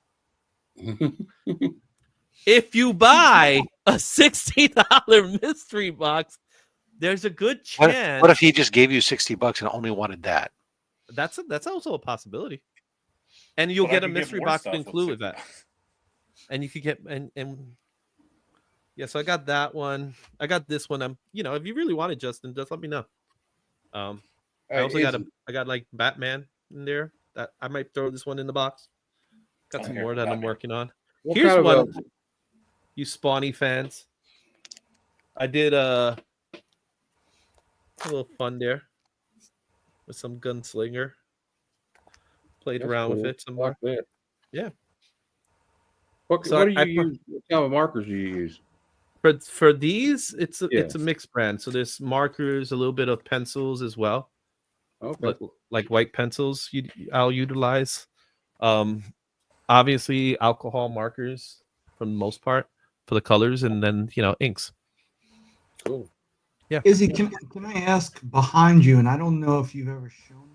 Mary Jane, did you do those sketches? Yeah, I did the Mary Jane. That's there. Obviously, that's the Adam Warlock one that's there. Those are the only two sketches I did. Everything else is something else.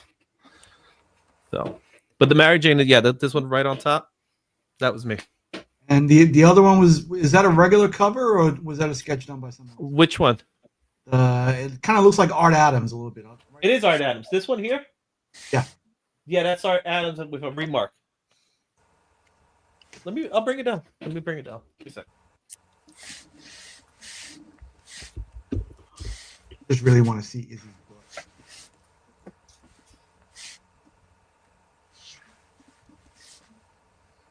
Oh, I like that. There it is. Okay, that way I can hear you. There it is.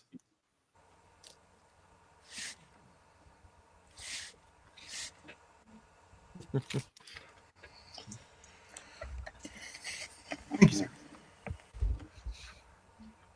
Damn it. Mm-hmm. Whose remark was that? Art Adams. Nice. Yeah. See? Why wasn't he on the poll? Because I'm gonna do an Art Adams, and I don't need a poll for that. He's my favorite artist, so that's why I didn't put him on the poll. So you only need a poll when your viewers request someone. Yeah. Got it. Monte Box. Absolutely. He's almost there. He would love to do a slash. Yeah, I've actually reached out to Rob. I've reached out to Monty, and we've been in talks about scheduling. Right now, the biggest thing is his on-call schedule. He hasn't aligned with how far out I'm booked as of yet. So he's been not willing to commit to a show just yet. So gotta have a fallback person. It sounds like. Well, ultimately, yeah. Either he, ultimately, what I've suggested is just to give me a date and let's put it on the calendar for now. And when he gets his schedule, if we need to adjust it, we can adjust it. But we're in wait and see right now. So I'll probably follow him again back up in January once we get into New Year, because I also have to figure out with March how many. March. I'm already skipping one show in March, but there's potential I may have to skip a second show in March now. Is Monty an IG person or a YouTube person or both? Yeah, YouTube. Mr. White Gloves. So, Rob, are you saying that you need a fill-in host?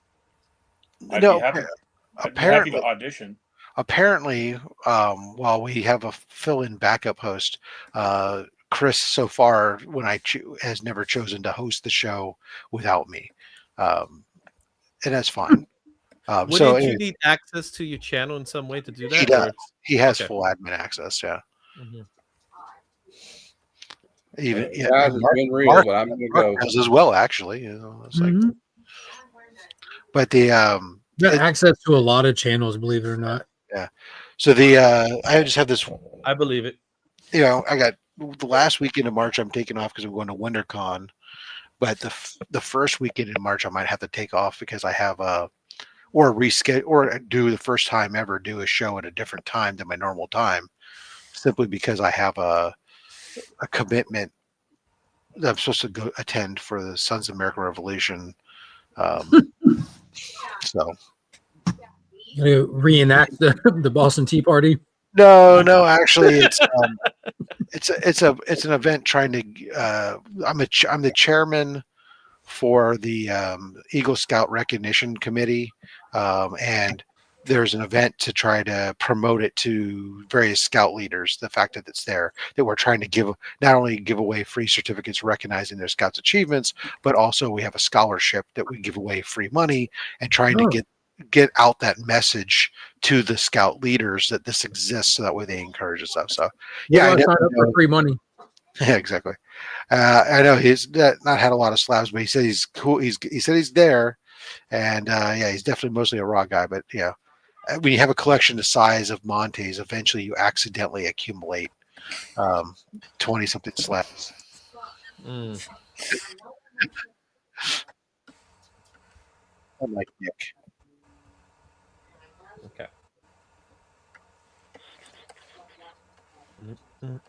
Hey, just so you know, Mark, that your voice in my head while shopping for first cryptos. Them DC keys, those early DC keys ain't cheap. I'll try to tell y'all. I think there was a 2.0. I think the guy wanted $4,000 for it. I think it was.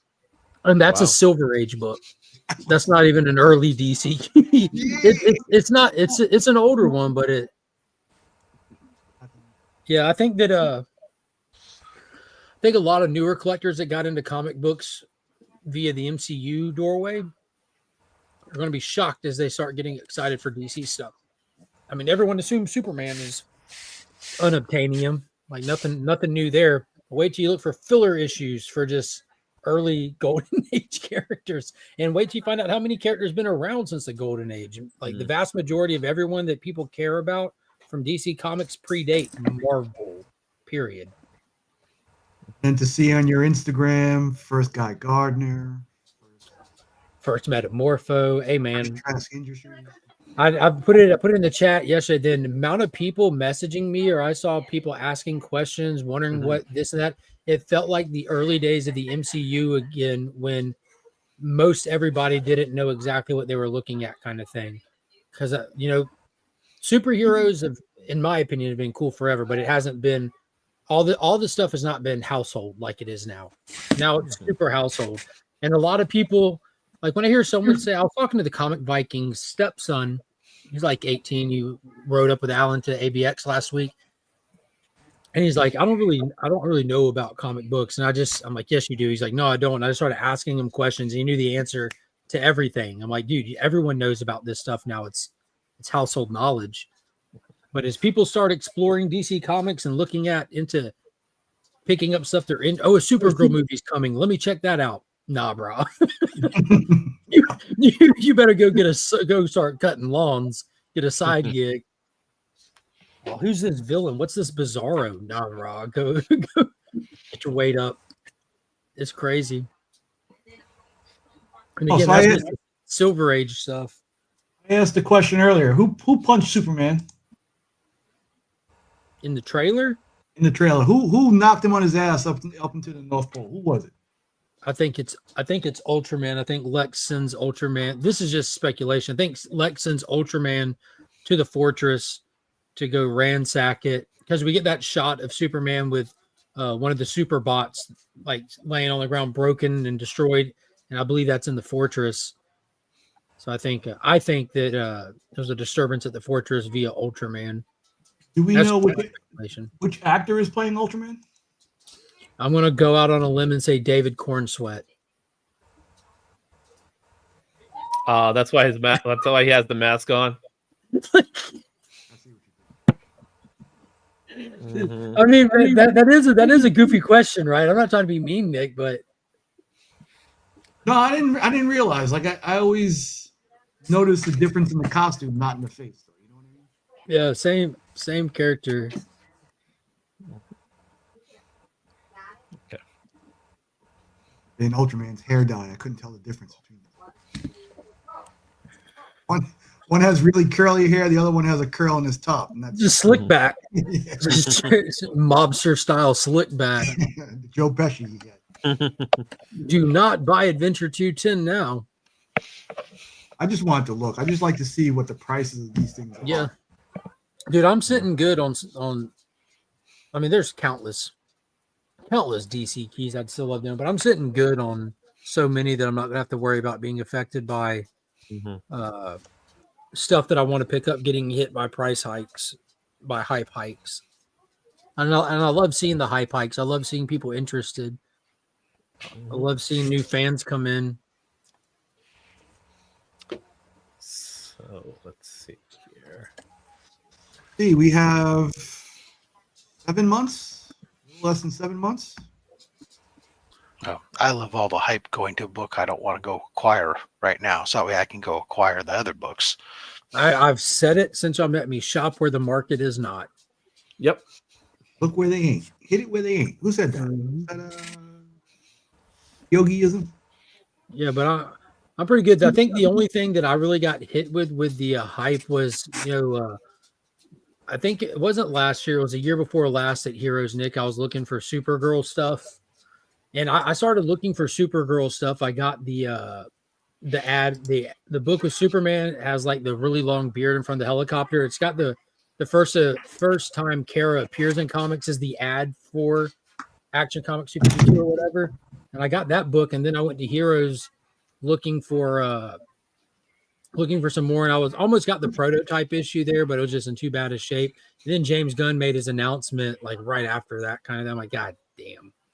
And that book, out of all the announcements, that was the one that was sitting, I think, in a sweet spot where it's not a cheap book, but it wasn't unobtainable. That those flipper collectors, like in that sweet spot where I can spend a few $100s to get a good one and don't have to hold it long, and I can then flip it. So that book got hit real hard. So check this out. So I'm talking about it.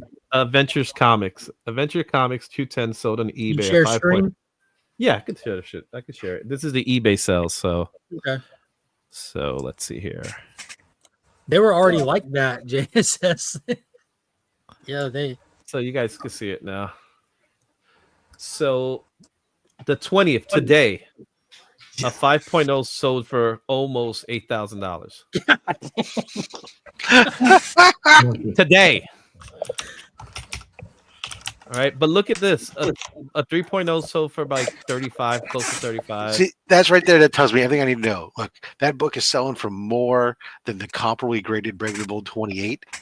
You mean to tell me that first Krypto is more important or of higher value than a first first Snapper car? I mean, come on. And look at the day before, though, the 19th, you got 35, 23, 3.0s. Now, keep in mind, we saw the still photo with the confirmation of Krypto a couple months ago. But yeah, that was a little bit.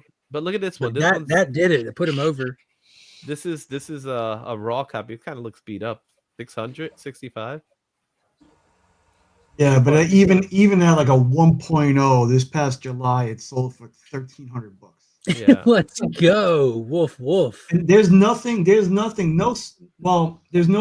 over an 8.0. Oh wait, stop. Izzy, stop. Yeah. Stop. Go up like 4 or 5 more books. Any specific book? This yeah, one? right there in that golden age start with all 13. No, good. Yeah, right under the Legion of Superheroes. Oh, this one, the Christmas one? Yeah, what do you got there? I can't see the writing on my screen. This is Adventures 113. BG 4.0. Yeah, let's see if I could. I'll blow it up a little bit. See if I can get you guys. I appreciate it. There you go. Yeah. Just a random Christmas issue, $550. 42 bids though.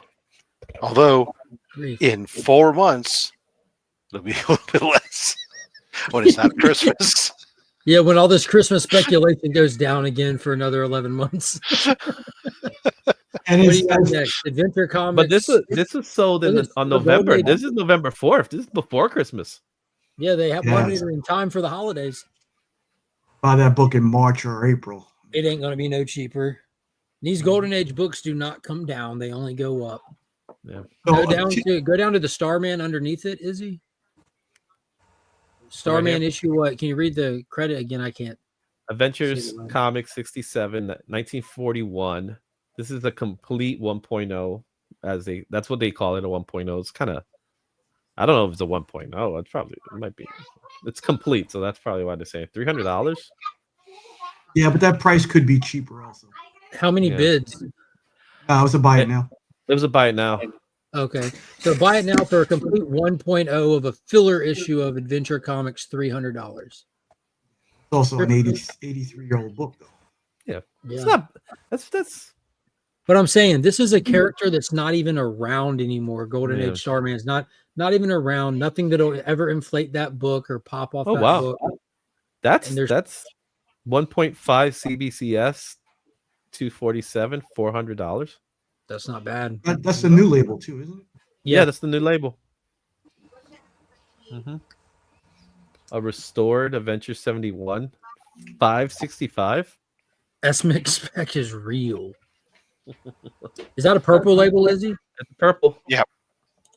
For $565. Yeah, 30 bids. Yeah. No key. Is there a key factor to it other than just being an early issue? It just says still key issue. I'm not sure what's the key of.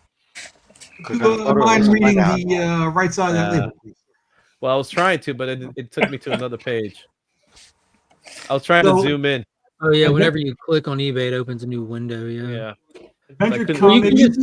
Izzy, you ain't got to share the other page. Just read it for us. Well, let's see. I'm gonna just open in a new link to see what I got here. Yeah. Meantime, in Adventure Comics, it hasn't sold more than an 8.0 since 2020, and that was which book is it? 71. I got an all snap. $16,800 in 2020. Welcome to this is a whole different dynamic of collector. We've talked about this before, where these collectors, these guys, you don't see them hanging out on YouTube just showing off books. They're busy at the law firm or doing brain surgery. He shows up on Only Slabs every now and again. He goes, man cave. Yeah, Rob rubs shoulders with him. You know, he's a dentist. Yeah. There we go. There's the first Zod. Go up. First Zod sold for $42.99. Good God. That's the first Phantom Zone and the first Zod. $42? Yeah, first appearance of Zod and first appearance of the Phantom Zone right there. That's grossly underpriced. Someone made out like a bandit on that. That had to have been bids. Yeah, it was 15 bids.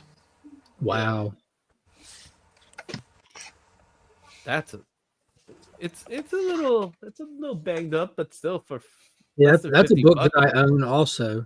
It's a 50. Well, with shipping, they end up spending like $50.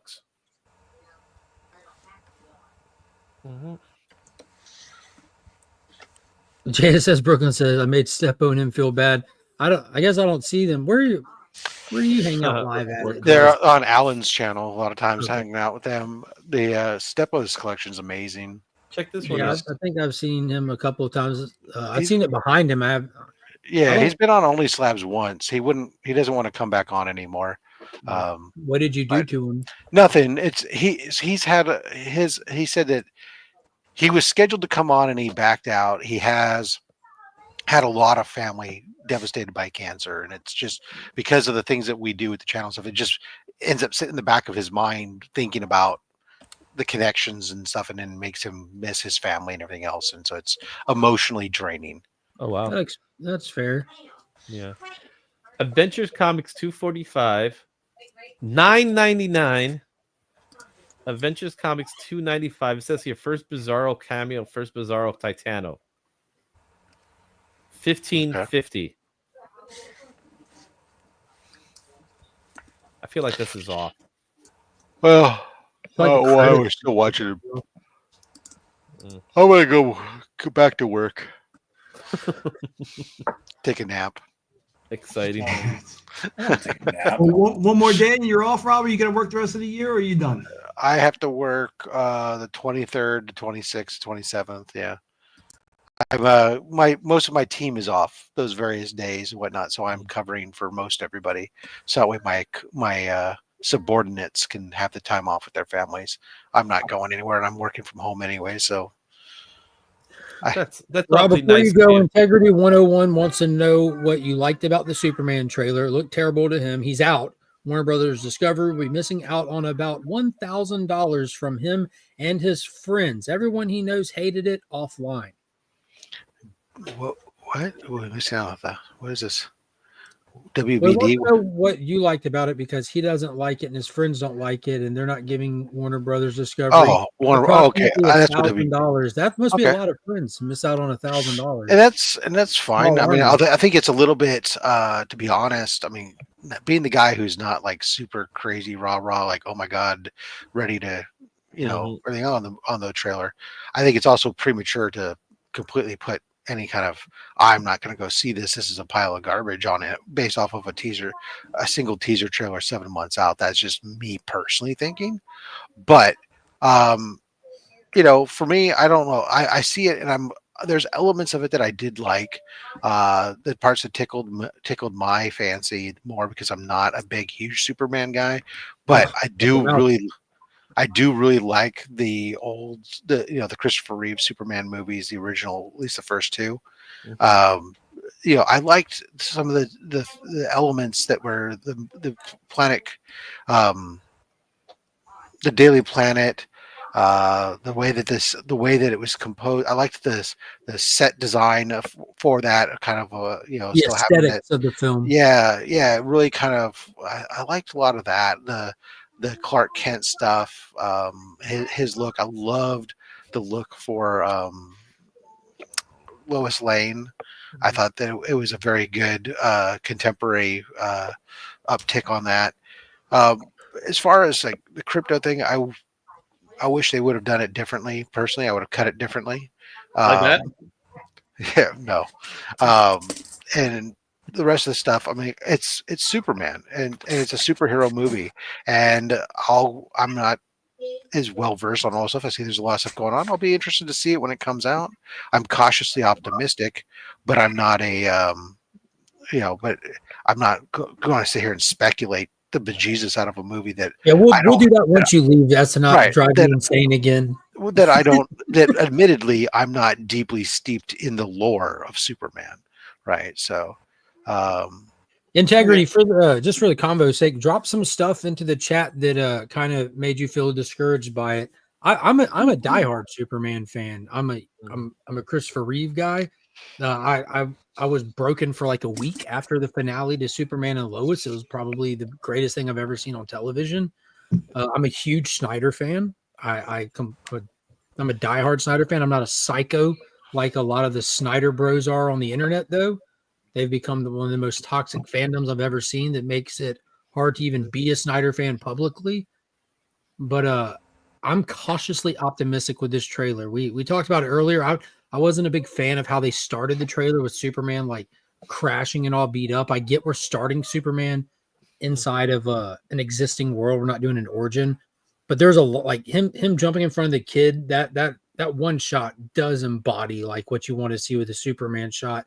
Some of the classic flying up with Lois and stuff. We've seen it a bunch of times. We've seen it done before, but we need to see it every time because that's part of Superman and his character. I'm cautiously optimistic about the existence of so many characters, and I'm worried that we're going to be bastardizing Kingdom Come. But as Rob pointed out earlier, there's the whole overflating a movie with too many characters can hurt a movie, and it can work out fine. It depends on how it's done and written. Gunn's done fine with ensemble casts in the past. Yeah. So we're going to have to just wait and see on that. I'm a diehard Superman fan, and I'm not blindly just jizzing all over this trailer. There's stuff that I like and stuff that has me cautious. Yeah, and I would say the last thing on it that Brooklyn was referring to is essentially I do, and it kind of goes into what Integrity maybe referring to some degree is. These are right now. There's a lot of talk, obviously, on the micro media. I'll buy your ticket, Austin. About all this stuff, and I think that one of the big cautionary pieces is to take the time to read too much and overanalyze a teaser trailer such as this, that it allows us to build up too much hype potentially, or allows us just to build up a level of hype that makes it more and more difficult for a movie to potentially deliver on. So I'm happy to watch the trailer once, maybe twice, and then move on.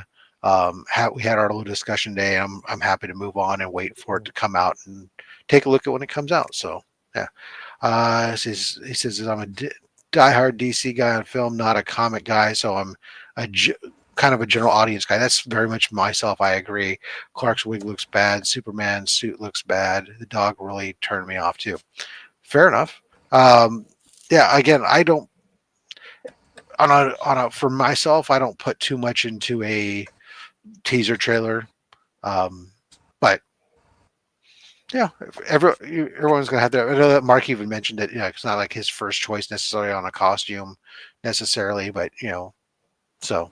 But hey, everybody's gonna like the pieces they like and like the pieces they don't like, and at the end of the day, I'm just willing to go ahead and say, I'll give it I'll wait till we get closer and I'll give it a chance. At some point, I'll definitely watch it. So I love this take. I love this acknowledgement, because I think there's a lot of people in the fandom out there, and whether you just read comics, watch movies, or just watch movies, it's all part of the fandom, especially when it comes to the films.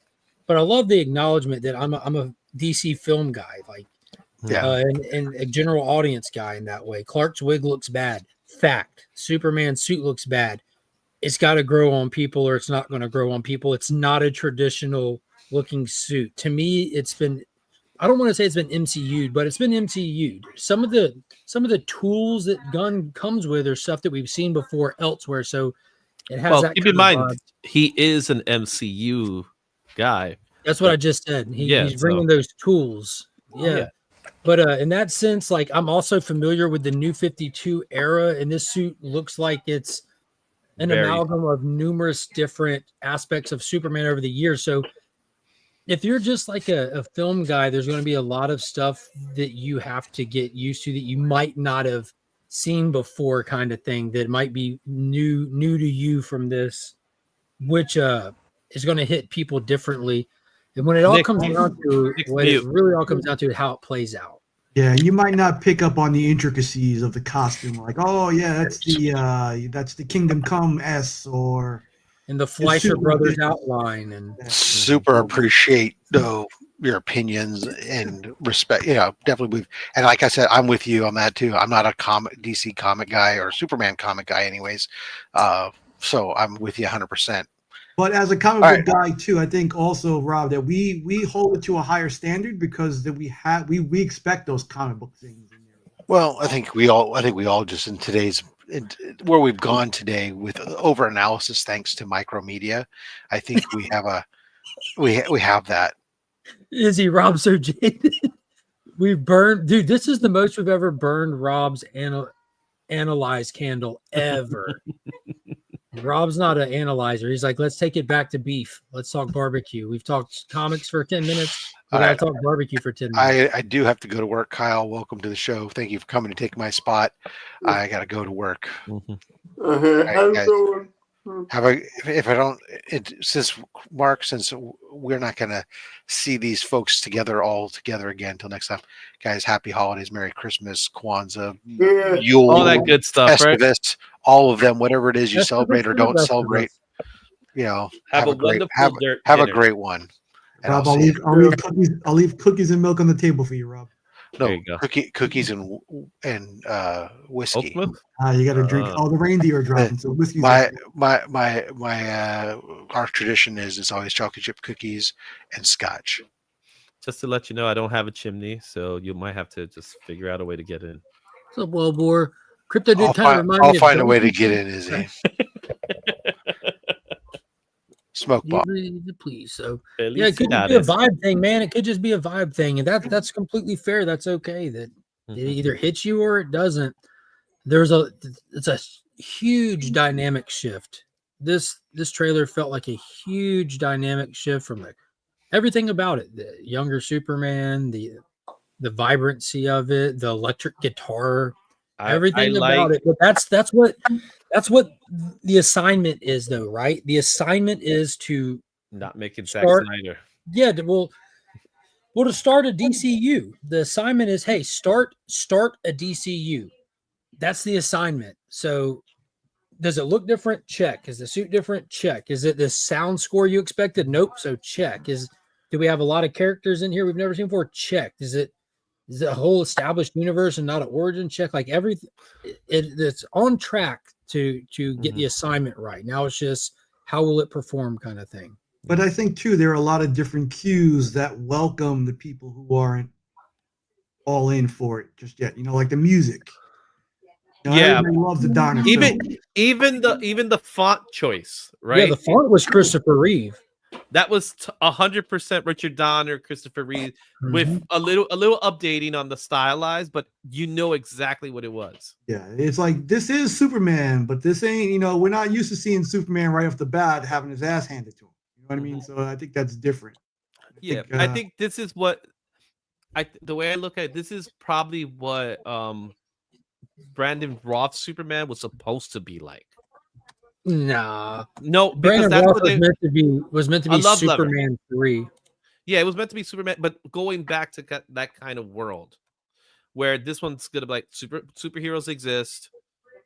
It's a comic book. This is a comic book movie, guys. This is a true comic book movie, and I think that's the intention that he wants to bring out. That's probably what it was. He wants that we're building a universe here, even though it's going to be self-contained, as you mentioned earlier. We're building a universe, guys. They're heroes in this world, as well as villains. And I think integrity brings up another good point. That I think the possibility people aren't just going to the theaters like they used to. I don't think it's going to flop. I honestly don't. Oh, there's nothing about this movie that's going to flop. This ain't going to flop. Yeah, dude, this is the polar opposite of a flop, man. You can just look, just the pure interest alone. This thing just did over like 50 million views in a day. Like, no matter how much counterculture push this has on it, like it's not this movie. It's like Batman. Like I've talked about this before. When in the like switching over just to kind of make a parallel for the comic game, just like reading the room kind of thing. Marvel is kind of like the status quo for popularity because the MCU and people's introductions to these characters and stuff. And Superman kind of falls by the wayside, but Nelson over at Big Time Collectibles did the unthinkable and did an exclusive for a Superman annual book. It was oversized, square bound, higher price tag than normal, and he wanted to do an exclusive for the Superman fans out there. He knows that he's got some DC diehards that follow his shop close and all that stuff.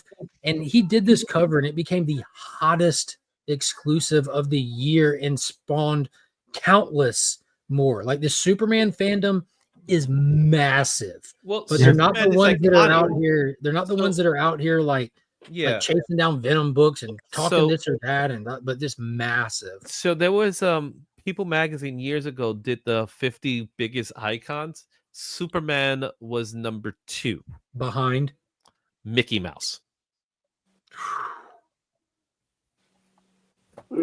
I like saying that the only thing I don't like is the hair. Yeah, the hair was crazy. The color and the way it looked to me was. I think, but again, we're looking at a teaser trailer, and what they're going to be doing is this is their opportunity to hear what people are saying, so that he can go back and like. This movie's not a finished piece. They're showing parts of a movie, but it's not a finished piece. So they'll probably do some touch-ups here and there. It's gonna happen, But I think Corn Sweat may be bigger than that guy though. Corn Sweat's big, dude. But I like the elements of the costume. I personally like the costume. I like the way it looks. I like the color scheme of everything. I do like the color scheme more, the palette, because I was not a fan of the muted Snyder look. I cannot stand that. I was a huge fan of it. I love the tone. I don't know. I'm one of the people that I got what I feel like I got, and this sounds so pretentious, and I get that. I get that. Yeah. Just I acknowledge that, and I'll put it on the shelf. I got what Snyder was going for, and I absolutely loved, man. Yeah. So in 2013, my dad, my mom and dad are separated. and have been since I was like 12, right? But when Man of Steel came out, my mom, my dad, me, my brother, who we live in separate households, and my daughter, Emma's 17 now, but she was like, I don't know, 4 or 5, whatever. We all went to the midnight premiere. This was back when you didn't get to go see a movie at 4 o'clock on a Thursday. They weren't allowed to release them till Friday, so they'd release at 12:01. We went to the midnight premiere of it. Absolutely loved it. Like, it's a whole thing. But I still think that the opening scene of Man of Steel is like probably one of the best opening scenes in any movie ever with the Krypton stuff. Like, I don't know. Yep. I want a good movie. I don't care about the box office. So, Francis, we have to want both. We have to want both. We have to expect both, and we have to have both. If you want a good movie, we all agree. But if it's not a box office success, that means we possibly don't get another one later, or if we do, it'll be a lower budget with less risk and won't be as good. We need both. So to answer the question, if it's going to flop, it's not going to flop. No, the real question is it going to be $1 billion movie? So you don't think there's a possibility of having a good weekend #1 and then that's always happens. That always happens. Movie and then it just falls off. So if it's a bad movie, we're gonna have a huge weekend because we're still gonna have a huge weekend. People are gonna go out to see it. But after that first week, the second week is really going to tell you if this movie is a flop or not. It's gonna make money. This is a good point too. Kev from Random Rip says there are diehard Superman fans that have never read a comic book, and that's so true because, like Izzy was saying, that's like what Izzy was just saying with that poll. Superman as a symbol, as an ideal, is so much bigger than any one movie, any comic run. He's transcended all of that. He's just. I think that's one thing. Now that we mentioned that, the logo. Again, we know what the logo is. It's a Kingdom Come logo. We know what it is.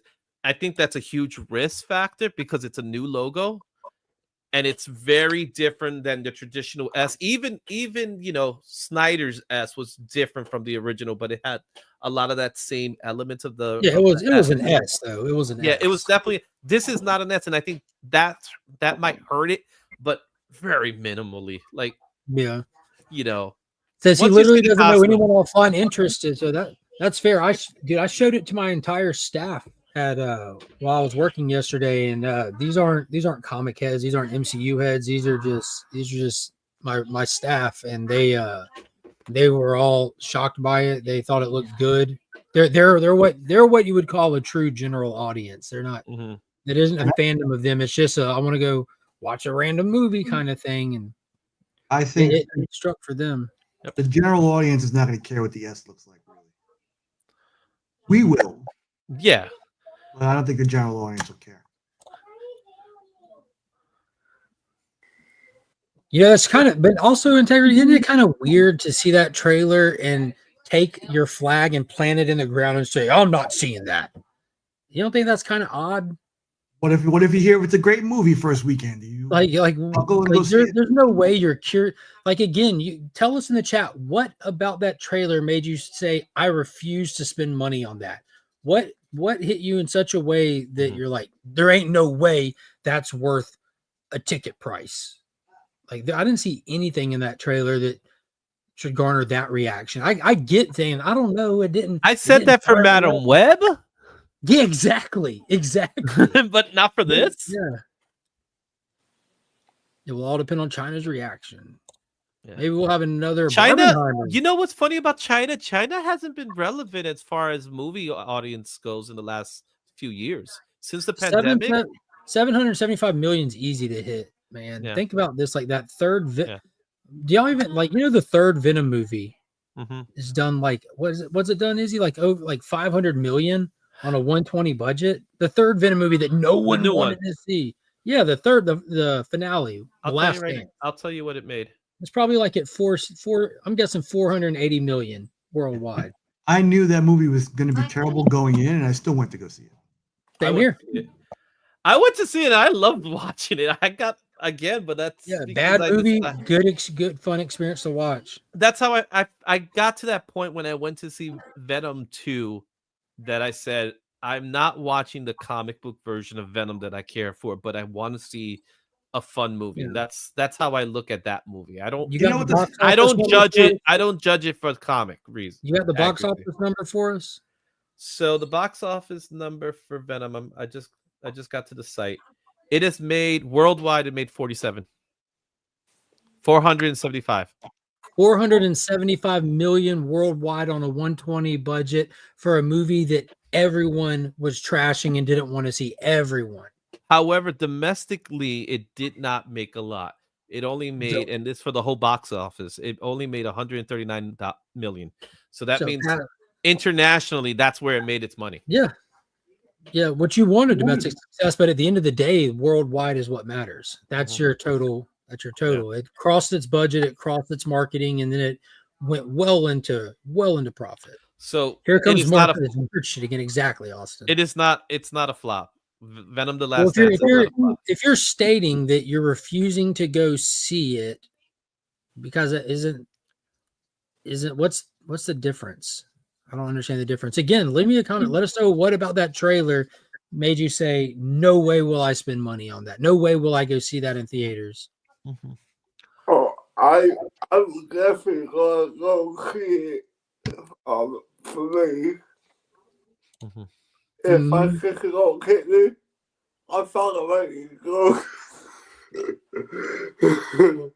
Just to put it into perspective, Deadpool and Wolverine, which is clearly the biggest comic book movie this year, domestically made 636 million. Yeah. While worldwide it made 1.3 billion. That's the difference between what's a flop to the highest grossing movie of the year. The difference between the two. It's making its money. I think the real question is, will it be $1 billion movie? I think you got to integrity. I'd say, that was just a teaser trailer. Let's see what they do with a trailer. I'll be honest with you. I'm afraid to get any more of the movie. I'm afraid to see any more in a trailer and this is just me, my little Rain Man brain firing off, but I feel like I've plotted this movie out already. You want to know what a flop was? Joker. Madam Web. Joker 2. Madam Web has got to be the budget was lower on Madam Web. So Joker 2's got to be the flop of the year, right? Yeah, 58 million domestically. What did it do worldwide? That movie doesn't 206. That's terrible. That's bad. Austin, don't even play like you ain't gonna go to the theater to see that movie. They start putting out crypto toys and they'll get kids to want to see it. Yeah, dude, my kids are ready to see it. Look, I showed Kyle the trailer this morning, and the beginning of the trailer, as soon as the snow cloud was coming, she goes, "Oh my god, it's Krypto!" Before they even showed him, I'm like, they knew it. He knew what he was doing by putting Krypto in there. Superman is not expected to make $1 billion. So Madam Web made 43 million domestically, and worldwide it made 100. That's how bad Madam Web was. Gunn always has a thing about animals, though. Yeah, he loves animals. I think this Krypto was based on his actual dog. Yeah. I think there have been a handful of times where I haven't seen a superhero movie in theaters, and I think only one time I haven't actually watched a movie. Did you see Kraven? I didn't go see Kraven. I didn't go see Madam Web. I didn't go see Morbius, and I didn't go see. I saw Morbius. I went to see for Morbius. But I've watched Morbius, which I enjoyed. I watched Madam Web, which I left on the TV just while I did work and looked up when Sydney Sweeney was on screen. Just turn your head, right? Second Joker, I've gotten 25 minutes into, and I cannot get into it. I watched the first 30 minutes on Max on my break, and I'm like, I don't see a problem with this yet. And I turned it off because I wanted to go try to pick up the steelbook for it because I'm going to get it regardless for the PC. And they didn't have the steelbook, so I'm like, I want to wait to watch it on disc to give myself the sit-down experience for it. But the first 30 minutes were fine, and there wasn't a song number until after 30 minutes. So I just wonder what happened to his show. Digging it. Before we changed the subject here, I just wanted to show you something that Mark Miller posted. Did you see this? Did not. He posted it about an hour ago. did see Vatican City. I did see that. I scrolled right past it, not thinking it was his. Yep, it's 8 him. billion vampires, one safe place. Vatican City. Is that a new series from him coming? New That's series, good. yeah. As we're wrapping up, Prodigy, Slaves of Mars, we're about to wrap up. Nightclub, Jupiter's Legacy. The finale is just getting rocking and rolling. So good, so good. So, the only movie I have yet to see is Fantastic Four. I haven't seen Fantastic Four. Mr. LeMay says I need to watch Joker 2 again. Love me some Lady Gaga. I think I saw 10 minutes of that movie and I just stopped. You know, she was in The Sopranos also. I watch the Joker movies a little bit different, I guess. I don't watch them as like how Nick was pointing out earlier. The comic heads want to see comic stuff. When I go into a Joker movie, I'm not thinking like that. I'm like, dude, this is kind of like an art house flick. It's like if you gave a fan fiction like unlimited budget to see what they could do with this character kind of thing, and I'm okay with that. I don't want to see like countless movies made like that, but I'm okay with this Joker or two existing. It's the same comparison I have with Venom. Venom, and they're two very different movies, right? But it's the same idea I have with Joker, which is what I have with Venom, where I'm going in knowing that this is not the character I read in the comic books. And yeah, exactly. I go in with that notion, and then I'm able to enjoy it a little bit better as a result. Depending on the actual quality of the movie and depending on the taste kind of thing. Like I didn't enjoy Venom 2 until I watched it with my kids a long time after. Yeah, it's a fun movie. It's stupid as hell. It's Venom. It feels like a cartoon. Venom 2 does. Yeah, and 3 is a cartoon. Yeah, 3 was goofy, and see, I had a perfect experience with that too. Because I told y'all before, my buddy Bart flew into America from Belgium, and we were able to go see Venom 3 together. Like that's something we did hanging out. Yeah, known this guy for over half a decade, and he visits America for the first time. And one of the things we wanted to do was go to the movies, and that was playing, so that helped a lot. But Integrity says he's seen every single Batman, Superman film in theaters the past few decades. Yeah, all the people you'll find on the panels of these shows can say that too. I guess for me, it looks like a cheaper TV version of Man of Steel. They rehashed some screenshot. To me, other than a couple of like familiar shots, like him crashing in the snow, the fortress is there. If he's going to crash, it's going to be in the snow. Other stuff, I don't necessarily feel like they're rehashing Man of Steel versus you're going to see some iconic Superman stuff that you'll find in any iteration of Superman as well as in the comics. Like him and Lois lifting up. That's not a Zack Snyder thing. That's a Superman thing, stuff like that. We need a Mrs. Tessmacher though. Yeah, I assume that you're not a gun fan. I like the video, but the only thing I have problem with it is how quick that Lois Lane picked up that Clark Kent in Superman. Well, they were saying something about that. She's an investigative journalist. I mean, her whole thing was to pick out details, super minute details. Oh, and we don't know if he's told her yet. No, I think she knows. They've reported that she knows in this. I thought. Yeah, somewhere along either she finds out in this movie, or she already knew. We're not doing no love triangle. I don't think we're gonna do a love triangle scene. Well, with the way what's her name looked, I would definitely love triangle. Nick said I do the love pretzel. I wouldn't even mind if it was. That was one of the things I think that looked good based off the limited that we've seen is the costumes design for like the characters inside the Daily Planet, which are reoccurring characters that do have kind of an assumed style of their own. Jimmy Olsen looks like Jimmy Olsen. Bennett. You know what I mean? Like Cat looked like Cat. The Daily Planet looked like the Daily Planet. Now I will tell you, they didn't show Perry. I noticed that they didn't show Perry. You know when we got the that little teaser trailer for the teaser trailer thing day before yesterday, how it had the shot of the people walking out of the tents and looking up. When I saw that, I'm like, dude, this literally looks like just on-set video recording just with like a light filter on it. Like it looked very open air, and it didn't look like it had much like cinematic filter over it. It didn't have like much tone to it. It just looked like home recorded with a bright light added to it kind of thing.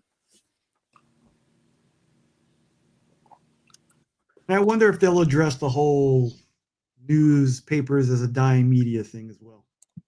I think they will, because you gotta have it. But still, papers still exist. It's just not to the same extent as it used to. So it's not like it's gone, because we still got newspapers here. People just don't read them as much. It's two different things, Taylor Winder.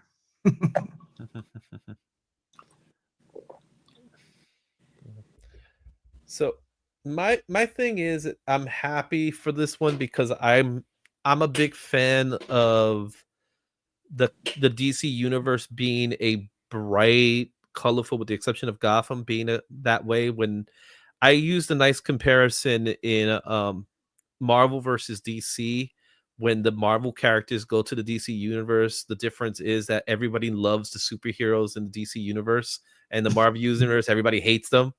So I like the fact that people love these superheroes and put them on a pedestal. In the DC universe, that's usually the case, with the exception of Batman. So I like that. And I that's what I missed in the Snyder movies.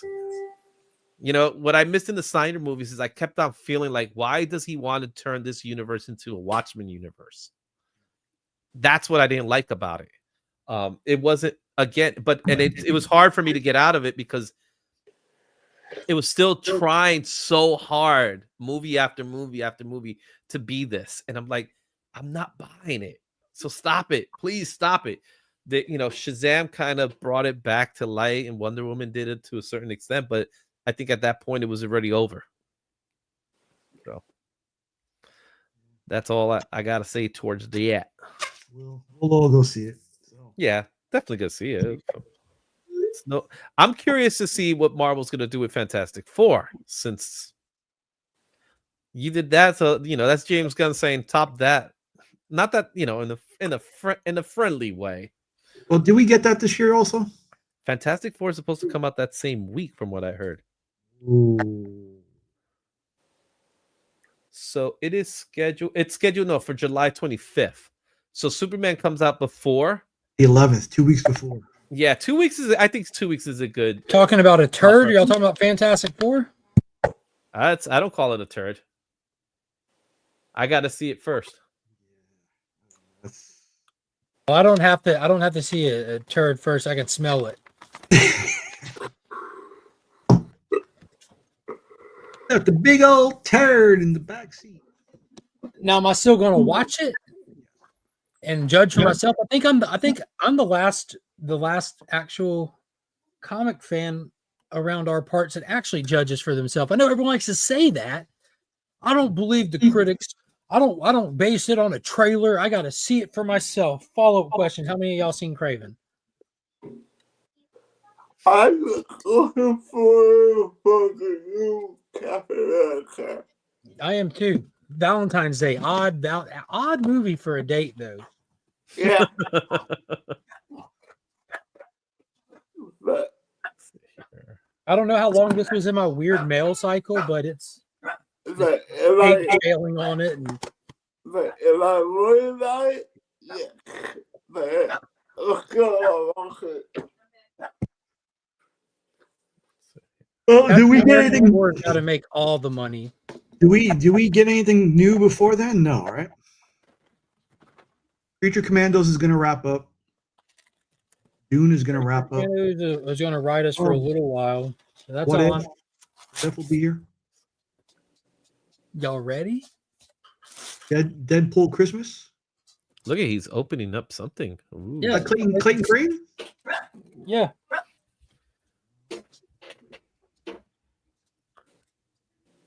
Can this be? What did Clayton come out with recently? No, this is from a little while. Yo, are you bringing me more mail? Just U-turn. He's putting another thing in my mailbox. This mailman I have, I think he's a substitute guy, but he tried the beginning of his route. He'll ride around and drop off all the packages, then go back and do the route, but he's terrible at his job. So he's come by my house, he backed into my driveway and went that way, then turned around and came back by while I was at the mailbox getting this out. And then he just came back by and went to my mailbox again. But then these always come like this. I absolutely hate this. Look at this. I never get a package when people use these kind of bags that. Oh, those bad mailers. Yeah, it's crazy. They're terrible. Ah, that's nice. Oh, wow. In purple. Yeah, let's go. Look at that. Such a shame that the bag is so bad. Yeah, I'm gonna have to redo it myself, obviously, but certificate of authenticity for the signature, I guess. And then the little one that comes with the book. Only 242. What is it, bud? Only 242 of those. I don't know. Oh yeah, it says it right there. That's a weird number. I guess he made a certain amount, then damages, and then whatever's left, he's like, all right, that's the print run. I want to try to salvage the little, yeah, did it. Kind of. The little sticker they use to seal the bag is pretty cool. I like that. Yeah, super great cover. Let's see, in the back of the book, in the cover gallery, and I haven't been able to find this book anywhere. I have no clue where you'll find it, but in the cover gallery, it looks like he has a second one with a T800 that's not completely down to the endoskeleton. Are you happy? Are you happy to see me or what? Well, all right, let's see. What is this? Brave New World is first on the block for movies next year, it seems. May set the entire tone and energy. That movie's going to. That movie's the scariest one for me. I think it's going to be a would-be success, but because of circumstances, they don't give it much room to succeed. It's got a reported budget of over $360 million. Yeah. So you just set this movie up for failure. It was already a battle. And then you go and announce that Chris Evans is coming back before this movie even gets to release. They're going to bail on it. So this movie, like we said before, it's gonna make that for opening weekend. It's gonna be number one regardless. That's a no-brainer. It should, yeah. What else comes out? Yeah, it doesn't matter. It's still an MCU movie, so it's still gonna make it. It wasn't like Marvel's. It still has something. I'm having a brain fart. Glossy side touches the book, or matte side touches the book. I've always heard it doesn't make a difference. I don't really look, but I put glossy. That's what I thought. Glossy on the book, but I was having a brain fart because I think matte, and it depends on how the temperature you put the comic book, of course. No, don't give me all that. What's it designed for? No, I'm saying the temperature. Because if you put it in a place that it's going to get warm, then it will most likely not mesh with the paper. You jackass! I'm in Georgia. I know that. There's not a cool place. That's why you glossy side. Humidity. The glossy side, okay? You put the glossy side, you leave the matte side on the other side. Thank you, Austin. Thank you, Bobby. Straightforward answer. That's why you could draw on the matted side. Channel sponsors the artist on the panel, and he's giving me a riddle to solve. Channel sponsors Big Time Collectibles always puts the glossy side.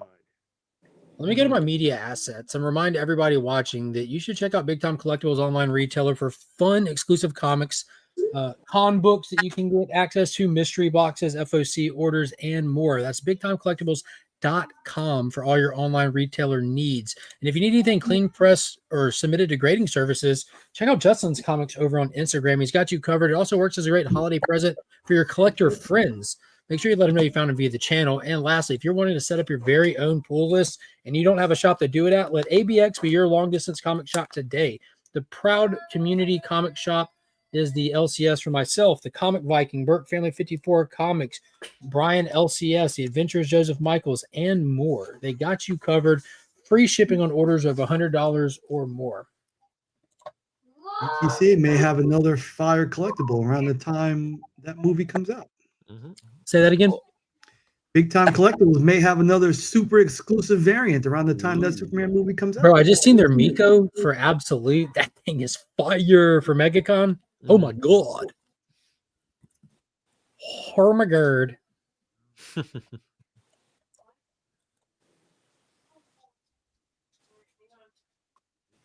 It was. Yeah, it was. I remember. I never seen it. I couldn't find it on when Terminator 1 came out. That's when I first found out it existed. Was when I was looking at the cover There was a gallery. couple of books that were kind of like Low no one key. really. Yeah, because he had his own. He had a booth of his own, so that's why it was in his booth. Austin, if you could just pick one up for me and just A-OK it to me, bud, I'd appreciate it. Thank It's you. not sponsored by a shop anymore. Yeah. Seems to be doing just fine. I know we haven't spoken about it, but was Creature Commando good? Oh, let's talk about it. Did you watch it yet? I saw episode 4. It wasn't better than the other ones. I think out of all the episodes, it's probably the lightest, the weakest one. Even though I liked it. I think number 1 was the weakest one for me. And in order of enjoyment down, for me, it's 3, 4, 2, 1. For me, it was like 3, 2, 1, then 4. Oh, you didn't like the Weasel one at all? It wasn't that. Is that sounds like that? They what I wanted. Why do you hate animals, Izzy? No, it's not that. What I didn't like is I wanted to buy into the fact that Weasel was actually a villain. Yeah, oh, dude, no, that was disappointing for me also. No, dude, I would do that. I didn't want to see him do anything. Don't get me wrong. I didn't want to see. Yeah, y'all didn't catch any. Y'all didn't catch any of my streams between episode 3 and 4. Then I've been campaigning for this is the craziest thing that you can do if you show Weasel's backstory, if his backstory is true. Like you cannot go that route. He'd be irredeemable. People would hate him. But that's the point. I prefer the mystery of it rather than the reality. That's fine, but it's the wrong cultural temperature for Weasel's backstory to be accurate. Mm-hmm. There's just something like that. There's a time and place when dark humor hits stronger than others. The start of the DCEU is never the place for one. And inside the Suicide Squad, like we were told, he killed and ate all these kids and stuff. If you're going to try to show that, and then the next thing is not Rick Flag putting a bullet in his head, you've ruined this entire show. Yeah. Period. If there's not some kind of moral line that this subjective morality leader of this team holds, like then you've ruined the whole thing. Now, I will say from the episode I did like Frankenstein and Rick Flag. That made me laugh. That was funny. It's like, have you ever seen the movie with Leo DiCaprio and Kate Winslet, Titanic? He's like, yeah. It's kind of a weird move, Frankenstein being a simp. And it was like, not many people have seen it. I was like, I did think of you, Nick. Yeah, I liked Weasel's backstory. I'm glad that they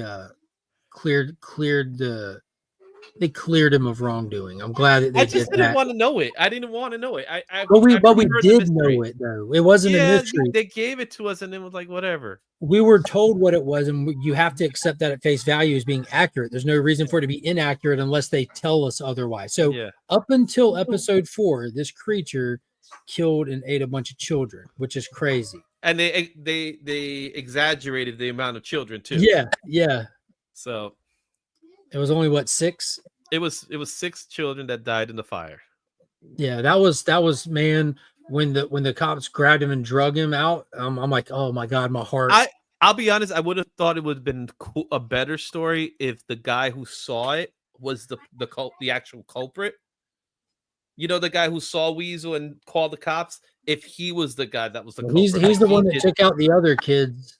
Like he was like the villain, the true villain of the story, rather than just some guy trying to do his due duty. You know, something whatever he wanted. You thought it'd be cool if it was like an actual villain versus just an idiot. Yeah, a bumbling idiot. I would have taken that a little bit more than where we went here. Like, what was Weasel doing there in the first place? That's my first question. Well, he's just wandering around in the wild. You got to think like the guy lived in the woods, so the Weasel was just in the wild, and that was just look. What I took it as is like the closest thing to the woods. Mm-hmm. I thought it was funny though with his lawyer that he has a lawyer. Yeah, I think there's some backstory to that also. Yeah, I don't know much about Weasel. Is he how much of it is in the comic books? Dude, I've never seen him in a comic book, and I read a lot. Yeah, he just doesn't pop up in the stuff I pick up. Mm-hmm. So I'm not. He's definitely a rarity. He did pop up on Suicide Squad. Yeah, in the Suicide Squad movie. Let's see here. There's a But that Wikipedia for was this. it. I think he was made for the movie. Nah. Let's see here. I'm just All right, going fellas, to. I got to hop. It's early release day for the kids. I'll talk to you all guys later. But All right, I Nick. want to shout out. I want to send my best wishes and thoughts and prayers to Bobby De La Ghetto's dad, who's in the hospital, I believe. Oh, dude. Much love. I hope Coming your way. There's his first appearance, Izzy Firestorm 35 from Volume 2. Wow, that's definitely a rare appearance. Can you imagine being a Firestorm villain called Weasel? Like, what are you going to do with that? What if he's a weasel because Firestorm rearranged him that way? He's just he was just a character that James Gunn was like, yeah, we need something for Sean to do stupid things with. You know what I mean? Mm-hmm. Just so that Sean could do something where he licks his own balls or something like that. Yeah. You know? Sean, we're going to need you to do mocap for this one. What? It's animated. Sean Still always need it. has that. He always has that look in his face. He's like, Yeah. and he's like, what do you want me to do? I want you to lick your balls like you were a dog. It's like, oh, okay. Is this like an Oscar-winning performance or something like that? Right? You're paying me for this, right? This is the moment that we're gonna get an Oscar from mocapping. This is the moment. You know? Step aside, Andy Serkis. Exactly. I'm gonna show you what mocapping's all about. But at least he gets to do G.I. Robot too. So, who is my favorite character right now? That G.I. Robot episode was awesome. Now that's my favorite episode. It's just the best part of that episode when he goes into the social club and he finds out that there's socialist Nazis and he goes, "Oh boy, yeah." But I want to know what he was really thinking. Like he went, "Oh boy!" Like yes, I get to kill some Nazis. He was with that guy who bought him the collector. He was with that guy for however all the long, way, and for some reason he never once said like I'm trying to avoid using the word too much on the street. Yeah, I know what you mean. Flag it. But all he ever asks about is, "Are you one?" or "Can we go take some out?" or that's all he ever says. But he's with this collector for however long and never says or asks either of those things, especially where afterwards that's all he talks about, right? Yeah. So when he's in the Creature Commandos, he literally all he talks about. That's all he wants to do. He wants to kill them. He wants to destroy them. That's it. That a little bit of plot armor to get that funny moment out of it. Yeah, and just say, "Oh boy."